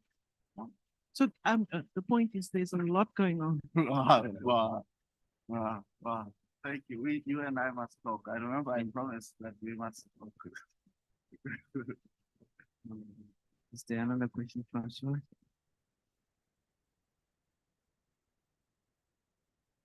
Thanks very much, Hector, for this overview. It's good to have an overview of all the recent extremes that were so prominent in our region. So when you mentioned about the tropical cyclones preferring moving westwards within the big river valleys, just wondering what your view is of the possibility of a category 3 to 5 cyclone moving in that southward, the most southern, the Limpopo River Valley. What do you think on the prospects of that happening? I mean, at such an intense system. That has never happened before. How do you think is climate change possibly changing this possibility? And then just in terms of tropical cyclones, I see the latest statistics is now an estimation of about 1,500 deaths. It has been substantially up that estimation. I think just in Blantyre in the end, it was about 500 people who died in the mudslide and the mud houses that collapsed. An absolutely devastating event. But yeah, my question is about the possibility of those more southward tracks of an intensity. No, thank you. Thank you. It's saddening that the statistics have gone up more than trebled, 1,500. Yeah. And so with the manner in which because I've been following these cyclones with keen interest, and we have published some of them. And if you remember, 2012, there was a cyclone which came, so was any forecaster who remembers this in 2012? Yes, in January, there was a tropical cyclone which came quite close to Durban, an intense tropical cyclone, I think called the Irina. Yeah, we did publish on that, which was actually comparable. That season became comparable to 1984. Remember, there was Imboa and Domoina. Domoina came first, then there was Imboa. And then 2012, you also had a D and an I, Diodando, which came in through Limpopo, Mopane district, through the park. And then later you had Irina, which came quite close. In fact, stores did issue major warnings for KwaZulu-Natal. There was still extreme rainfall, even though the cyclone didn't make land. As you know, you don't need a landfall for extreme rainfall to affect you. Even if the center is offshore, you can still experience heavy rain. So yes, that's something that worries me, Professor. The landfall of a possible category 4, such as the ones we have discussed. In fact, the category 4s were never the last after Imbo, after Nomoina, I think the next one we got was Aileen in February 2000, and then there was a lot of few little cyclones that made landfall, but not big cyclones until 2019, which was almost like another 19 years after Aileen, and that was 16 years after. But now we had two category 4s. In 2019, last year we had Tropical Cyclone Bombay, which also made landfall as a category 4. Even though that was the most prominent area of landfall has been the area between Beira and Vilanculos. If you know the coast of Mozambique, Beira and Vilanculos have been the most common area of landfall. But I am increasingly concerned as the climate is changing that these river valleys, we could have one of these big cyclones in one of these river valleys one of these days soon. That's something that keeps me worried, that one day we could be talking about this one summer. All right, thank you very much, Hector. Let's have a round of applause.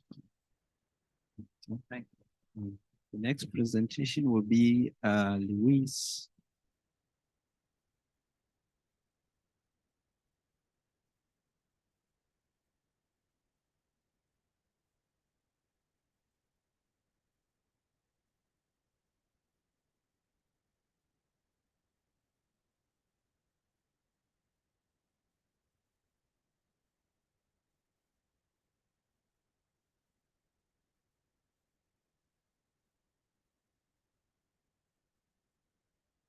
Hello, everyone. Thank you for staying around for the graveyard shift talk. I hope everyone's still feeling energized. I'll try and keep you as energized as much as possible today. But yeah, my name is Lewis Island, and I'm a senior scientist at the Met Office. First of all, thank you for having me here this week. I've really enjoyed the talk so far, and it's a privilege to be in Cape Town for the first time as well. So today I want to talk about a project I have been doing with WCSSP South Africa program, and that's looking at the application of weather patterns in medium-range impact-based forecasting for heat waves in South Africa. So the project aims are as follows. First, we want to define a set of representative weather patterns for South Africa that can be utilized in impact-based heat wave forecasting.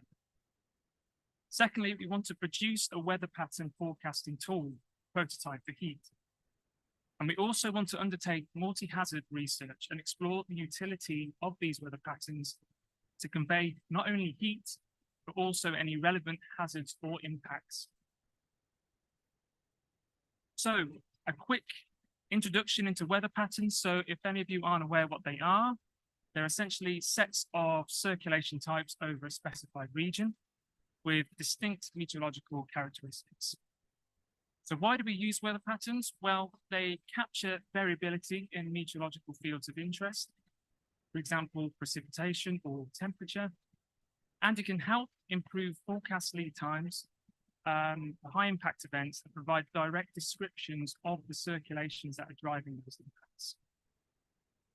And how do we actually create these? Well, we cluster decades of reanalysis data, and I'll show you how I generated mine in the next slide.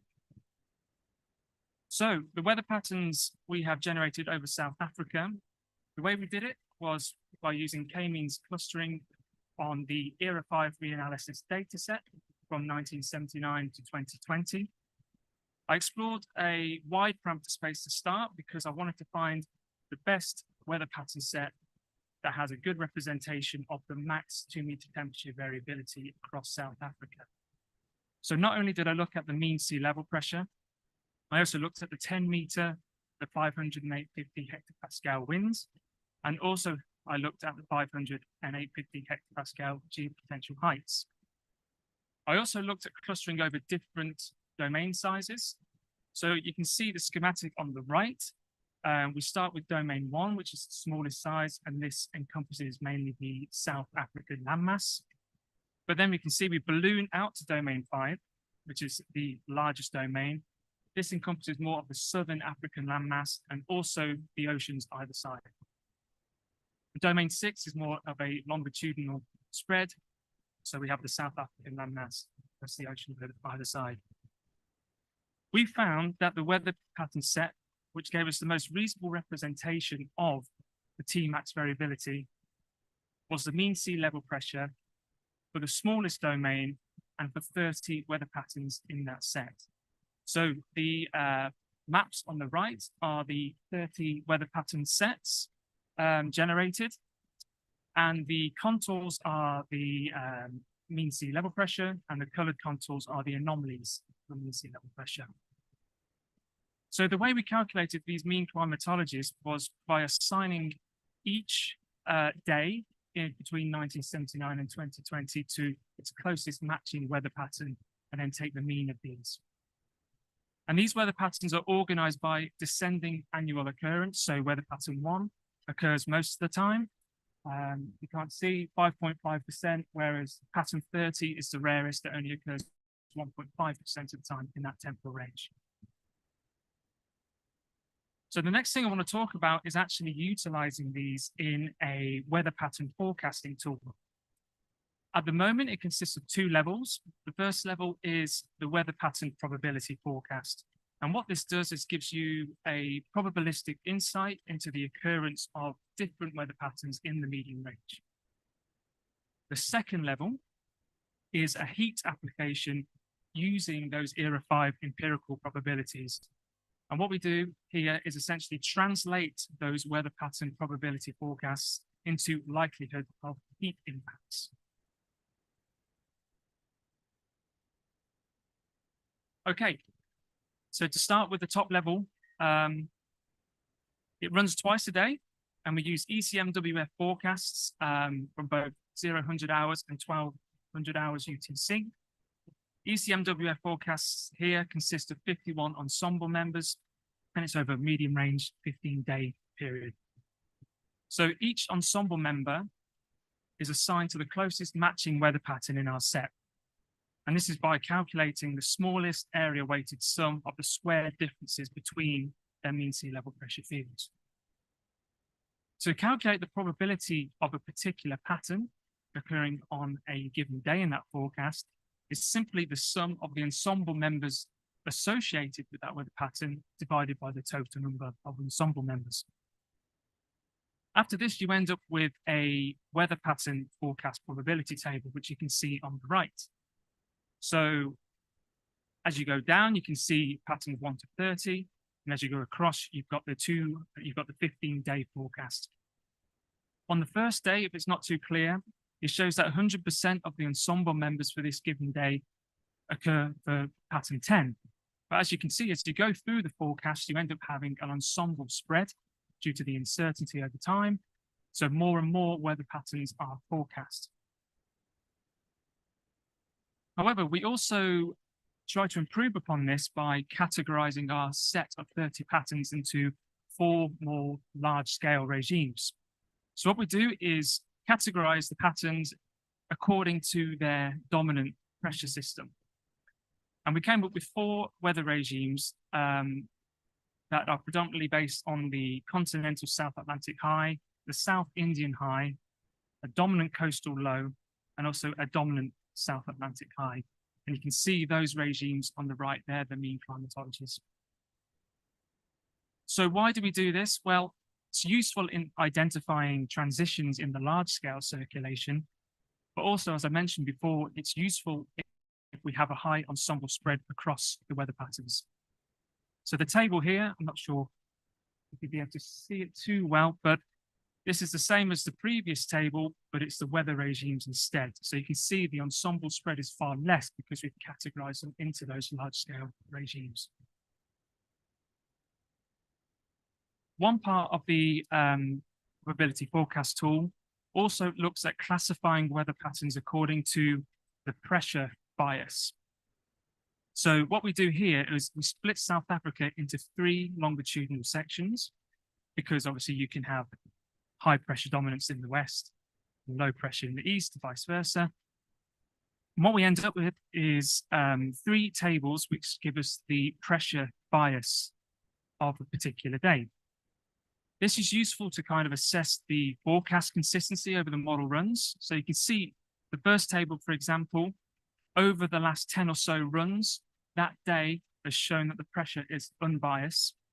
Whereas if you look at the middle range and the eastern range, that first day is predominantly a low pressure bias. And this is also useful in identifying, again, key transitions in that large-scale circulation for different regions of South Africa. So next up, I want to talk about the heat forecasting application of this tool. So what we're doing here is trying to provide a forecast probability of exceeding a heat metric threshold, and we use the South African Weather Service threshold for this. And this is essentially if the max temperature is greater than 5 degrees above the average max temperature of the hottest month for at least 3 days. So I'll try not to go too much into the maths, but the way we do this is look at the empirical probabilities of exceeding that threshold for each pattern for each day. And if we multiply this by the weather pattern forecast probabilities that I showed you from the top level, you end up with the forecast probability of exceeding that threshold.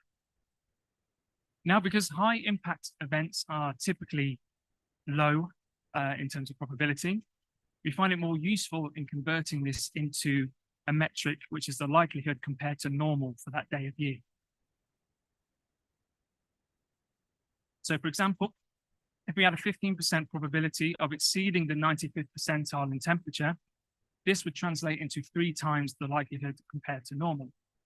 And this is what the plot shows on the right. This is a 15-day forecast for Tuesday, the 24th of October.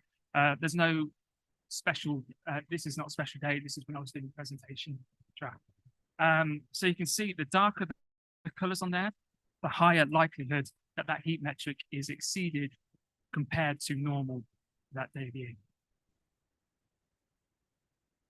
What's useful as well with the ERA 5 data set is being able to look at whether there are weather patterns that are most associated with those heat events.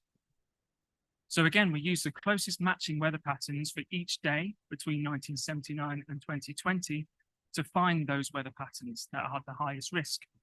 And we find that the most frequent heat event pattern is weather pattern 4 in our data set. Now, why is this helpful? Well, it's helpful in the context of heat wave forecasting. In other words, specific weather patterns could help us highlight imminent high impact events.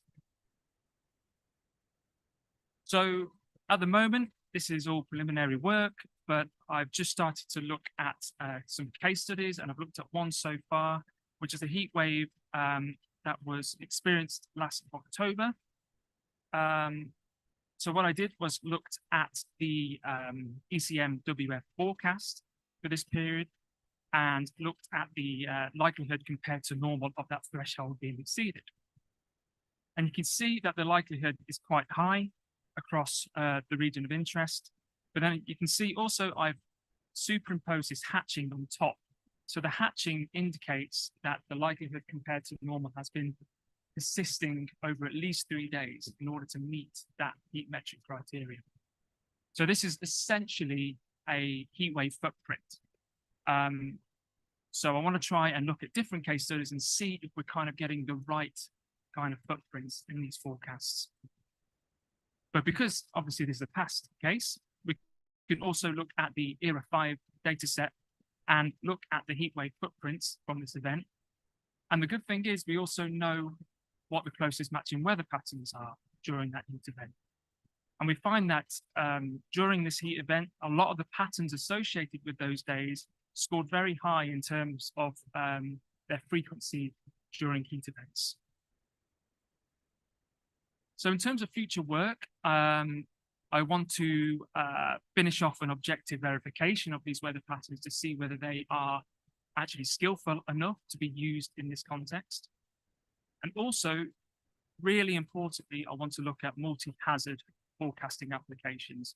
Impacts are important. So this is an impact-based forecasting tool. We don't want to just look at heat. We want to look at things like human health, mortality, agriculture, all of these different impacts. And what will be really interesting about this work is finding out what heat metrics or other indices are most appropriate for these hazards related to heat. So whether it's the source threshold, wet bulb globe temperature, UTCI, excess heat factor. And eventually we would like to make this prototype tool available to our external partners at SAWS, and also collaborate further, because this is, yeah, very exciting. So, so just to summarize, I know you're all excited. Yeah, so I defined a set of weather patterns that can be used for impact-based forecasting. We are producing a forecasting tool prototype, which takes probabilities, but also translates this into the likelihood of heat impacts occurring. So thank you very much. Please take a note of my email address if you want to talk further or collaborate, but thank you very much. Are there any questions?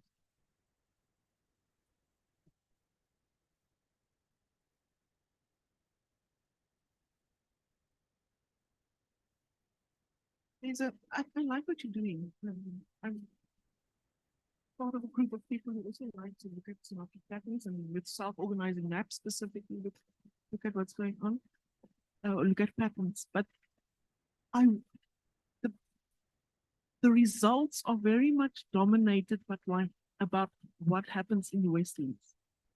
Okay. The strong high pressure systems that causes the cut of the heat waves, because they're weak in gradients, very little, you can't really see them in the geopotential fields. They're not being captured very well. So I want to suggest, if you want to play around with it, making the domain only over the continent. Right, okay. And not use sea level pressure, but because, you know, it's mostly underground, and from 850 and the rest. Right, okay. And just see if maybe you get an even better result if that's what you're having. So you'd say over the landmass, yeah, by itself. Yeah. Okay. And have a look at kind of the 500, 850 range. Okay. No, I'll take that in mind. Thank you.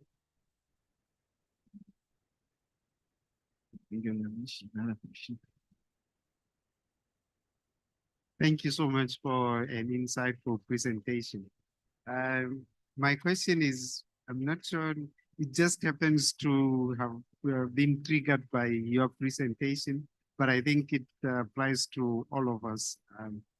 I'm just wondering, why do we still maintain in using long-term data in these studies, even though we are dealing with another animal in the house, which is the climate change? And if you're taking that long-term means, it means you're actually dampening every little change that you have. And then I also connect that with what WMO has also suggested long time ago, like our climate, you try to update it every 10 years so that you can at least pick these changes that are occurring as soon as possible.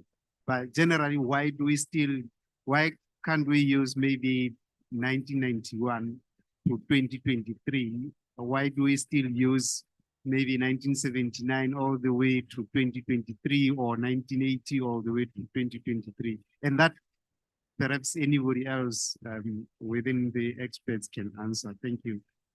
It's a really good question.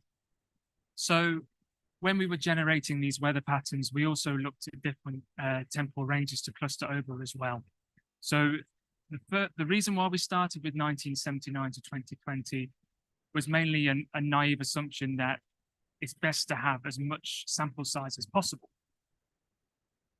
But then we actually looking at just 2010 to 2020. And the weather patterns were actually quite similar.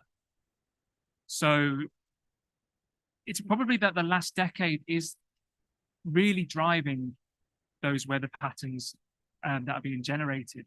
So in a way, we've kind of kept the longer range just to kind of keep that sample size higher. But it's a really good point, and definitely moving forward into the next decade, that's something that should be on our radar for sure. So it might be something that we look back into and start doing subsamples later on to see if we witness that climate signal in the weather patterns.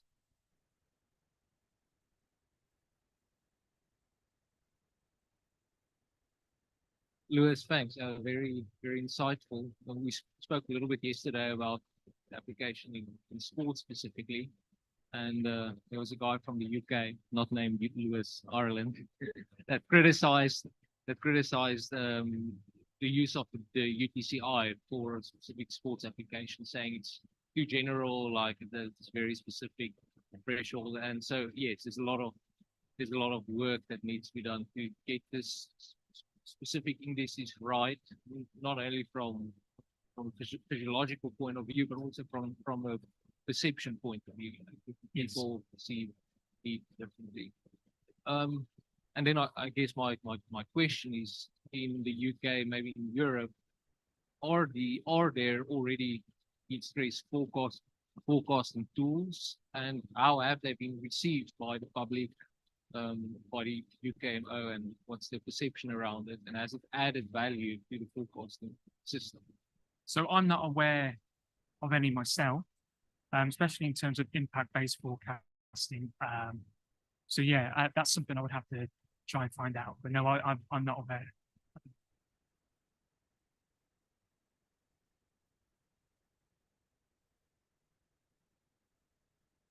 I just realized that we are on top of the last allocated minutes, so I think we should thank Lewis for the wonderful presentation. Thank you.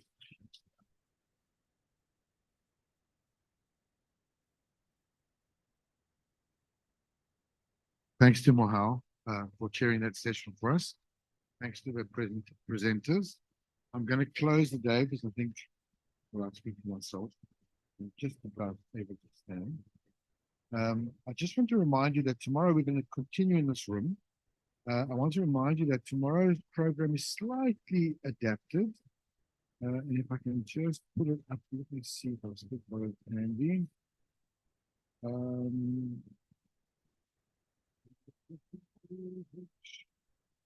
Let's just see.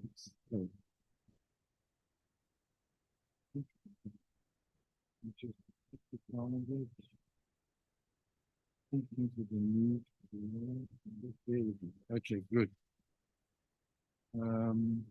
So tomorrow, it's Friday, that's Thursday. So, can we just pop up that onto the screen, please, or must I do this? Yeah. So we've got five, 1, 2, 3, 4 presentations in the morning. So we start off with some more inputs on extreme events. And then after that, after tea, Charlotte and I are going to hatch a plan tonight to entertain you for an hour, just to get you guys, get input from all of you who are here on some thinking around extreme events, which we hope will stimulate you into the final session for this part of the workshop from 12 to 1 to look at what we should be doing as around extreme events as an organization which is still forming and developing. And then we switch modes and we go into the REACH event. And what is different about that is that instead of giving our keynote address then, we're going to go into some science talks to finish that day after we've discussed some of the results of our survey on the health side of things. And then on Friday, Malebo and Dora will talk to us about some of their research.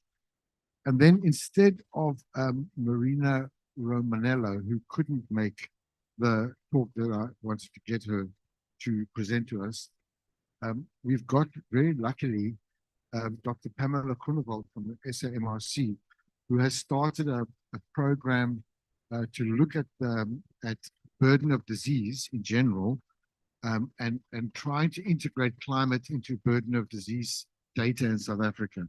So she's going to talk to us, and then she'll run a brief exercise with us on Friday. So that will be instead of our guest speaker. And then we will do the same thing. We'll run an exercise, have a plenary discussion, and hope to finish the program at lunchtime on Friday. And then talk with some people about reach and Acera. So that's the minor changes for tomorrow. So I'm hoping that you'll all maintain your presence, and we'll add some more people from the health sector who are interested in this event.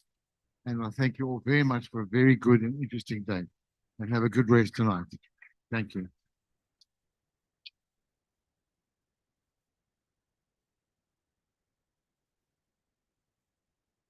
Oh. I just want to thank Andrew and his help person whose name I can't recall. Taryn. Thanks very much, guys. Really appreciate your efforts.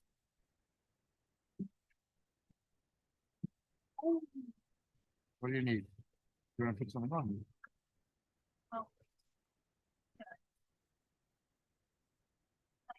It actually varies, but I can make it. Okay, sure. I'll make sure that it is.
Yes. And then I'll probably be on about these.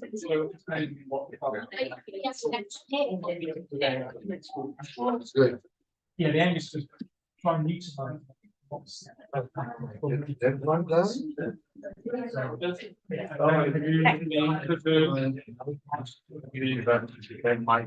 That population specific for tomorrow? No, nothing specific. Bring an updated program and yeah, thank you. I love it.